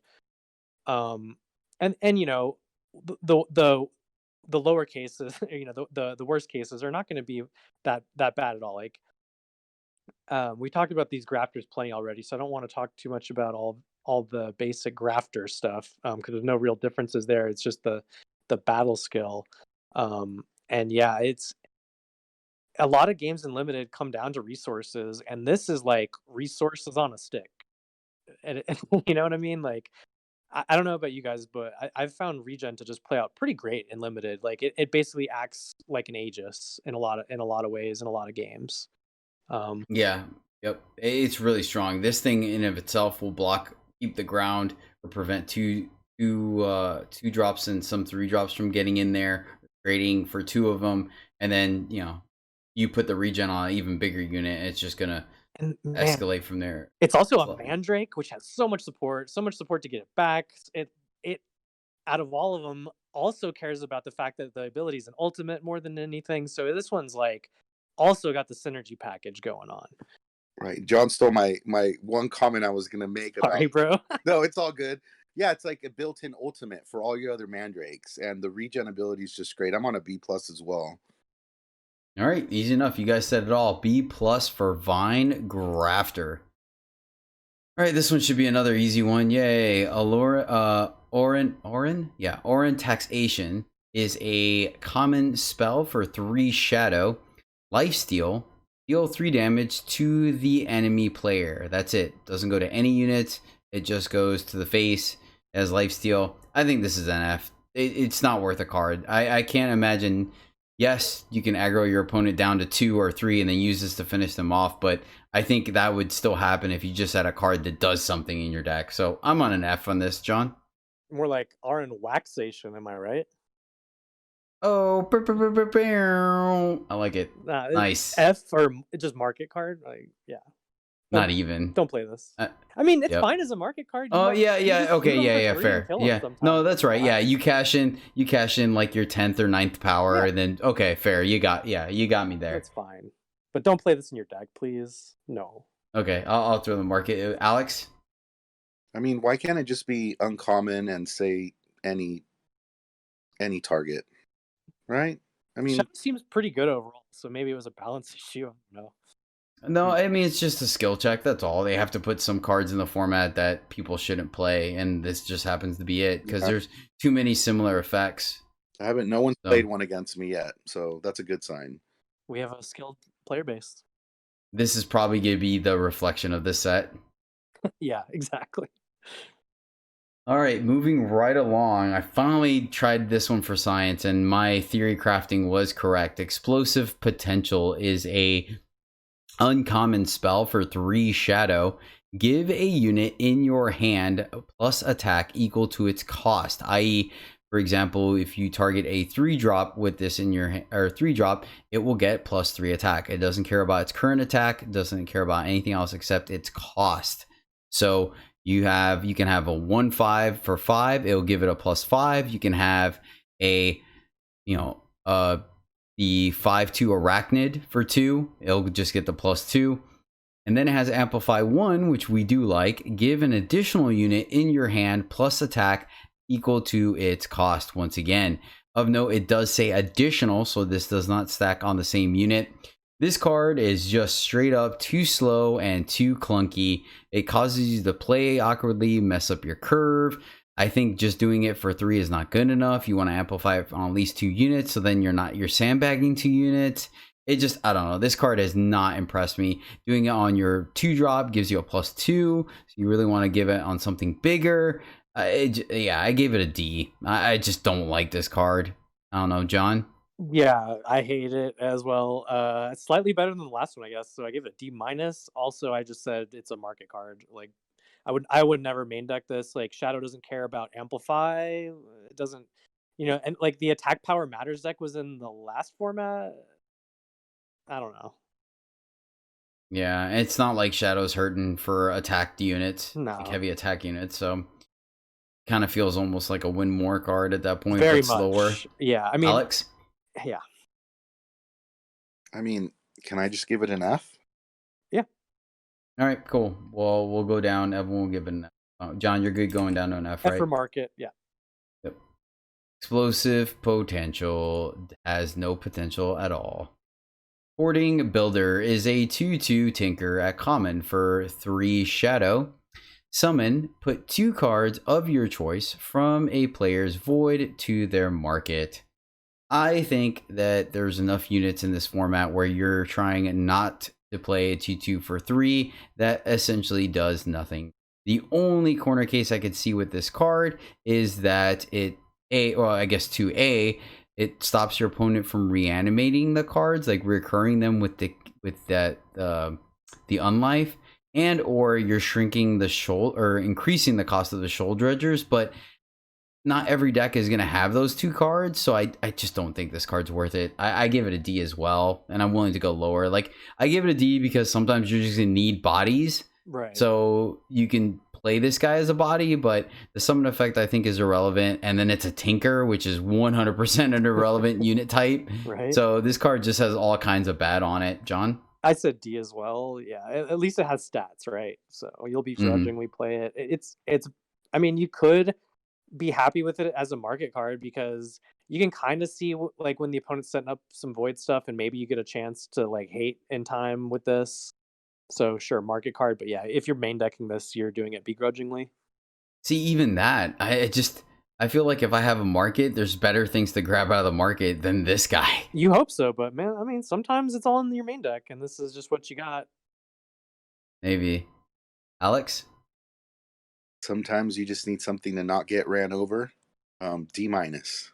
All right, so D for Hoarding Builder. There. Next up we have Invasive Creeper is a 2/2 Mandrake at uncommon for 3 shadow. When you play an ultimate ability, your mandrakes get +1 attack and lifesteal. Fate, draw a card if you have a mandrake. Card seems good. Alex, what do you think of Invasive Creeper? I mean, say you have the Mandrake deck, and all of a sudden they all have lifesteal and +1. That's just so swingy. I like this guy. I'm gonna give him a B minus. Wow. Okay. All right. John, what about you? Yeah, like this looks kind of medium on paper, like if you just saw this card by itself. But yeah, there's actually a ton of support for basically all the text on the card. And this unit itself also does get the buff, right, which kind of shores up its lack of, or even explains its lack of starting stats, right? So I said C plus. Yeah, that's what I was on. I was on C plus as well. Though it does have a high potential of drawing you a card. I feel Yeah, it like has the a high Mandrake ceiling. deck. Like, I mean, Yeah, I definitely do. And Lifesteal's super powerful, but I feel at this point I'm just gonna repeat what you guys said. So yeah, Alex, can we talk you down to a C plus for Yeah. the time being? That's okay. Sure. Yeah, the like C plus helps in races and stuff, and it's a really good stat. I just don't think it's as powerful as Deadly. Ironically, I mean, I'm sure there's turns where either or are gonna be interchangeable, but right. okay. Next up, Silver Slicer is a +2/+2 relic weapon for at uncommon for 3 shadow. Valkyrie Warp, quick draw. Yeah, I don't like this card. I mean, it if you need some type of cheap removal, pseudo cheap removal, you can play this, but I don't like it. I give it a D. Even with quick draw, I'm not very impressed with this card. We have seen a decent amount of 3/2s and stuff like that, so this has the potential of getting that 2-for-1 and whatnot, a couple of 1/2s, but overall, I think the stuff that you really want to kill is bigger than that. What do you think, John? I think for the deck that might want to play this card for the Valkyrie Warp text and stuff, like I think this is a pretty sweet card for that deck. I give it a build around C plus. As just a relic weapon in any deck, it's more like a C minus. Like it's it's just an Iron Hook, like it's serviceable interaction or whatever.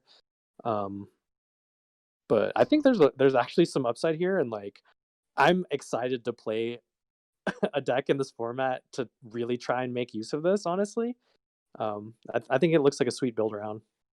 See, I might have been a little higher on it if it's not for the other weapon we're going to talk about that I think actually is decent. But I mean, I guess I could see that. Let's see where Alex is at on it. So I'm just like middle of the road for me. For me, it's like a 3-cost spell that does 2 damage to something most of the time. So that's going to be like a C minus for me. Yeah, and I'm on D. John, you're on C plus. You said, or build around. John's on build around, right? Yeah, I said just by itself C minus as well. But yeah, Okay. I think it's a good build around. Let's go with the C minus for the time being because I feel like people aren't gonna quite value this thing in like or see it as a Valkyrie. I'm So C like, oh, it's gonna minus. draw a card and then it's gonna kill everything. Yeah. All right, this card I still take a really picture. don't have. This card I still really don't have a solid decision on, so I just went with C minus because I think there's some upside. I think this is just one of the most swingiest cards in the format. It's like super high ceiling and a super low floor. This is Zumic Coercion is a fast spell at uncommon for 4 shadow. Sacrifice a unit to draw a card from your market. Of note, it just says sacrifice a unit to draw a card, so you don't have to swap a card in your hand. Just the second unit, and playing this card essentially is the trade-off to get that card out of your market. Fate. Add a random card to your market. So even if you don't have a market, this essentially gives you a target to go get, and then if the card's bad, you just don't sack the unit. Yeah, I just gave it a C minus. I think it's just, if you have a good card in your market already to get, this thing goes up in value. And if you don't, this thing goes down in value for me because I don't particularly favor RNG. But that's about it. It is a fast spell, so you could do it in response to your opponent's removal spells, which seems really good to me. Or combat tricks, so you're still getting your value out of it. I like that. And or doing it EOT just so you have the power up if, for example, because 4 is a lot. So if you do EOT, then you have the chance to immediately play your market card the following turn. I don't know. John, where are you at on Zumic Coercion? I don't have a lot to add, but I rated it a C. Okay. And then Alex? So I guess I've managed to pull some really good cards with that random shadow that it puts into the market, which made it like seem like it was better than it was. But it's still, you have a cost to get a card out of your market. I like that it lets you just get any card out of your market. It's not. There's no like caveat to that or whatever.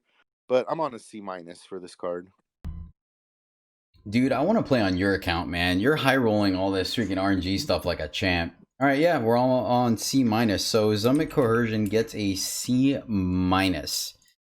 Moving right along, we have Shoal Stirrings. This is a uncommon spell for 5 Shadow. Play 2 mandrakes from your void. Fate, each unit in your void gets +2 attack. I give this card a build around A. You want to be the Mandrake deck, but man, does it pay you off for it. It pumps the units in your void already. Then when you get them back, they're going to be bigger. It trades, most of the time you would assume that it trades up on power, i.e. you're going to get maybe 6, 7, 8 power worth of stats of Mandrakes off of this 5. It resets the ultimates. It does a lot. I think this card can be extremely powerful in the Mandrake deck, and specifically just the Mandrake deck, because it only brings back Mandrakes. I don't know, John. I rated it differently because like I didn't want to give it a build around rating because like I think there's just enough support for Mandrakes in general, like to give this a generally good rating. Like if I gave it a build around, like yeah, it's probably like A territory, right?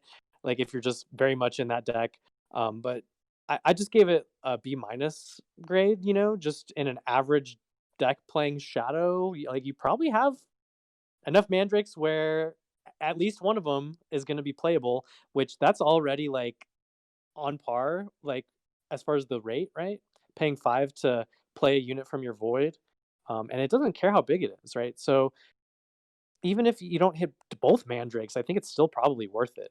So I think the fail case is good. So I think it's, yeah, I agree that it's a very powerful card, but yeah, it does nothing without Mandrakes, right? So, but I'd still play this even if I'm not like the Mandrake deck. I think you're more ambitious than I am. I will say as a clarification that it only brings Mandrakes back from the void into play, but the fate hits all units in the void. So regardless of what type of unit it is, Valkyries, Grenadines, whatever's in your void will still get the +2 attack. Just Sentinels as well if you're Xenon or whatnot. So I don't know. I think you're a little too ambitious, but I mean, I could see where the angle you're coming from. For sure. I just don't know if I think a general B. I think that'd be a little high for me. Because I also said it's a market card though. So I don't know. I guess maybe I'm confusing myself. It's good everywhere. Just put it anywhere you want. I mean, you just play on the market, right? Because of that fate, your opponent sees it coming, and the second you draw it, and you can't control it if it's in your main deck, right? So this card is unless they're like me, then you could just wait 2 or 3 turns, and I'll forget until you play it, and I'm like, oh yeah, we knew they had that. I mean, people paying attention will see this coming a mile away, obviously, because they see the card when you draw it. So, like, if it's in the market, you can, like, immediately use it, and they can't play around it at all, right? So I really like it as a market card.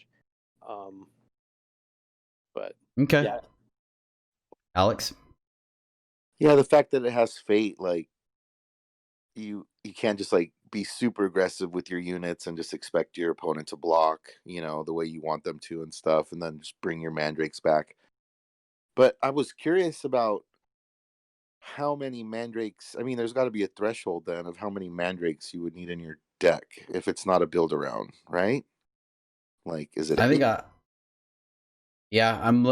think +7 is where I would want to be at. It depends too, because like are they all shoal dredgers or whatever, like, oh my gosh, sign me up for that. Yes. Are they all like corpse booms? Like, yeah, I'll play it. I'm cool with that. Nice, you're bringing back corpse boom. Oh my god, that would be so sick. Yeah, yes. Oh, that's it. That's goal. There has to be achievement for that.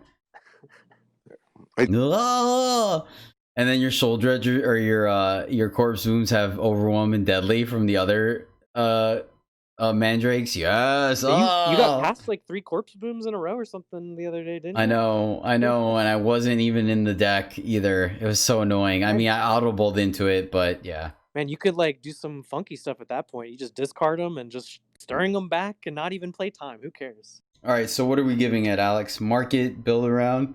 I mean, I like John's point about the market or build around. Yeah. No, I like that. We can go market.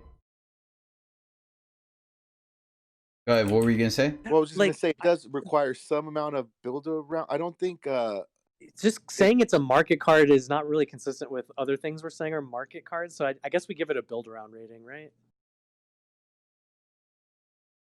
Yeah, I mean, it requires you to like think about the cards you're picking because you have to have some mandrakes, right? Or else it's just either like really good ones where you don't even care if it's just one, or a critical mass. All right, so build around. Yeah, let's give it a build around grade. And I like an A because it is. If you that's fine with me. All right, build around A then. All right, this was the relic weapon that I think is actually pretty decent. This is Sludge Blade. This is a relic weapon at common for 5 Shadow, +3/+3, Valkyrie Warp, +1/+1, and deadly. So if you warp this because of Valkyrie Warp, it becomes a 4/4 with deadly weapon for 5. I like this card. I think it is very solid. 5 +3/+3 for 5 is about par, sometimes a little bit under, sometimes a little bit over. So even that side of it is fine. So I give it a C. John? Yeah, I agree. It's a C. There is definitely some upside there, but like Valkyrie Warp is a goofy one, right? It's when it's gonna happen, you're just gonna be like, oh right, it does that. But yeah, I mean, you're just fine with the interaction, right, at that cost. So man, yeah, when it draws a card for 5 while being a 4/4 deadly relic weapon, that is some juicy upside. And then gets like a 2 or 3 for 1, kills 1 or 2 small things, and then still kills their biggest guy too because of the deadly. Or just kills the biggest guy that's gonna kill you. Yeah, that too. Yeah, draws you a card, kill their big guy. Yeah, oh yeah. Like, yeah, if you can Valkyrie Warp this, I'm like, it might even be like a B-, but just as a 3/3 for 5 is like a C-, C for me. Okay, so C for the team. Yep. Alrighty. Next up, we have Hook Blade Infuser. This is a 4/2 flying Valkyrie at common for 6 Shadow. She also has Decay and sick artwork. Fate. If you have a relic weapon, it gets +4 attack and decay. I don't like this card.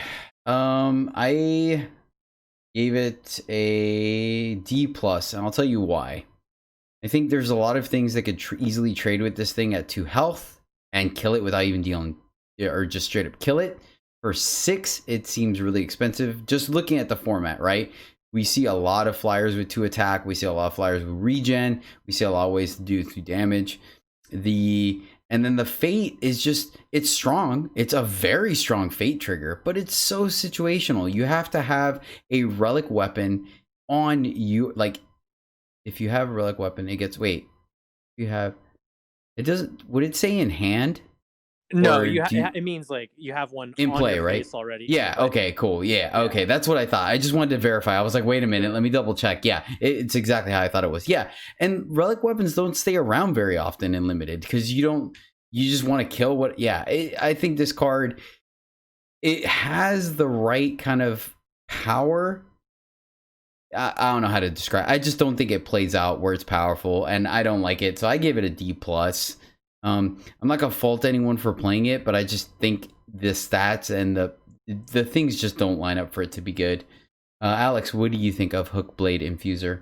So like by itself, not so much. I like putting it in the market. Actually, I've done that a few times, and then like giving it the graph buffs, like regen and +1/+1. Then all of a sudden, flying DK regen is like legit for 6 for 5/3.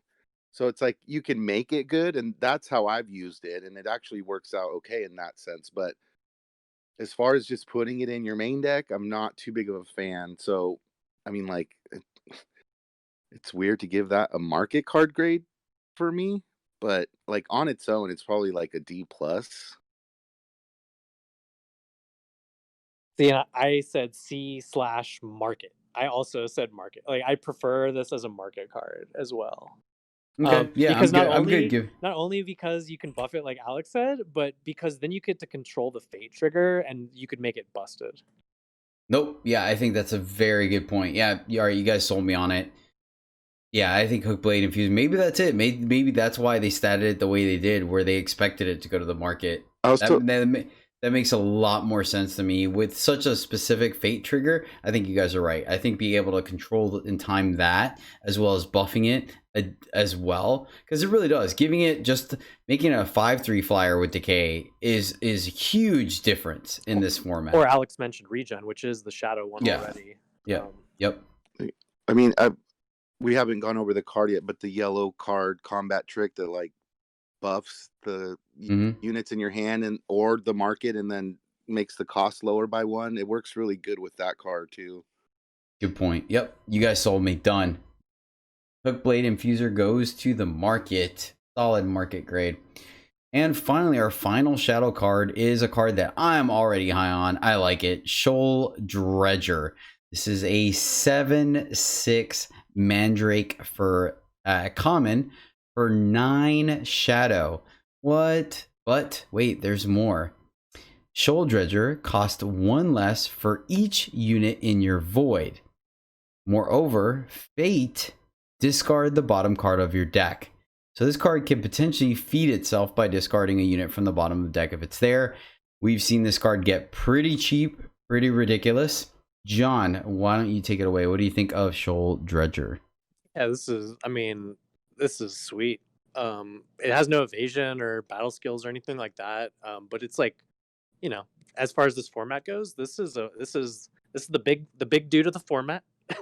The common Mandrake, and it enables itself. If you're in a Mandrake deck of any kind, then it's gonna be powered out real quick. And then if you can, give this guy any of those sweet Mandrake battle skills and abilities that they can spread around pretty easily, like it's just so good. It's good with recursion. The fate is just all upside. Like you were never seeing the bottom card of your deck in a game that it wasn't just going to decking anyway. So who cares? And it's just sweet that what if it was a unit that ended up in your void, maybe now you can use it. Or at the very least, it's helping you play this Shoal Dredger, which might help you win the game. Like that's just sweet. I give this like a C+, and for such a high cost card, like it's not the kind of thing where I'm like, oh, maybe I'll just run one of. Like no, as long as like your early game is there, you can play these as you can count them in your curve as 5-6 drops, whatever. Like play 4 of them, 5 of them, right? Like I don't know what the limit is yet. Yep, and then when your opponent wastes resources to get the first one in the void, it feeds making the second one and third one cheaper. Yeah. And then it combos very well with the cloak that we talked about earlier, the Shadow Walk cloak. For sure. Alex? Yeah, it's actually splashable. I think this is just a solid role player in this deck, and 7/6. It's the big boy of the format, like John said. Yeah, I like it as a C+ as well. Okay, I had a B-, but I will go down to a C+. I like it. I think it's solid. And yeah, John brought up a great point, is the fact that it's a Mandrake, so you can easily adjust it from being vanilla in a heartbeat. All right, that's Shadow. Alex, what do you think of Shadow? Shadow seems, very Mandrake-y and Valkyrie. It doesn't have like as much removal as I would like, so I don't think overall I'm too thrilled about being in Shadow. But if you can get one of synergies going with your units, then yeah. Yeah, I'm with it. I think they did that on purpose to get all these tribal synergies going and whatnot. They limited the removal in this format. I wouldn't be surprised that when they flip the script and switch the pack order, that we get all of a sudden the Eternal packs with a ton of removal, just to change up the format again. But I like it. I think it's strong and definitely a good motivator for Shadow and some value synergies and recursion. I like it. I think Shadow is really good. Yeah, nothing really to add. Looks solid. Next up, we have Fire, and starting us off is Auto Tread. It is a 1/1 uncommon Sentinel for 1 fire. Enemies lose their regen and can't regenerate. Pay 1 and discard a card to deal 1 damage. Auto Tread gets +1/+1. John, where are you at on Auto Tread? Yeah, this is definitely in the running for my auto tread card of the year. Probably takes the trophy there. It's a sweet one. It's a one drop. It's a 1/1 for one, but it's sweet. Rated a B. So it's a one drop that can win you the game. It's kind of like a Totem Pioneerish like power level, except it's an uncommon versus a rare. Um, and obviously requires other cards to function, but it doesn't care what they are. It can not only like trade any card in your hand for like a unit in play or something like that. And you can do this multiple times per turn, right? So you can just bank a couple turns if you need to kill something in particular. But as you do this, it also grows in size and can just start smashing. You can also like work it to where the poke damage or whatever grows it to where it can attack this turn or it's just such a flexible, powerful card, and I assume it'll just be a kill on sight kind of thing for most opponents. But that's okay for a one drop. Solid, super solid B. Yeah, even if you don't use the discard effect, it's still just taking regen off of units is extremely powerful. Like this whole Yeah. review, we've talked about how powerful regen can be, and just being able to remove it off of a unit that also does something is extremely powerful. Yeah, it's an obnoxious thing on the opponent's side of the board, and it just hoses that with just some words on the card on your one drop. Yep. Where are you at on Auto Tread, Alex? I mean, I like it a lot. This is a one drop that I would want to play in my deck. There's some prevalent 1 toughness regen units that's just like totally hoses and immediately gets bigger. Like basically everything you guys have said, but because it's a one drop and so fragile to start, I like it at a C+. Okay, and I'm also at a B-, so we'll go B- for Auto Tread. Sorry, Alex. Here's something to note with this. Like, it's Mhm. really sweet with the same color, the fire grafter we'll talk about in a minute because of the decay. Like, giving this thing decay means, it's all decay damage, so you can dole it out whenever over time, and it's still just relevant each time. You aren't wrong, my friend. Mhm. Moving along, and next up we have Brash Flame Spewer. This is a 0/1 Valkyrie at common for 1 fire, flying, +2 attack while wielding a weapon. Alex, where are you at on this guy? So this card is super swingy. If you get it going quickly without an answer, it's like an easy GG. But sometimes it's just gonna sit there. So I have it at a C-. It like reminds me of the O2 green flyer, like a lot, where it's like, okay, you need some help, and I think I gave that one a C- as well. So that's what I'm on for this guy. Okay, John? Yeah, I was like, without without any support, yeah, unplayable, basically D-, but it's a synergy card. So I said C if you're just going for that super aggressive approach to your draft. See, and I started off somewhere in the range that you guys were at, but then the more I thought about it, I just gave it an F because you you want it on curve and you want to be able to augment it to make it worthwhile, right? And that's where it pays off, but then you're opening yourself up for a 2-for-1. I think you could just do better things. I think I'd rather just pay 2 for a 1/2 flyer that's consistently there than have a card that could be a 0/1. It doesn't even have plunder to make up for the fact that it's a 0/1 flyer. I don't particularly like this card. I gave it an F. So where do you guys want to settle down at on it? Talk to Alex So because I what? said D-, so I'm just like right there anyway. Yeah, so I D+, Alex, what do you think, man? It just I can go down to there, E. yeah, there's just so many units that are flying already, and yeah, they might not get the 2 additional attack, but they also don't require a weapon to attack on their own. So yeah, I'm good with a D for Brash Flame Spewer. I just don't think it does enough. Moving right along, we have Gleaming Grenadine. This is a 1/1 Grenadine at common for 1 fire. Charge, and then entomb, play a 1/1 Rustling with Decay. John, sending it over to you. What do you think about Gleaming Grenadine? Yeah, it's like, I think it's, for me, it's basically in the synergy card category, but it's almost like playable one drop.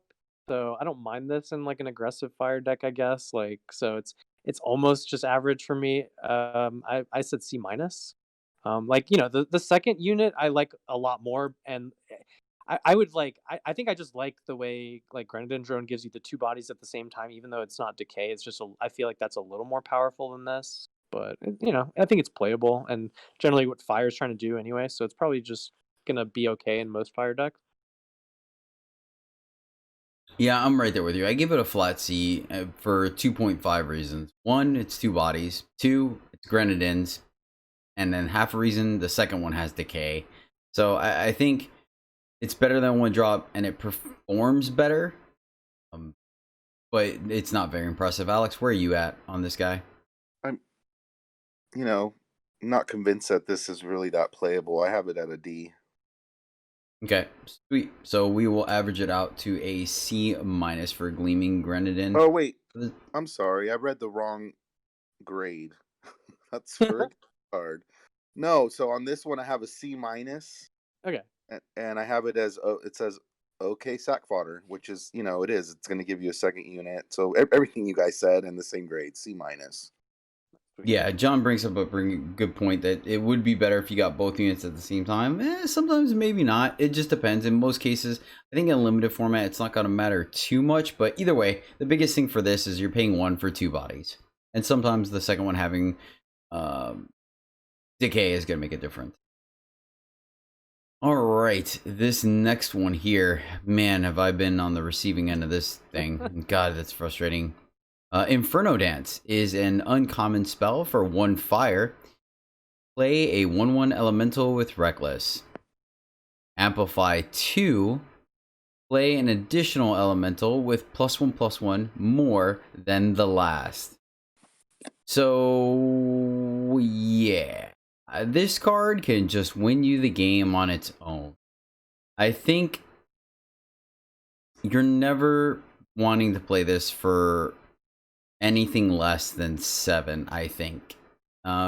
Maybe there might be board states that when you pay it for 5, adding 3/3, 2/2, and 1/1 to the board is going to be enough. But let me tell you what, if you're any kind of an aggressive deck and you get your opponent down to sub 12 point health points, life points, 12 life. I don't know why that came out so horrible. Anywho, you get your opponent below 12 health and then the board just stalls. You play this thing and it's just so much power. Like you're adding so much stuff to the board across so many units. It's very difficult. You're playing this thing where you can put a 4/4, a 3/3, a 2/2, a 1/1. Like you're adding some serious power to the board off of one card. And even if your opponent can block most of them, they're going to be trading some cards, losing some cards. They can't attack into you for that one turn because your board is huge. I think this card is really strong. It's not as great when you're behind, but like I said, it could still at the very least stabilize you, maybe even stabilize you based on how close the life totals are. If your opponent can't afford to let all these units crack back at you, I think this card is really strong. I give it a solid B. It's really impressed me in both theory and practicality. Heaven forbid you have a way of like combat tricking your units, so when they do double or triple block to get the bigger one off the board, you just kill things. Oh gosh. John, where are you at on Inferno Dance? Yeah. Excuse me. I agree with a lot of what you just said, but I think there's a lot more board states where it's gonna be like you said, you're behind or whatever, or like the amount of power it would require to even get one of them to be able to attack without just dying, or like if the opponent's on like just some sentinel deck, it's just a dead card, right? There's even like, I mean, it has reckless, but for a turn they might just have like a 5/5 or whatever, even on turn 3. Like I've seen some board states pretty often where this is like not that good, and I've seen the other ones too. So I do agree that there's a lot of upside potential here as well. I would only like prioritize it that highly if I really had the amplified synergies as well. Like just as a card by itself, like you said, it's still okay though. So I rated it a C. I like it as a market card too, because I really, like you said, prefer it at least 7 power in most games without the amplify synergy. So I don't know. Okay, all right. Alex, where are you at on Inferno Dance? So I'm like leaning more with what John said and even further down the scale in the sense that I've seen it played against me, and it's like, unless you're a super aggressive deck, then I think it's like a good top card to draw off the top of your deck because you've already in theory been doing a bunch of damage to your opponent. But I've come across a lot of like board stalls, and like this isn't really going to give you units that lets you attack into that board stall because your opponent can just block all the units that don't have reckless, and then they could just block all the reckless units. And I don't like this card. I have it at a D. Yeah, I don't. It's not really my style so much either. So, but like, I think I gave it kind of like an average case scenario because I have seen it pop off a lot more than I ever would have thought. Okay, fair enough. Well, and like I said, I was initially on with you guys about that. I was like, I don't really like this card, but man, I've seen it do some things, and I've been on the receiving end of some, and maybe that's what skewed it. But all right, we'll meet in the middle and do an average C since we have B, C, or yeah, we have B, C, and D. So we'll go with C for Inferno Dance. Okay. Next up is Arms Race. This is a common spell for 2 fire. Your units get +1 attack. Period. Each unit in your market gets +2 attack. Period. Cool. I think this is a market card. I don't think it's worth a card in your deck. Even if it's a permanent +1, it's still permanent to the units that are on the board, so it doesn't affect the units you draw later. And it's a slow spell, so you're not even going to get your opponent with it. So I think it's a market card at best. It's not even a market card. You got to get it out of your market, and then how do you get the units out of your market that are buffed or whatever? Man, no. So F for you? I said D-, I guess, because it technically does something or whatever, but no, it's, yeah. Okay. I hope to never play it. Yeah, exactly. You're not. It's not gonna be difficult to move me from this. I don't particularly like this card at all either. Alex, where are you at on it? I was like, yeah, I mean, I don't like it. I gave it a D, but in my notes was like, if you have a lot of the 1/1 decay units that you get off of the Scrap Metal Fury, like giving all those, rustlings +1/+0 seems, okay, but that's like a huge build around and a crazy cost to put it in your deck. So yeah, I'm on a D. All right, fair enough. D for Arms Race. Here's a spicy one. Gloves of the Pyromancer, +3/+1 weapon at uncommon for 2 fire.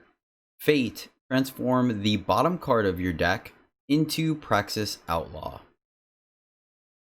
Alex, where are you at on the Gloves of the Pyromancer? So it's in the color that you want it to be. It's a good weapon to put on any aggressive unit, and the fact that it like gives you a little bit of gas when you run out of cards is pretty nice as well. I gave it a C+. Yeah, that's actually exactly where I put it at. I think there's enough small evasive flyers in the format that can capitalize from having this dude, and transforming the bottom card of your deck, you were never going to draw it anyways, and so getting a unit that you could potentially draw if you run out of cards is fantastic. And if you're in Stone Scar, it guarantees you're going to get a good mill off of your Shoal Dredger. So I like it, and it's great with recursion as well. Just if you could draw the Praxis Outlaw, then recur the Pyromancer Gloves to trigger the Fate again, that's kind of sweet. Where are you at on it, John? Exact same everything. Sweet. Yep. All right. So C+ for Gloves of the Pyromancer.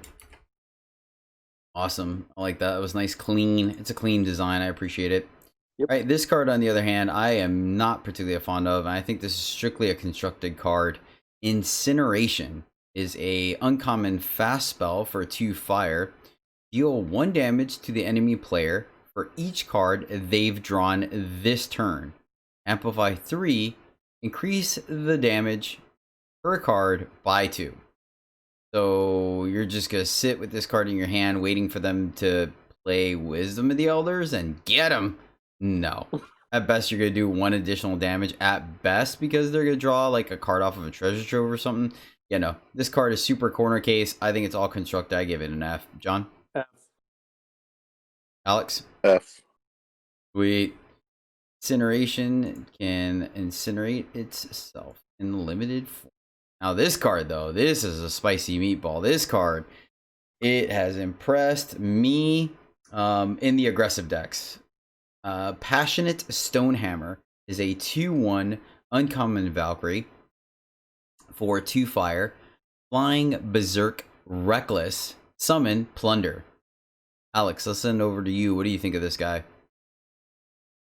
So, I mean, it's aggressive little 2-drop. It's a this and an attachment can easily run away with the game. It's not usually my type of strategy to go all in on on the early flyer like this, but you can do it. I have it at a C+, even just as it is anyways. I like it.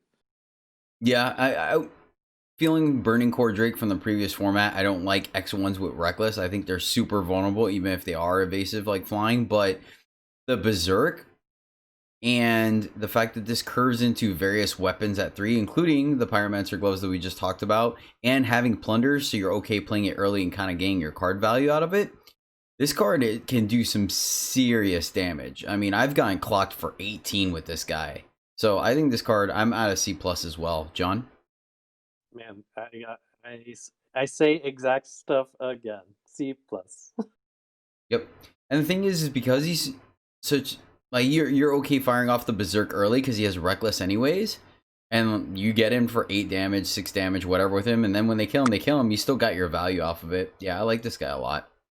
I like this little guy quite a bit. Yeah, enabling that Valk Warp on 2 is really nice, too, if you've got any of Oh, yeah, yeah. Yep, for sure. And it's crazy. It's a must-answer 2-drop, you know? If not, you could just hover that Berserk over that evasive Berserk over your opponent's head until they get rid of it, and they're like, "Oh God, am I gonna die this turn?" Yeah, I mean, literally just 1 buff, like 1+2, anything like that. That really changes the clock when you use that in this turn where you Berserk. Yep. Yeah, I think I left alive for 2 turns, and then my opponent was Scythe Slash and Rampage, and then just, all right, you're at 5 now. I'm like, ah, poop. Moving right along. Yeah, no joke. Next one on the list is Pesky Wire Chewer. This is a 1/2 Grenadine Rodent at common for 2 fire. Summon, you may sacrifice another unit to deal 2 damage to the enemy. I think this card's just a C. Sometimes sacking the unit to deal 2 damage is going to be good, sometimes it's not. It's a 1/2 that we've talked about plenty of times on this show already, but it's not evasive. I just give it a C, and then a Grenadine and stuff like that. Like the usual suspects, right? I don't know. John? I'm probably too low on it, but I hate it. That's a D-. Like, Okay. I just like, I guess you can draft 15 of these and like chain them into each other for some wacky WinCon or something. I know you can kill enemies, but it's like what do you get? I mean, there's not that much sacrifice synergy in the format, so you're just decimating your board for 2 damage. I don't think that's worth. Unless like you have to have a sacrifice plan for this dork next, right? It's just some dorky thing you're left with. Yep. No, you're right. I'm with you on it. I wasn't very high on it too. I think it serves a purpose for sure. Alex, what about you? Like I was like closer to John, like initially when I first saw this card, and then I've like played it in a few decks, and it has actually impressed me enough to where I think it's in the C grade. Okay. Especially if you have the little guys to sacrifice, So I don't know. It's overperformed for me so far. So I have. Yeah, would you give it, Alex? Just a solid C. Okay, I'm good. I'm good with that, and I think you're right. I was low on it as well with John, but seeing it play, there's enough units that kind of give you 2 units for the price of 1, where you're not paying too much for this guy. I still don't think it's a high pick. So okay, let's go to a C-. Let's go to a C- because I definitely don't want people prioritizing this guy. So we'll go to a C- for Pesky Wire Chewer. Works for me. Next up, we have Roaming Cache. This is a 2/2 Sentinel at common for 2 fire. Bait, your units get +1 attack this turn. I think this card's fine. It's a straight up C. It's a 2/2 for 2 with 1 influence, so you're more than happy to play it with a minor upside that can go from anywhere from doing absolutely nothing to winning you the game because it does a bunch of extra damage that your opponent was not ready for. Yeah, I think it's just a straight up C. Alex? Yeah, me too. It's like the 2-drop that you top deck late in the game usually is not very fun, but this one has some value attached to it. So because of that, I gave it a straight C. D for me John? as well. All right. Easy peasy, lemon Noting also squeezy. it's a Sentinel, so, Yep. just something to be aware of while drafting and stuff. Very much so. All right. Rust Grafter is the Grafter for fire. 2/2 for 2. And a single fire influence. The uncommon Valkyrie this time. And its battle skill is Decay. And then the usual ultimate, pay 3 to swap a card from your hand for a fire card or factionless card from your market. Then give a unit in your hand +1/+1 and Decay. John? Yeah, so this one I think ties for the endurance one for me at a B-. If I remember my grading correctly. Yeah, I mean it's still mostly just gonna trade evenly, as as far as the stats go. It's for sure, right? Just gonna trade for a 2-drop worth of stats. It has decay, right? So it can trade up ish. I think it's about as useful generally as like giving a thing endurance, but I mean these things are all just sweet, like B range, easy. Fair enough. Alex, anything to add? And then, I mean, I'm on the higher scale of the B range. I gave this one a B+. It's like on par with the Shadow one for me. I just really like Decay, I guess, for the fact that like it lets it trade up in a way. But maybe that's just my preference for Decay units. No, I agree. I think Decay makes it to where any unit is viable because it's going to leave some kind of lasting effect on the board. Even if it doesn't kill the unit, it shrinks it to maybe where something else can kill it. So I agree with you. So we'll even out at a flat B for Rust Grafter. I think that is fine. Perfectly fine. It's the fact that this doesn't fly really trips me up, though. It's like Valkyrie and it has wings and everything, but it's like Decay for some reason. I'm like, okay. Yeah, I guess maybe they felt being able to auto give something in fire flying is way too powerful. And then or constructed, maybe, I guess. A 2/2 flyer that's easy to cast for 2 is kind of mean too. Yeah, I think you're right. I think that's what it is. I think giving flying 2/2 flyer for 2 already that's easy to cast is too much, and then being able to give your best unit flying automatically is just kind of busted, especially in constructed as well. Although, like what John says, I don't think I've seen a Valkyrie that doesn't fly. Don't they all fly? There's a couple that get flying that they start off not, and then they get flying. Yeah, there's a few. Maybe its wings have rusted off or something. So like it used to fly and now it has decay. Yeah. All right. Maybe she's a renegade rustling or a renegade Valkyrie. She pulled the Karya but didn't keep her stuff. All right, keep my sword in a real nice shape. My wings, whatever. Yeah, that sword is dope. That's a sick sword for sure. That was the one thing that I was checking out, especially in the premium version. Speaking of blades, Scythe Slash is a 2-fire fast spell at common. Give a unit +4 attack and overwhelm this turn, then plunder. I was low on this card initially, just because it doesn't buff the health, so you kind of want it to be the last spell to be played. But to be honest with you, the +4 attack with overwhelm means that it really allows your smaller units to trade up and makes it more difficult for your opponent to block profitably, and you're still going to get damage over the face, and then you're getting plunder for it, so it kind of rewards you if you have to play it aggressively instead of waiting till the late game. So I think this card, and then of course maybe it's just because I've gotten wrecked by a couple of berserk units wearing this, namely like the Stone Hammer and stuff, where this thing can deal a ton of damage out of nowhere. In the late game, you can use it to get in damage and then draw into more gas. So I gave this card a solid C, believe it or not. I think this card is a very scary combat trick, despite not buffing the health of the unit at all. John, where are you at on Scythe Slash? Yeah, I'm basically right there with you. You know, for most experienced drafters, a card like this would just look kind of bad at a glance. But you know, I like to keep an open mind as well. I rate it pretty close at a C minus for all those same reasons. Alex, where are you at on it? And then I was on the high range of C. I just like throwing plunder onto a combat trick.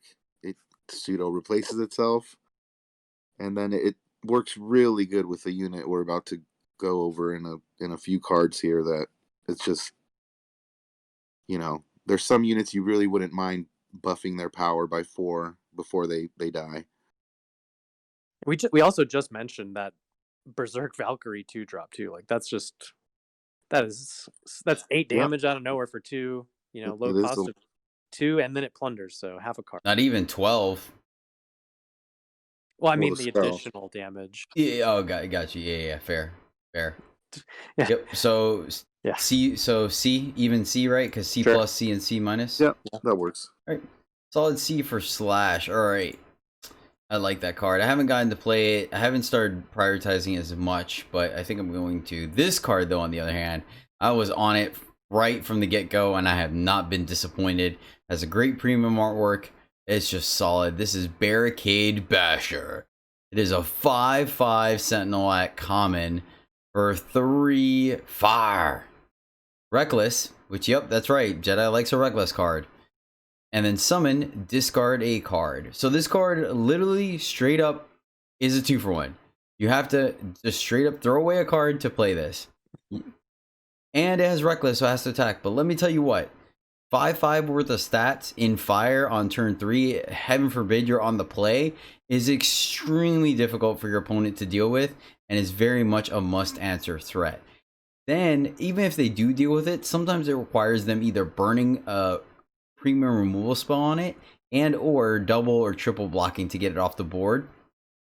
And even if they survive, like that's still a really good expenditure of resources to put you ahead. And if you have some kind of way of keeping this guy alive through a combat trick and things like that, or like minor removal to get a chump blocker out of the way, this guy can easily win you the game. I think there's sometimes where your opponent's going to answer it in a meaningful way and you're going to feel horrible, but sometimes it's just going to straight up steal you a game by running over your opponent.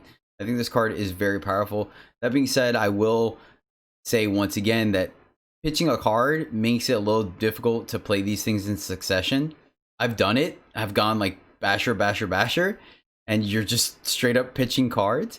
I like treating this thing almost like a Thorn Beast, where you pitch your 2-drop if you have more than one, or if you don't need to play your 2-drop, you pitch that to it, and almost feels like you're sacking the 2-drop to add it to this guy's stats. That kind of mitigates it a little bit. I try, unless I'm flooding, to not throw power away, because you still want to play your cards, unless you're the aggressive deck that I did one time as well, where my curve stopped at 4, and I think I had 1/5 that was just to send to market. This card's really strong. I think it's really strong. It works with Imbue as well. We have, I always forget the name of it now, but the Reckless Berserker Barbarian thing. Berserker something. Anyway, playing this guy, then immediately following it with her, making a 6/6 Berserk is fantastic. I think this card's great. I think it's worth the risk to run it. So I gave it a B-. In the late game, it's still okay to draw as well, because then you could decide when you want to play it and whether playing it on the board is beneficial to you or not.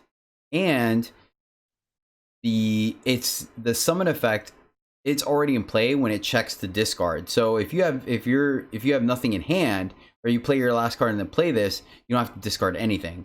You can also discard units to feed Shoal Dredger, and I think that's everything about this card. Oh, it's a Sentinel that combos really well with the removal spell we'll talk about in a little bit. All right, there's my spiel. John, tell me how bad or wrong I am. You ain't wrong. I'm I'm close on the grade C plus. There's additional synergy that you didn't, I, you may have mentioned, but there's so much. Like, there's also like a lot of bond sentinels that would love to be paired with this guy early, in the format, like in the draft packs and things like that. There's like additional like ways you can make use of the discard in sentinels. There's like sentinel specific void recursion, things like that. So yeah, it's it's just better than solid at like in most cases, and sometimes, like you said, we'll run away with the game. C plus. All right, Alex, where do you sit on?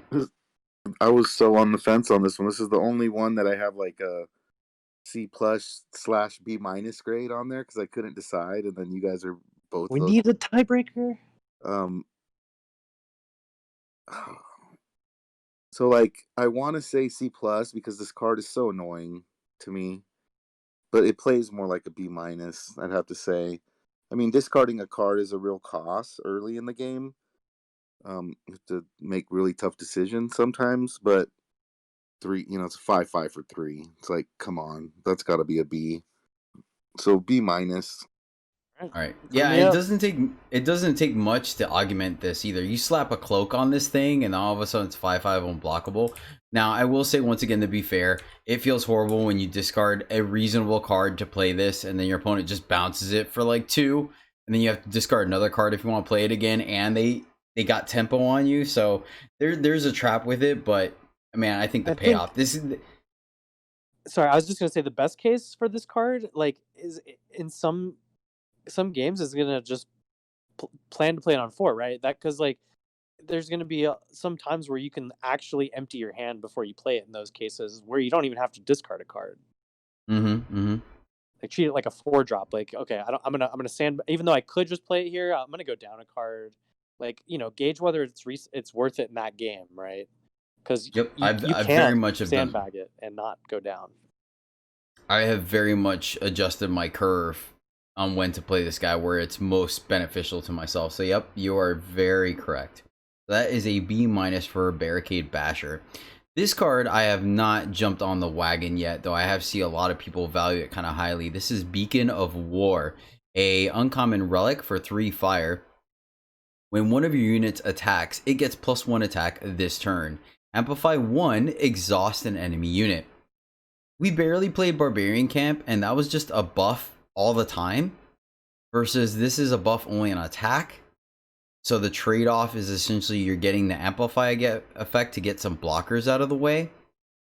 I feel like unless this is going to be the last card you play that game, I don't know. I have it at a solid C. I see the benefits to it and the upside. It is a very cheap Amplify, which we know is good, so that there's that as well. But I just don't know if this card's going to do enough or not. I don't know, John.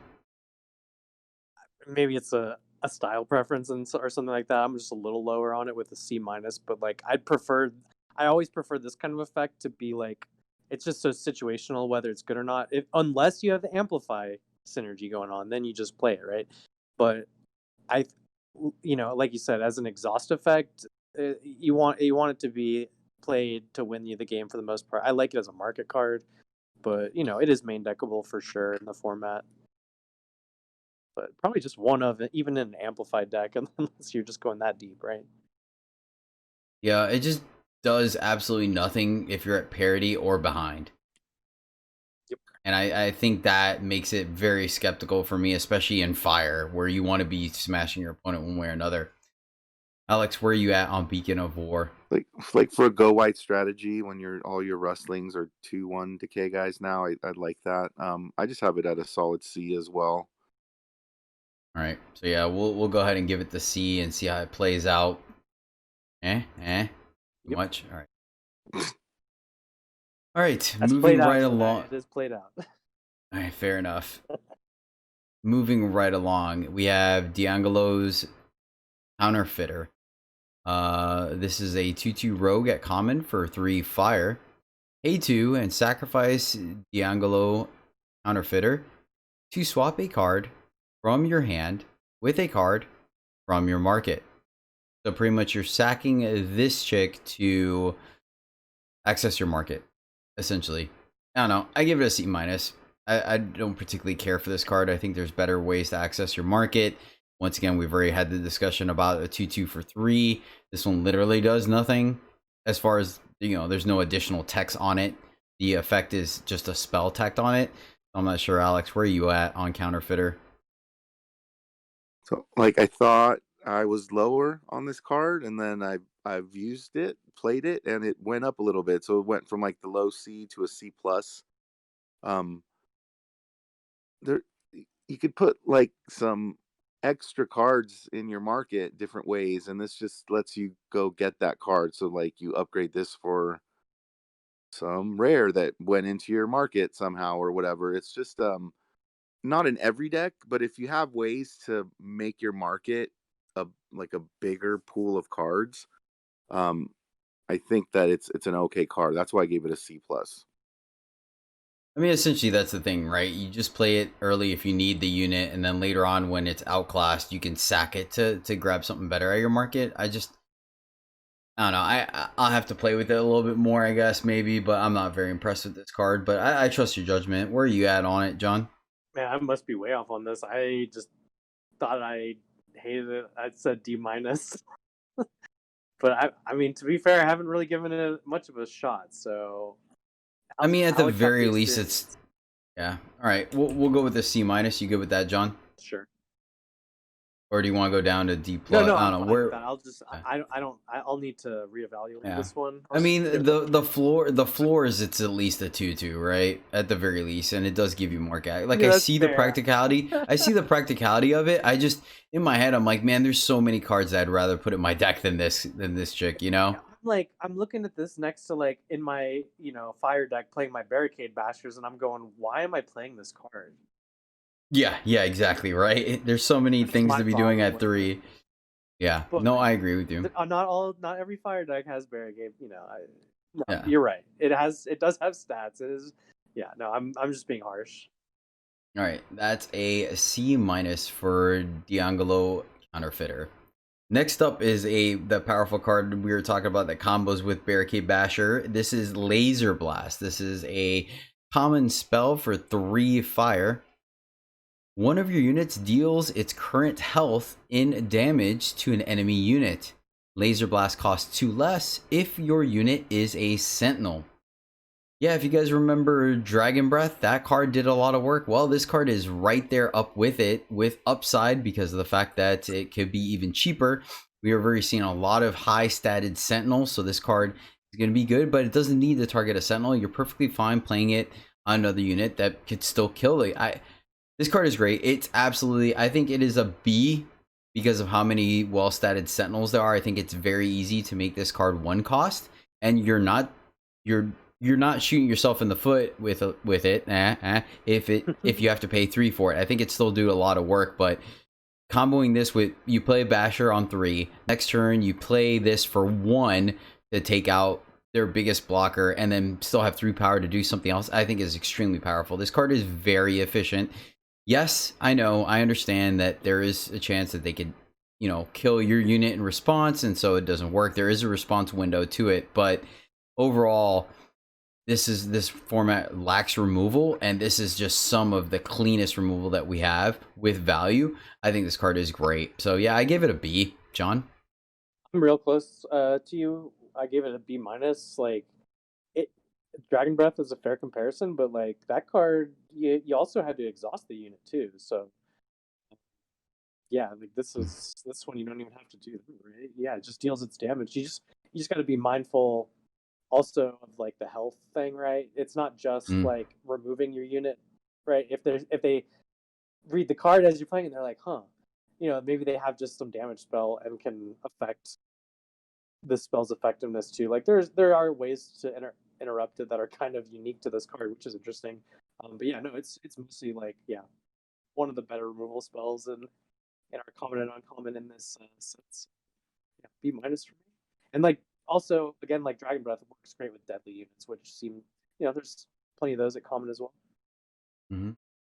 Alex, where are you at on Blast? So I mean, like when you're paying 1 for this, and then especially on the Maximizer, the Deadly Sentinel, and it's costing 1 to kill basically anything. It's just really strong. I gave it a straight B. All right. Of note as well that this does make it to where the unit is dealing the damage, so decay and deadly Yeah, I said are a deadly, thing. but yeah, there's other things that definitely matter. Yeah, decay. Yep. So, all right. So B, That's right? sure. Solid B for Laser Blast. Next up is a card that I have continuously been impressed with. I think it does a lot more work, and I'll explain why in a moment. This is Malaga Munitions, is a common relic for 3 fire. Summon, play a +2/+1 weapon on one of your units. A3 and sacrifice Malaga Munitions to play a +2/+1 weapon on one of your units. So the usual things, I feel like we're picking up speed on this set review because there's so many repetitive things that it's easy. We don't have to like go too far in depth. But yep, the usual, plays a relic, and then you can sack a relic to feed your void. But the fact that these are +2/+1 weapons, so they're essentially permanent, and there's cards that let you get weapons back, has made this quite effective. And it's also buffs attack as well as stats. It has some weapon synergies. This card has done a lot of work, a lot more than I initially thought. We've already mentioned a couple times earlier how it synergizes with various cards in the format. You can also put both weapons on one unit, giving the unit +4/+2 permanently, or quotation marks. Yeah, this card is a lot better than it seems. I actually give it a C+, believe it or not. Alex, where are you at on Malaga Munitions? So I'm lower, aside from like relic synergies or whatever, or the card, the green card that's gonna boost units or weapons that are gonna come up when after you play a attachment, because this is gonna play multiple attachments. You're like paying 6 for cards that cost, 1 normally. So I'm on a D plus for this card. Oh, nice, nice. All right, that's impressive. John, where are you at? I'm I guess in the middle. I said a C. Um, it is a synergy card in the format, but I mean it just plays out a lot better than it looks. Like one way to look at it is what Alex said. Another way to look at it is it's one card that you can pay for whenever over time.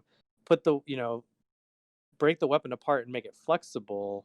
Like and eventually you end up with, like you just said, a 4/2, which I mean compares with I've played a 3/3 or a 2/2 even relic weapon or not weapon relic weapon, but Weapon. weapon before. Like that's just the stats total for 6 cost is not that unreasonable even when you think about it like that. So I mean, yeah, one way to look at it is you can also pay 1 for a heavy axe or whatever, but you also got that's one card.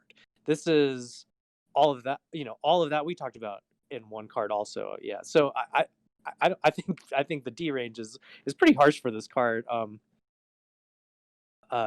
Because it just has a lot of value that you can spread around. It's flexible. Like the flexibility is where the value really is here. And then it has format synergies on top of that. So solid C.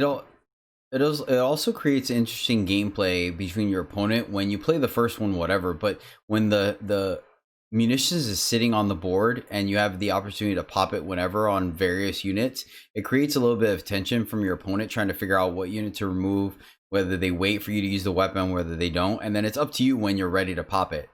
So I think there's some additional gameplay there. What can we talk you up to, Alex? A C minus, I guess, or C. It's fine. I'm good with the C. If you're good with the C, let's do it. I'll come down to a C and we'll meet John. We'll do C because I just do. I like this card. I actively try to put it in my deck and I'm looking for it. So I think that in of itself is a good sign. I'm like the opposite. It's hilarious. Yeah. Yeah. Fair enough. Which is funny because you're the aggressive one out of the 3 of us. But all right, moving right along. We'll see which ones of our opinions change by the end of the format. See, to me, it's just value. I'm the value. Value. I've just like I've blown my opponent out when they go all in on one unit with all the weapons. I'm like, okay, there was all your wheel spinning. I killed your one thing, like. Well, that's a misplay. You can't. That's not the card's fault. Well, I'm just saying, like that's what people are using this in that strategy. Put it on the small flyer early and put another one. Now I have a 6/2 or 6/3 in the air. And then you're like, okay, I kill that unit, and then And you're like out of cards. right, yeah. Yeah, that's fair. Yeah. Or deck building. Or like Next up, or deck building, just like misuse of your resources, I guess. Whatever. Like, yeah. Next up is Scrap Metal Fury. This is a 2/2 Grenadine at uncommon for 3 fire. Decay. Summon. Add random fire cards to your market equal to Scrap Metal's Fury's attack. Entomb. Draw 1/1 rustlings equal to Scrap Metal Fury's attack as well. Alex, I like this card, but I want to hear your opinion on it. Where are you at on Scrap Metal Fury? I'm like super high on this card. Just so much value. So even if you only get 2 1/1 rustlings out of the deal when it dies, it's still so much value that you're getting. And then the random red cards that you're putting in your market can become super important. And then if you can boost the power when it dies, the card just gets ridiculous. If you're getting like 6 rustlings, out of your unit that just died, it's just great. I gave it a B+. Oh, holy cow. All right. Yeah, baseline, it's baseline 4/4 worth of decay for 3. Solid. Alex, or correction, John, where are you at on Scrap Metal Fury? Man, I was probably too low on this. I said C+. But yeah, you guys have already kind of talked me up a little bit on it for sure. I played it already as well. I did like it, like, and I think I felt like I was getting some of the worst case scenarios with it too, and I was still happy to be playing it. So See, and I'm high on it, and I still gave it a C+ as well. So Yeah. are we going up to like a B-? I mean, B+ is really aggressive. Like, holy cow, Alex. Yeah, like I love that card. So like it's like a little bit of personal bias, but that's fair. it's like easy B for me, like in the B range for sure. All right, so B-, John, is that where we're going? Okay. If John's okay with that, that's Yep, I'm cool. Yeah, I think it's yeah. We'll go B- for Scrap Fury. I think it's a solid card. I like it. Even when you don't do anything with it, it's solid. So if you're able to kind of augment it even the slightest bit, it's really good. Like the way it plays out, it's just like you said, it's like so much decay for your opponent to attack through, and it is just a little slow. I mean, you want it in a slower, grindier deck, not in an aggressive. Yeah, spot. because you draw the rustlings, it doesn't play them. exactly. It's not a recalculator, so yeah, no, definitely not playing them. But I mean, flooding the boards with 1/1 DK blockers is it's just great. moving along, we have Oni Hybrid, which I'm not gonna lie, this card has impressed me. I was much lower on it. I think it does some serious work in this format. This is a 3/1 Oni Valkyrie at common for 4 fire, flying, summon, draw a weapon from your void. I like this card because it's evasive. It's fairly decent stats for its for where it's at in the curve. Like, obviously Burning Core Drake was a 3/1 flyer for 3, but it also had Reckless. This thing can actually stay back on defense if they pose a threat. The summon effect, drawing a weapon, is really where this card cashes in, and the fact that it's on 4 is a good spot where you can put in one of those heavy axes or put in the Pyromancer's gloves early and be a little more aggressive with it, because if they do get rid of your unit, you have a higher chance of getting this back. It's also a weapon period, so it gets back relic weapons, which makes this a great draw later in the game as well. So it could essentially draw you the weapons to suit this up and make this guy more effective. I like this card. I give it a solid C+. I think it does it does more work than it looks. For the most part, I've even sandbagged this thing in my hand until I could draw a weapon from my void. But I think you're not super upset if you have to play it just as is. But I really want to be getting a card back from the void when I play this guy to really feel like I'm getting my money's worth. John? And I agree with everything you said there, and I give it the same rating. Alex? And C+ as well. All right, easy peasy. Nice. I like it. I think it's great. I'm glad we don't disagree on everything, but I'm glad we don't agree on everything either. So I really like it. I think we've gotten a pretty good stride on these set reviews, man. Yeah. All right, moving right along. I got so upset. I had a chance to take 4 of these in a deck, and I just gravitated. I think I stuck to Argentport or something like that. I was like, no. But, I mean, it worked out. It was a 7-0, so it was the correct call, and I like the artwork on this guy. This is Red Plate Crasher. Is a 4/4 uncommon sentinel for 4 fire. Summon. You may give a unit plus attack this turn equal to Red Plate Crasher's attack. Once again, there's not very many ways to augment stats prior to them coming down. We don't see any war cry. There are a couple things that do it, but it's not very consistent. That being said, a 4/4 for 4 is absolutely serviceable in limited. And the way we've seen a lot of these stats go by, this is a beater. The other thing too is we've already talked about various evasive units that can capitalize on the buff effect from this guy, from the Berserker flyers, smaller flyers that could get in there, as well as some things that could be unblockable, or just units that are small but they have a regen on them. So your opponent has to decide on whether to just sack a unit to save life or to take a big swing. So this card is really strong. I gave it a C+. I think it is a solid card, even at a vanilla 4/4 by the time the smoke settles. Alex, what about you? I mean, a 4/4 for 4, like, sign me up. Like, that's like my jam right there. And then, like, giving your Scrap Metal Furies +4 attack, no one wants to block that. It's almost like free damage on that guy. Yeah, good card. C+ as well. John? Solid plus. We moving right along. We have Blood Boil Executioner. This is a 3/2 Valkyrie at common for 5 fire, flying, and charge. John, what do you think of this guy? I'm just a little bit lower than the we've been on a C+ roll here. I think this one's a little more just on par for its cost. I just rated it a straight C. Just a solid top end flyer. It's got that extra point of health that's huge in this format. Yep, that's exactly where I'm at too. A C. I think it's a good card, but it's not a windmill slam. Alex? It's definitely not a windmill slam. I kept the C+ train going. I just really like how it's positioned in the curve for a red deck. It's like what you want to be doing on turn 5, but I can come down to a C. Yeah, I think C is solid. All right, sweet. So we will give a C for Blood Boil Executioner, and that will take us into our final fire card. And I have yet to play this card, and I'm not really sure if I'm going to. I just don't build my red decks like it. This is Flame Pack Incinerator. Is a 5/5 Valkyrie at uncommon for 7 fire. Has flying. Then Fate, draw a card if you have a Valkyrie.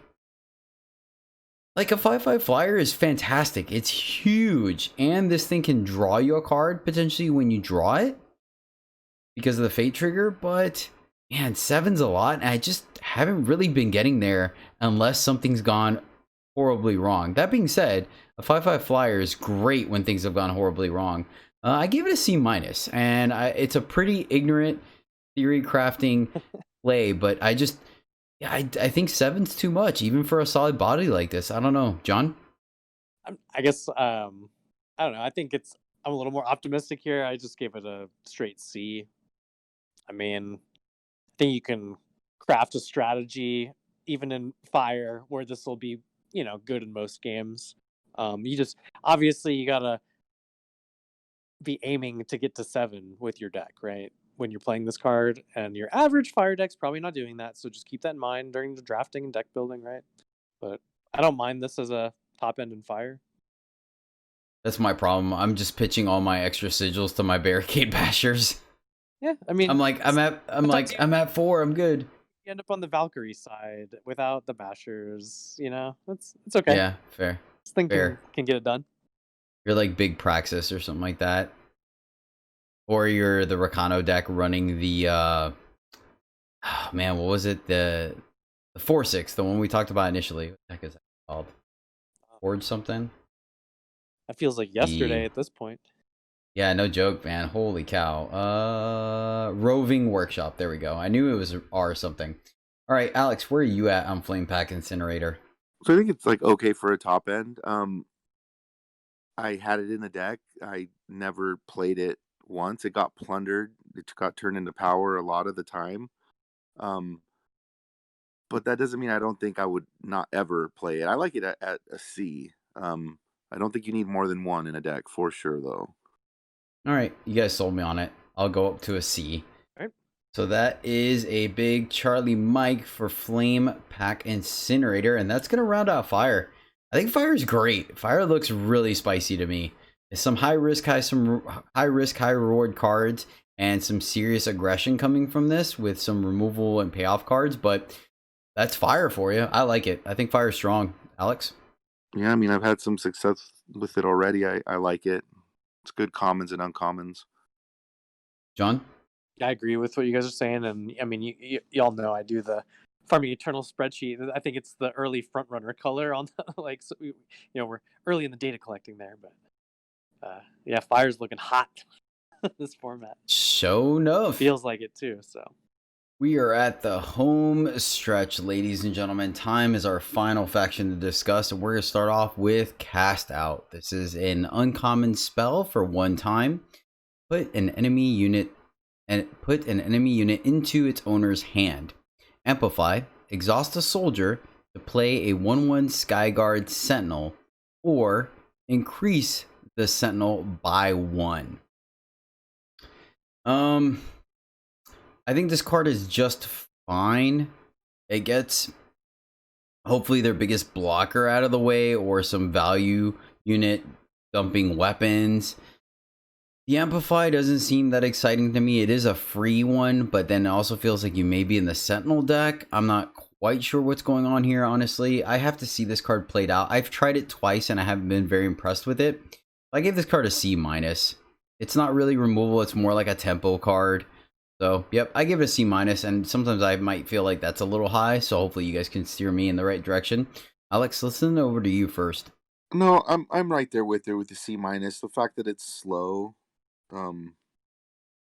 takes a lot of the versatility away from it for me, and the it's like incidental amplify. If you're exhausting all these soldiers, like, what are you attacking with that turn? I don't know. C-. Yeah, it seems like a lot of work to just make a Skyguard that is already a card in the game that's already better than that. So who knows? I don't know. John, what do you think? yeah, this is weird that it's like they're treating the Skyguard unit as like a flex unit as far as its size. Like, I don't know of anything else like that in the game. It's kind of interesting, but I'm right with you guys on the rating. Like, it's more of a synergy card than anything. Like, at the end of the day, like, the interaction part is slow bounce or whatever. That's last resort kind of interaction in a deck generally. So you're playing this for the Amplify, so you got to be in the Amplify Soldier deck. So yeah, medium card, C-. All right, fair enough. So C- for Cast Out. Next up, I think this one's going to be pretty easy. This is Fresh Recruit, 2/1 Soldier at common for one time. I just give it a D. I think you could be doing so much better. Like, it's fine if you need some 2-drops, you can put this in your deck, but it's just so lackluster. Yeah, I just gave it a D, not because it's a bad card, but it's just super medium to low. Actually, it's pretty low. Yeah, I give it a D. John? Yep, D. Alex? Hold on there. I was having issues. Bear with me.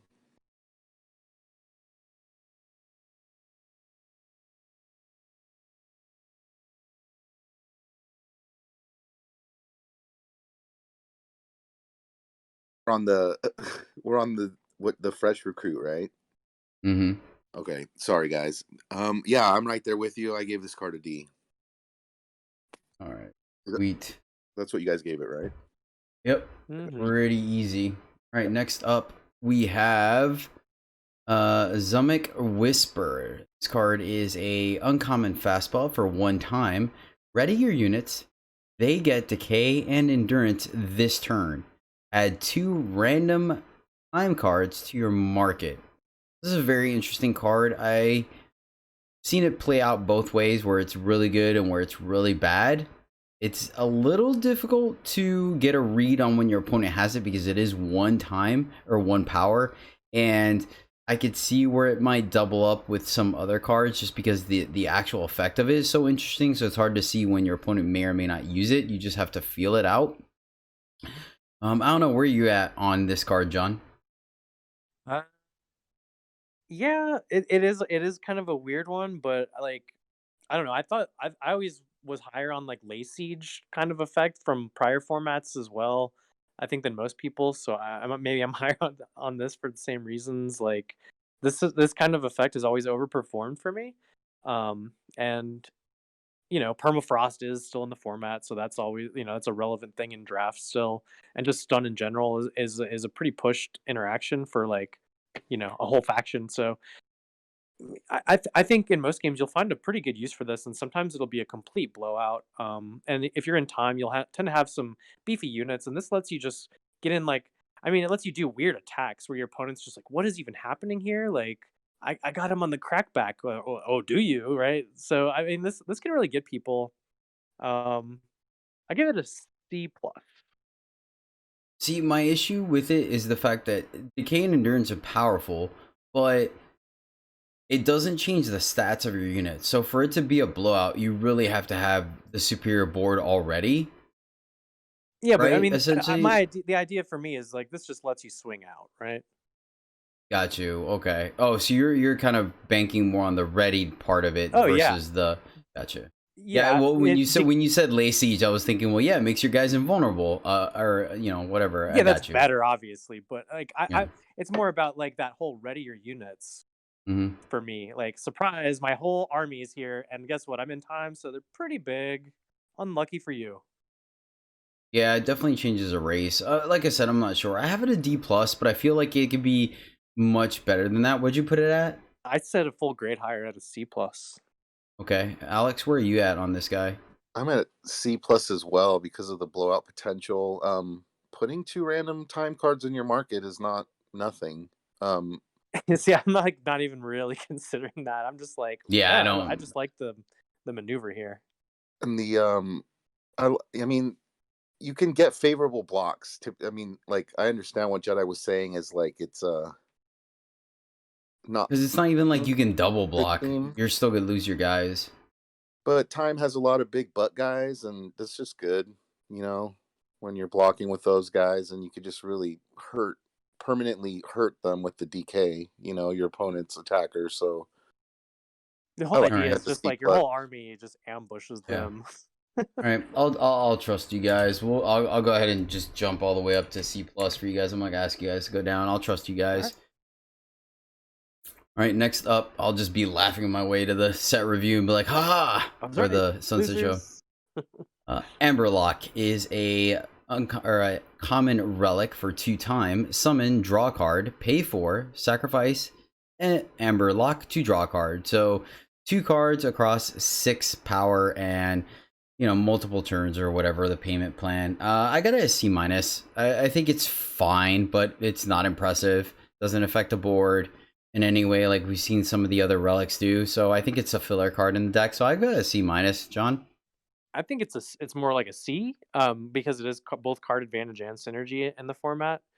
And like, yeah, the things you're doing are a little overcosted, but just the fact that you can just dole it out and do it anytime, and like the end result is just going up cards, with just some tempo loss, right? So you don't play this in an aggressive deck, right? It's just anything where you care more about value and late game and stuff like that.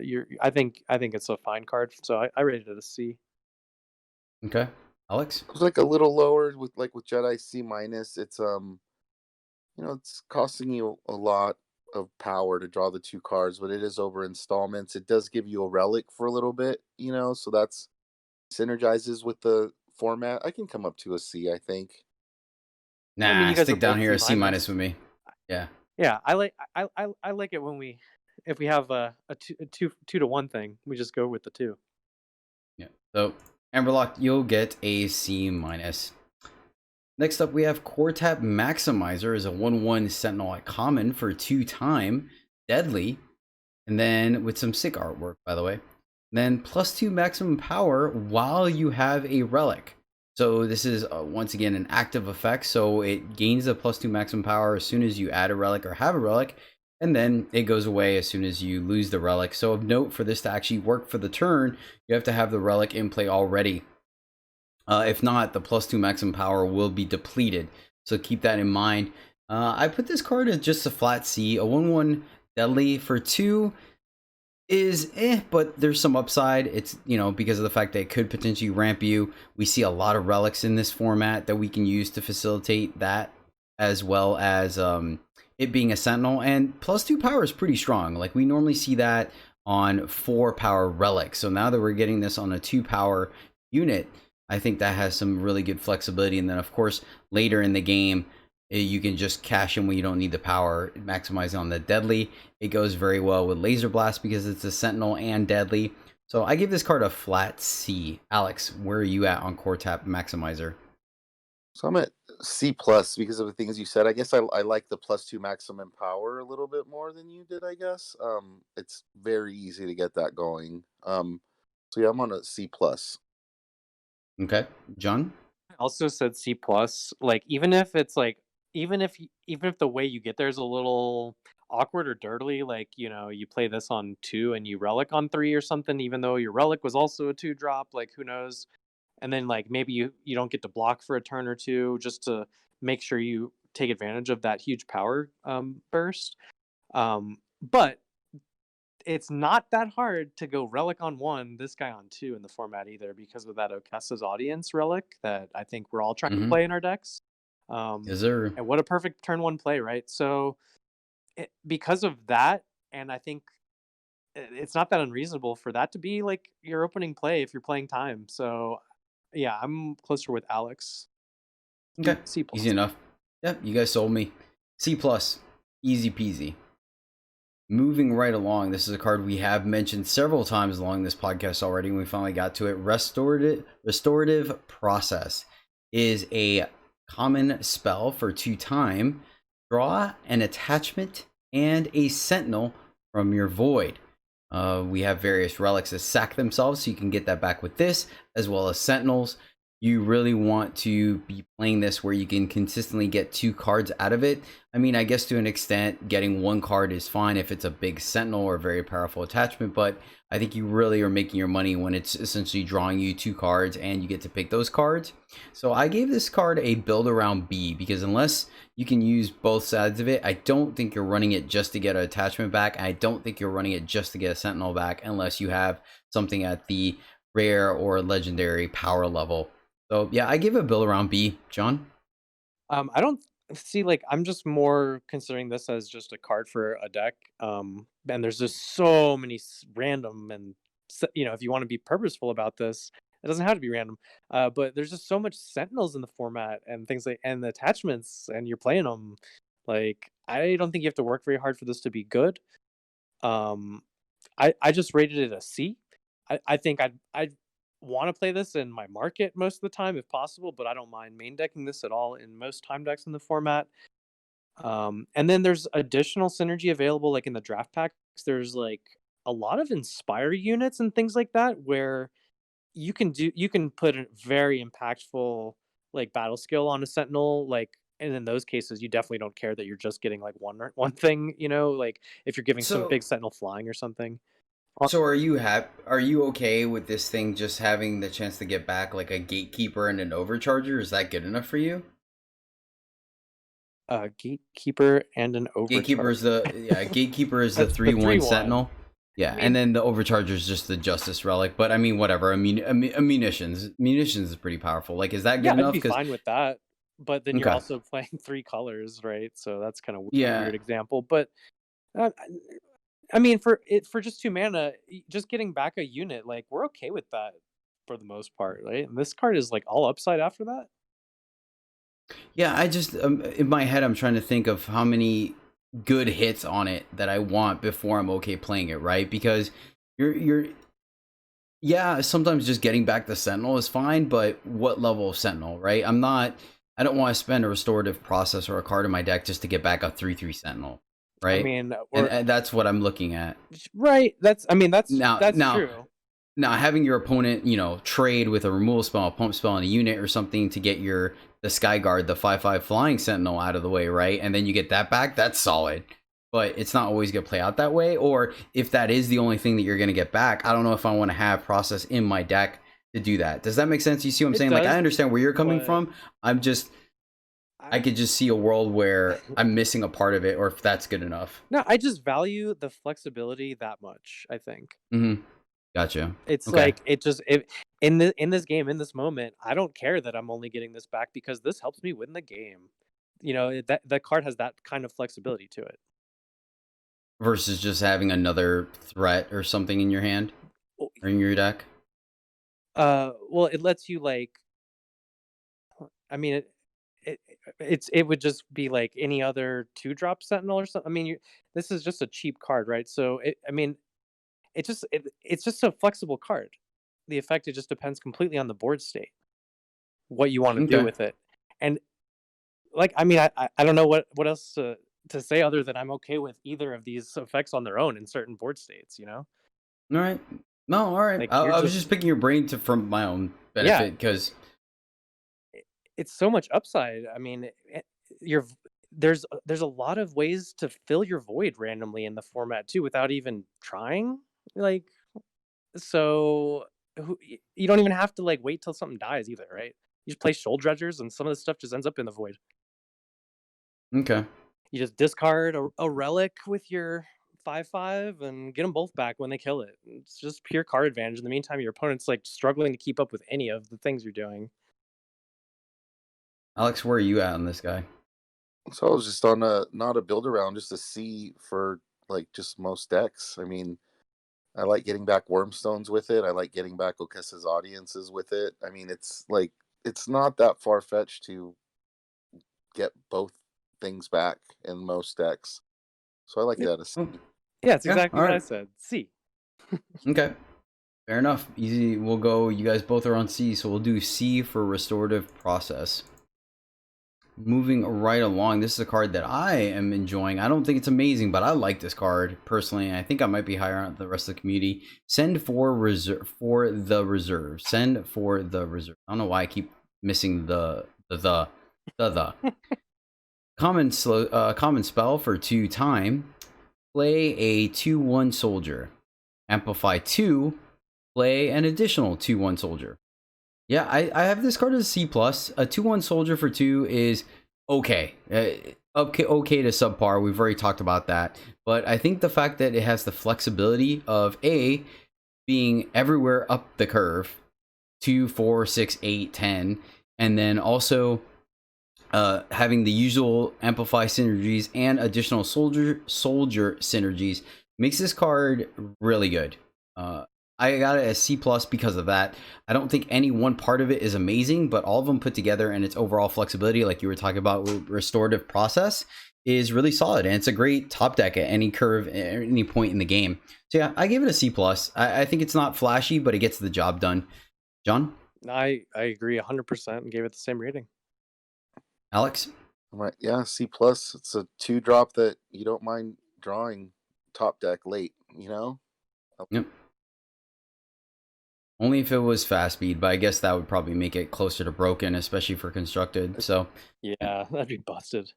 Solid card. I mean, you could play that relic that would make it fast. It's amazing with the Bastion garrison when you're getting multiple soldiers for your amplifies. It's amazing with that. Yep. All right, we're seeing our first Mandrake in time here with Shambling Sapsucker. Is a 2/2 uncommon Mandrake for 2 time. When you transform 1 or more cards, your Mandrakes get +1 attack and decay. Alex, what do you think of Sapsucker? Yeah, for the Sapsucker, I'm on a C+. So this is like if you plunder and if you turn a unit into a power or something into a treasure trove, it's gonna trigger this. So that's what I really like about this, and giving all your Mandrakes decay and +1 power. I like it. I give it a C+. Okay. All right. John, where are you at? Same rating, yeah. I think it's really in the format quite easy to make this text relevant. So I mean, yeah, this like, 2 for 2. It's just pure upside. I've found in my games that plunder is like, I'm just plundering at will in these games, compared to Mm. like where it was way less plentiful in the last format. So yeah, I think it's very easy to transform a card, and then it's like permanent decay and stat increase. Like, yeah, sweet 2-drop. Yep, all the same reasons you guys said. I actually had it at a C, but it's easy to come up to a C plus with it. I'm cool with that. Cool. Yeah, Plunder is really what puts this thing easier on the map. I think you're rarely gonna transform your opponent's units, except there's 2 cards in the format that do it. But the fact that Plunder is a thing it counts towards this is huge. Fair enough. So, Shambling Sapsucker, you get a C plus. Let me also mention like the other like incidental transform in the format, right? Like we have those powers now in Expedition and Draft that transform, right? Oh, the standards. The standards are in the format, and then we also Mhm. have the from cycle from like the last set. So there's like literally cards that you might have in your deck that just transform without doing anything too during the game, which could do some fun stuff. I don't know. Fair enough. Fair enough. All right, this is our final Grafter. This is Speed Grafter. Is a 2/2 soldier at uncommon for 2 time. Charge is the battle skill for this one. And then the usual ultimate, pay 3 to swap a card for a time card or factionless card in your market. Then give the unit in your hand +1/+1 and charge. All right, sending it back over to you, John. Where did this one fall on in your grading scale? Yeah, this one was like middle of the road for me. I rated this one just a solid B. Like the 2/2 charge, on 2, yeah, you get that little damage chip in usually if you're on the play, especially. So that's fine. As far as its ability, giving a specific unit charge is definitely I think you can make that a relevant thing in your average limited game. So I like that quite a bit, but not as much as a couple of the other ones. So it's right in the middle for me. Fair. Alex? Yeah, I'm right there with the B. Charge is like kind of whatever, but getting you can put that on a flyer or something that's gonna get through. So yeah, I'm on a B. Or a corpse boom. Yeah, that'd be nice. Yes. All right, that will be a solid B for Speed Grafter. Moving right along, this card is a card I have tried to test out, and I think my initial assessment of it was correct. Stakeout is an uncommon cursed relic for 2 time. When 5 of the cursed player's units die, sacrifice Stakeout to play 3 2/1 soldiers. Amplify 3, give one of your units killer. I gave this card a D plus because I think it's too slow. The reason why I gave it a plus versus just a straight D is the fact that you can give one of your units killer or multiple of them if it's late in the game, which it would have to be because then the front half of the text is completely irrelevant. It does not, as far as I'm aware, it does not count cards that went into the void prior to this being played. So it has to be afterwards, and your opponent can see it coming. It's very slow. Sometimes they can't do anything about it. But overall, I think this card is just way too slow. Sometimes you'll get the upside, but yeah, you want to play it early so you have the quickest chance of getting your soldiers, but then that makes the amplify less good. And then if you wait to play the amplify, that makes the harder to get the 5 units to go to the void. So yeah, I just gave this card a D plus. I don't think it's great. I think occasionally you'll run it if you need some interaction or a relic or whatnot, but I'm not very impressed with this card. Alex, where are you at on Stakeout? Yeah, it's a lot of work for the 3 2/1s that you get. I like it as a D as well. John? Man, this is the kind of card that just makes me like roll my eyes when I start reading it. It's the latest in a number of cards in this set where I'm saying I hope I never have to play this card in my draft. I give it a D minus. All right, yep, we'll just all even out in a D then. I think that's serviceable. Anything in the D range is kind of similar, so we'll roll with that. All right, this is a card that I have enjoyed seeing how it's performed. It's not backbreaking, but I think there's a lot of value to it. I'm personally high on this. I've got it at a C even. And this is Unexpected Arrival is a common fast spell for 2-time. Give one of your units +1/+1, a unit in your hand +1/+1, and a unit in your market +1/+1. Each has its cost reduced by 1. So in a perfect world, this will give you +3/+3 worth of stats and essentially save you 2 power, making it free. The reason being is the unit that's already in play, you already paid for it, so lowering its cost isn't going to be a big difference unless you recurse it. But the unit in your hand as well as the unit in your market will be cheaper. I think it's surprisingly easy to get a block from your opponent or an attack that +1 stat at fast speed is enough to make it a profitable exchange for you, if at all.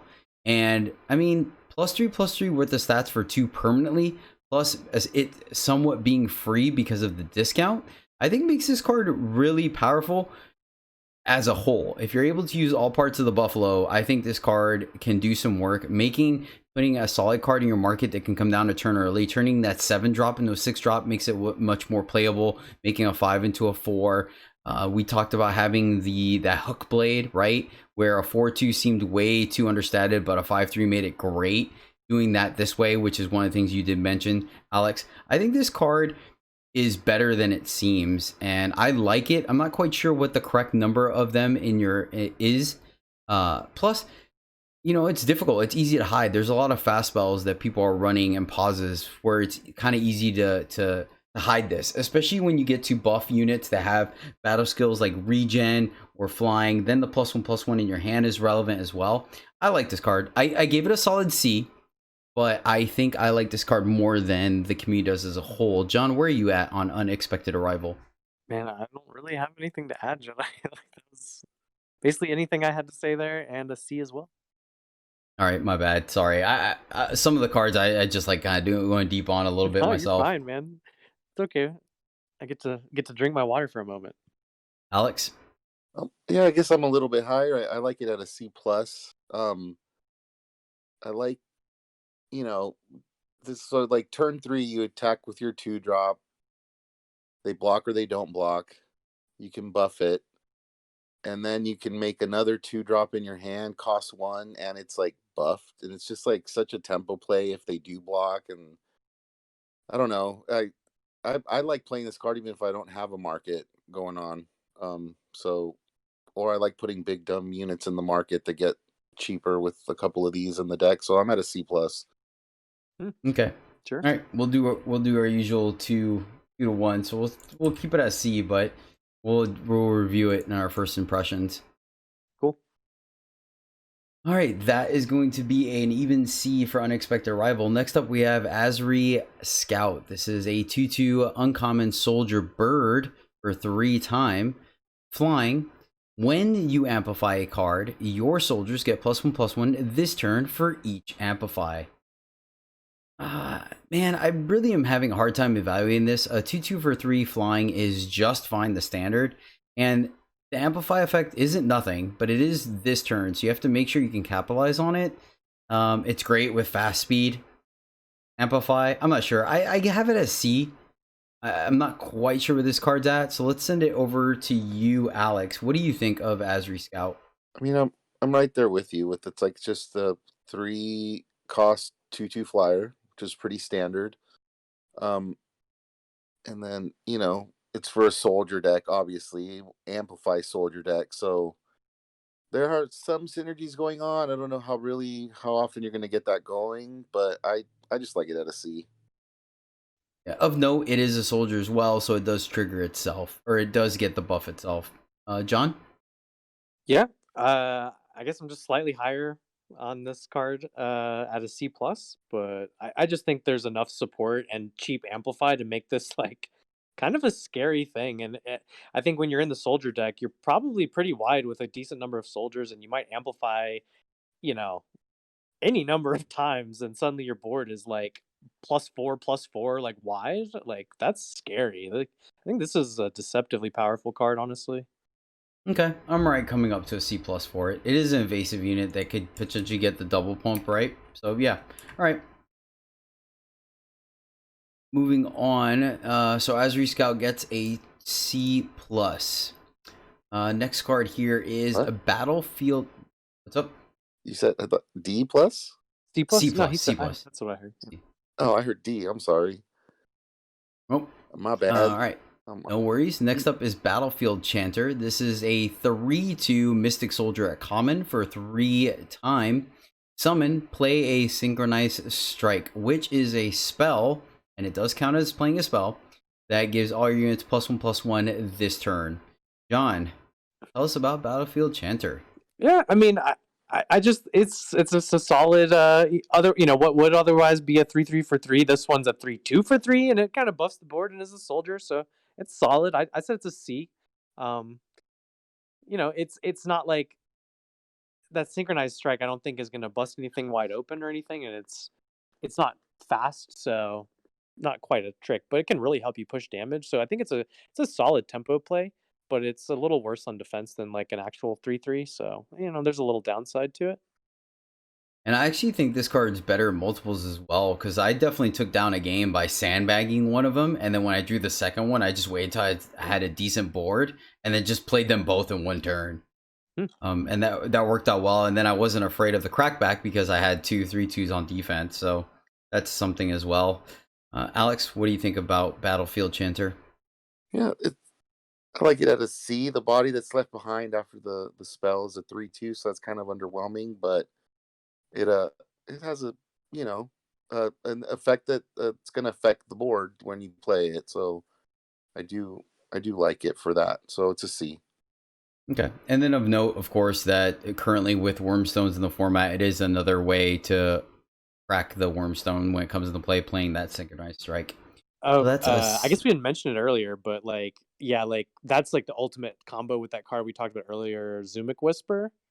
Wormstone, like that worm literally comes out ready to worm. Like that's just disgusting. Yeah, good point. By Good the point. way. Yeah. Yeah, that is pretty sick. So this is the Not second one. best Wormstone enabler in the format after the Zumic Whisper. Mm-hmm. Ready to worm. I like that. Yeah, he's ready Yeah. to worm. Well played. Well played. Next one is Cobra Gear. This is a fast spell at common for 3 time. Play a +2 attack Viper's Fang with Deadly on one of your units. Amplify 3. Play an additional Viper's Fang on another one of your units.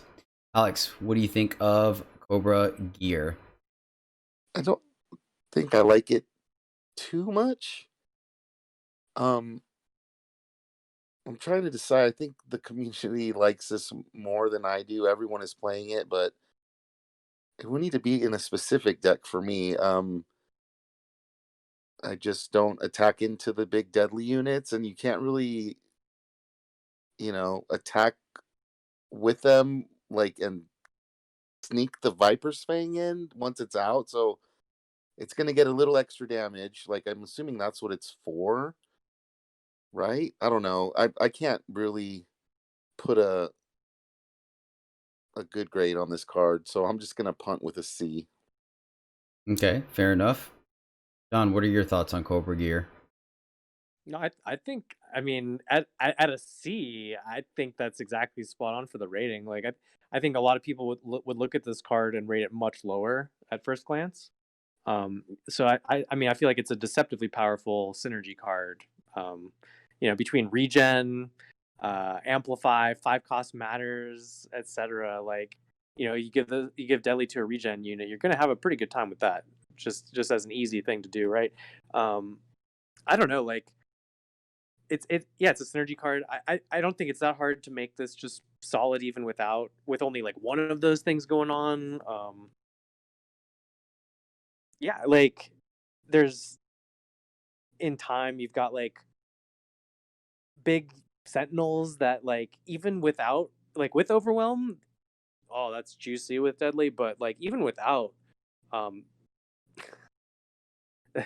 like that means like if they would multi-block and would only lose like one guy, or two in an exchange, suddenly like they just lose everything. And it's fast, right? So you can do that at fast speed. I think this yeah. Just a solid card for me, C. Nope, you covered it all. It's a C. It goes really well with regen, I think. We didn't mention, Yep. I guess, but like these are also attachments you're playing, right? I mean, it's kind of it's implied or whatever on the card. I mean, you would know if you zoom in on it or whatever, right? But yeah, these +2 attack Viper's fangs are weapons, right? So there's even that synergy on top. Mm-hmm. Yep. So Viper or Cobra Gear, not Viper, Cobra Gear, you get a solid C from us. Moving right along to Coveted Gemstone is a uncommon relic for 3 +1 maximum power. Pay 2 and sacrifice Coveted Gemstone to draw a Sentinel or attachment from your market. John, what do you think of Coveted Gemstone? I think it's slightly awkward ramp in relic form, right? Because it comes down on 3 and only gives +1 max power. But like, I mean, it's a nice sacrifice payoff on there. So it doesn't have that downside that a normal ramp relic would have, which is that eventually it just is sitting there doing nothing. And there's additional synergies in the format with the other things going on here. So like, I think it's fine. You'd want to have a reason to be ramping to play this, but I think it's fine. It's a C for me. Okay. Alex? Yeah, I'm at a solid C as well. Once you run out of needing the ramp, you just pull the Sentinel out of your market. I like putting a big dumb guy in there. And then it gives you like a late game thing out of your ramp card. So I'm at a C as well. It's just funny because it's a little, like I was mentioning, it's a little awkward with the ramp part, and then it's a little awkward with getting the Sentinel out because they're generally expensive, and then you just like ditch 2 power or ditch the power or whatever too. So it's like awkward on both ends, but I think it's still good. Yeah, it's that tension that actually had me put it at D+ or C-. I think I finished at a C- because it does have some application, but I don't like the fact that it limits your market selection, right? But attachments are something that can easily go in the market. You can get late game. That Sentinel interaction is exactly that. That's what made it so awkward for me, why I put it at C-, because you want a ramp to play your big Sentinels, but then you have to sack it to get a Sentinel. It's like, doesn't play out the way I want it to. So, but all right, I'll trust y'all's judgment. I'll bump it up to a C for Coveted Gemstone. I'm not sure if I'm gonna play the card, but we'll see how it plays out. Next up is another form of ramp. This is Expand the Reach. Is a common spell for 3 as well. Plunder, then play a sigil of your choice from your deck depleted. Yeah, this is not the first time we've seen this card, except now we're seeing it with Plunder added onto it. And this one's slow versus the other version, I believe, is fast, unless we're thinking about the Amplify version, which is in the format as well in the Eternal packs. I don't like this card. I don't think I'm going to be playing it. I think there's better things to be doing. It is a choice, so it is fixing and it is ramp because it does play it depleted, but I just feel like there's so many better things to be doing on 3 in this format. I think it's a little on the clunky side personally. I could be wrong. I give it a D, but I can easily be talked into like a C-. I wouldn't personally go any higher than a C- with this card though, because the Plunder helps it when you draw it late game, right, where it's not completely dead anymore because you can plunder away a power. So there's that, but I think it's a pretty low impact card. Alex? Yeah, I'm right there with you with with your second grade, you gave it a C-. If you need this for your deck, you'll know. I mean, if you need to fix it, it's gonna fix you. So, I mean, it's gonna do that. I like that you can plunder first, so you can kind of trade. If you have a different power, you can just trade it kind of for a different one if you need a different one. So, yeah, I'm at a C-. Okay, John? Yeah, I'm close at just a C. I think it's similar to the last card, except this one, like, instead of having relic synergies and market stuff, you get to fix and plunder.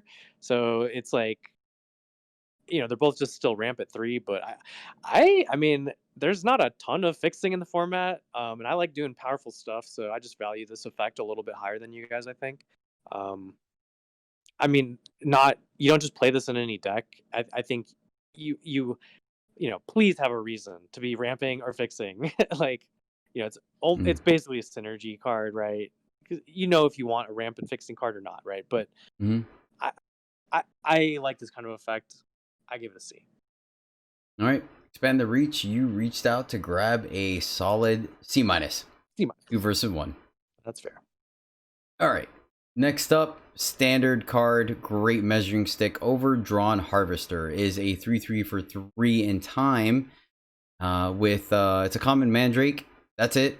And I think this is still a C. Yes, it has all the Mandrake synergies that we talked about, so this thing could be extremely powerful. But I think the fact that it's a 3/3 for 3 vanilla just makes it a solid C. Any arguments? Any additional quirks or anything? Nope, straight C. There's so many 3/3s for 3 in this format. So many. Yep. All right. Solid C for Overdrawn Harvester. Next up, though, this card has caught my eye. It's not just because it shares the stats with Caravan Guard. Goliath Flytrap is an uncommon Mandrake for 4 double time. 3/5 summon Plunder. Ultimate, at the start of your turn, play Silence. Yeah, this card's great. 3/5 stats on 4 is fantastic. Plunder is, you are forced to plunder. It's not like the other Mandrake that let you choose when. You have to do it that time. And 4 is a little awkward. Not quite sure. If you really need that 5th power, then maybe you could plunder that. Maybe you're flooding, I'm not sure. But it automatically plays an ultimate the next turn. Of course, it is at the start of your turn, so you will not be able to play another Mandrake to get the buff on it on turn 5 or whenever. But it will automatically trigger any of those Mandrake ultimates. And Silence is powerful. I think Silence is still close to a removal spell in this format. I think there's enough things that matter to include other Mandrakes on both sides of the field that can benefit you for silencing them, taking out flyers, all kinds of great things. So yeah, I think this card is absolutely fantastic. I give it a C+. John? Yep, same rating for me, C+. It's like a great synergy card for the format that's like very much already fine on its own. Yeah, and everything you said about the plunder, I agree. Yep, C+. Alex? Like, for me, it does enough to put it into the B- range, just because of everything that has going on with it. Nice. But I mean, it'll be a C+ because of our grading system that we got. But I do like it a lot. Yeah, I think it's still C. I could be wrong. Maybe it plays out more powerful than that, but I feel like it's still in the C range, personally. I am happy to take it, though. I am taking it aggressively. So Goliath Flytrap, you get a C+, and that's solid. This one I'm not completely sold on, to be honest with you. I think it's because it fights for the same slot as Goliath Flytrap, but it is a common versus uncommon. This is Pollen Sprayer, is a 1/5 Mandrake at common for 4 time. When you play an ultimate ability, your units get +1 attack. So of note, this doesn't buff just Mandrakes, it buffs all your units. So there is the flip side to that as well. John, where are you at on this guy? Like, as much as we love synergy stuff, you know, it's like it's like it comes right after that last one. It's so hard to give this one a good score because like that was a synergy card that's already fine. This one's one that's bad on its own with like, you know, a medium payoff. I gave this one a D+. Ooh, wow. Okay, interesting. I think the 1/5 body still does work. I think the 1/5 body is still decently statted and impressive, even if the ability isn't great. What do you think, Alex? I'm at like a C-. It still blocks pretty much almost everything. And you know, a little gravy on some ultimates, and Mandrakes are all about doing ultimates. So I'm on a C-. Doesn't block Barricade Basher. Ah. Yeah, I give it a C-. John, can we talk you up? Show. All right, C- for Pollen Sprayer. Next up, we have Malaga League Diver. This card feels super out of place, but I guess I don't know the lore of the set or whatnot. Malaga's League Diver is an uncommon explorer for 5 time. Summon, create, and draw an Astromancer's Compass. And for those of you that are rocking your brain trying to figure out what that is, that's the 1-cost relic Once per turn, you may pay 2 to give one of your units +1/+1 this turn. Yeah, this card just feels super uber duper medium to me to low. I gave it a C, or I gave it a D. I'm sorry, I gave it a D. We talked about earlier how a 3/3 for 5 is not very good, and that one drew us cards, and we were already kind of skeptical about it. This card, this draws you a horrible card. Yeah, I don't like it. It's a D. I think in Explorers is an irrelevant unit type at the moment. So There's a all little parts of like legacy support for that unit type. oh in yeah, the from packs. the Eternal packs. All right, fair. Yeah, Yeah, yeah, just a you're little right. bit. You're right. Yeah, I don't like this card. I gave it a D. John? Yeah, D minus. Like it's the last card in the set or in the commons and uncommons that I hope I never have to play. Not even a soldier. Shaking my head. Yep. Alex? Yeah, even if it played the Astromancer's Compass, I still wouldn't like it. If it played Yeah, good. and gave you a trigger of it for free, I still wouldn't like it. Fair enough. Fair enough. All right. Then we're going to get a solid D from Malaga Deep Diver. All right. Moving on, home stretch here. This card is really solid. This is Skyguard Sentinel. It is a 5/5 Sentinel at common for 6 time flying on the enemy turn. Alex, tell us about Skyguard Sentinel.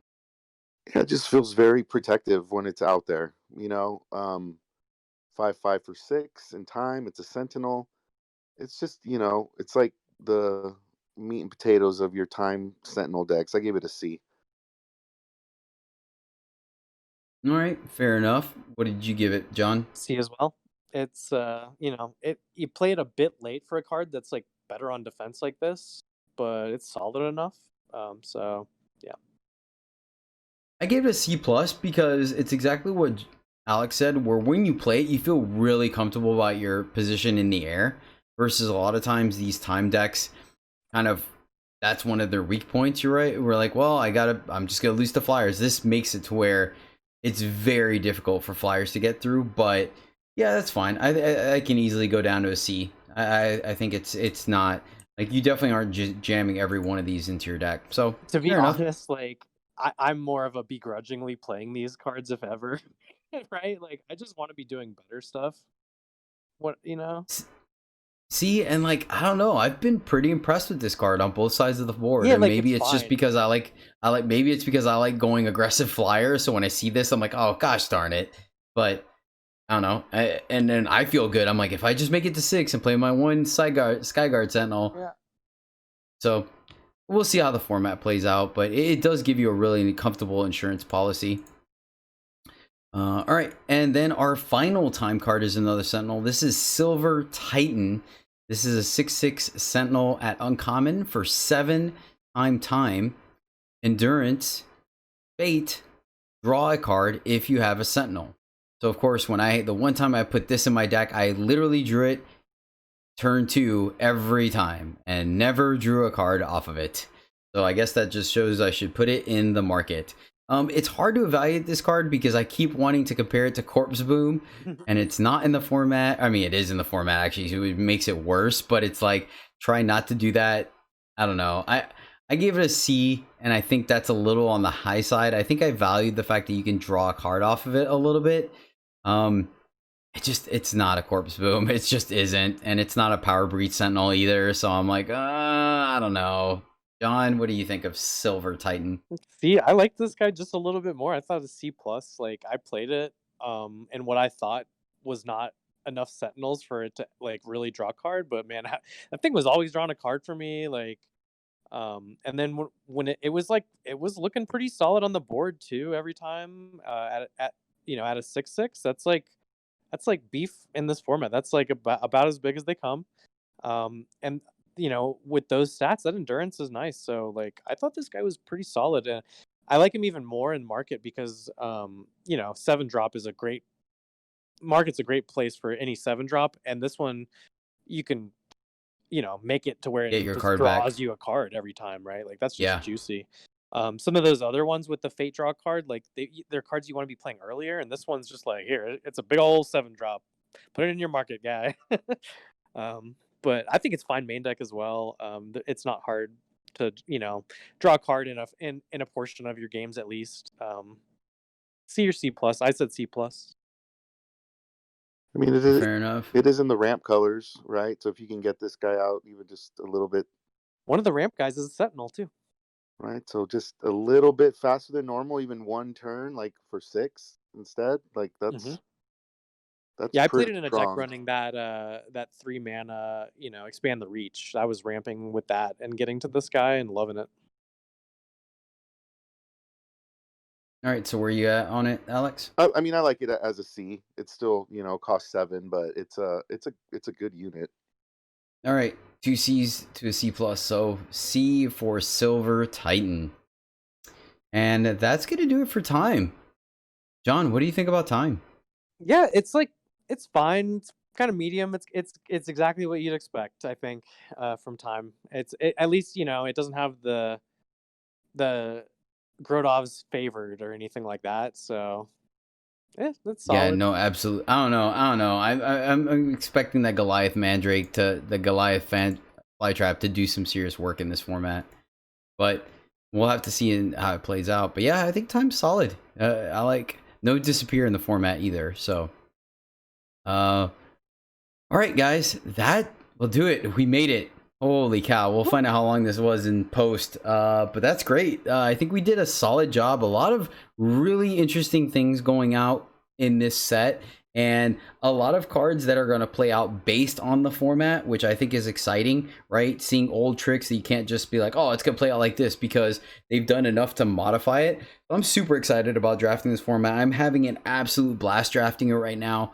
I've definitely favored erring on the side of aggression in this format, and it's really paid off for me. But I think there's a lot of exciting things, and there's gonna be some longevity to this format, I can tell, because there's just so many various things. You can go deep on the synergies. You can draft the hard way and essentially just drafting enough nuts and bolts deck. There's so much market interaction.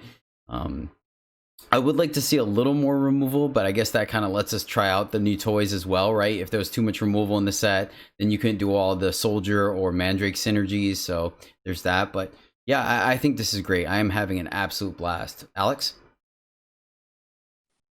Yeah, so far it's been a blast. Just a new set. It's anything new, right? It could have been not very good, and I would still be liking it. But I think they really they made a nice, fun, complicated set that it seems so far to have like aggressive decks, mid-range decks, and control decks, and all seem viable. So yeah, that's the best kind of format. Yeah. John? Yeah, I'm right there with you guys. Some powerful stuff you can do, but what the thing I really like about the format over like our last one at the start was I don't think there's any glaring commons and uncommons that I'm like, this card already, I'm just like, this needs nerfed. This is ridiculous. Like, you remember the Trick Shot Ruffian and Curtain Call last time? Like, what the heck were those? You remember, like, those came out as commons in our draft format or uncommons. Like, I don't see anything like that going on. So I think it's starting off a little healthier even. And yeah, just shiny new stuff. Let's go.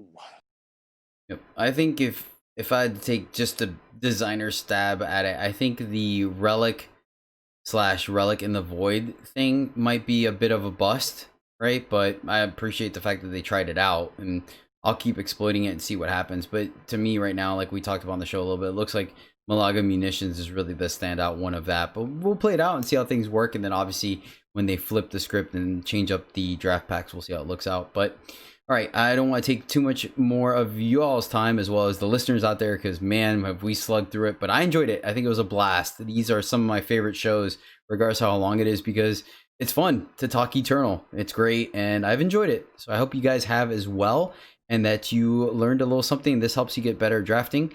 Feel free to contact us via Discord. The link will be in the show notes down below, where you can talk to us 24/7, and we'll answer your questions about limited constructing, all the good stuff. We have a phenomenal community there, and we'll absolutely love for you to join it. You can catch me streaming live every Tuesday, Thursday, Saturday, and Sunday at twitch.tv/Jedi_EJ. And of course, if you want to catch the video version of this show in particular, or just other great content that you can't catch live on Twitch, check it out on youtube.com/EternalJourney. All right, guys. John, Alex, thank you guys so much for slugging through this with me. It was an absolute delight. And that's going to do it for us. Stay tuned next week where we go through every rare and legendary of the set and breaking it down for you. Hopefully we'll have a decent amount of those under our belt so we can give you accurate assessments and not just theory craft. But until then, as always, happy gaming. Good night. Good luck navigating the Empire of Glass.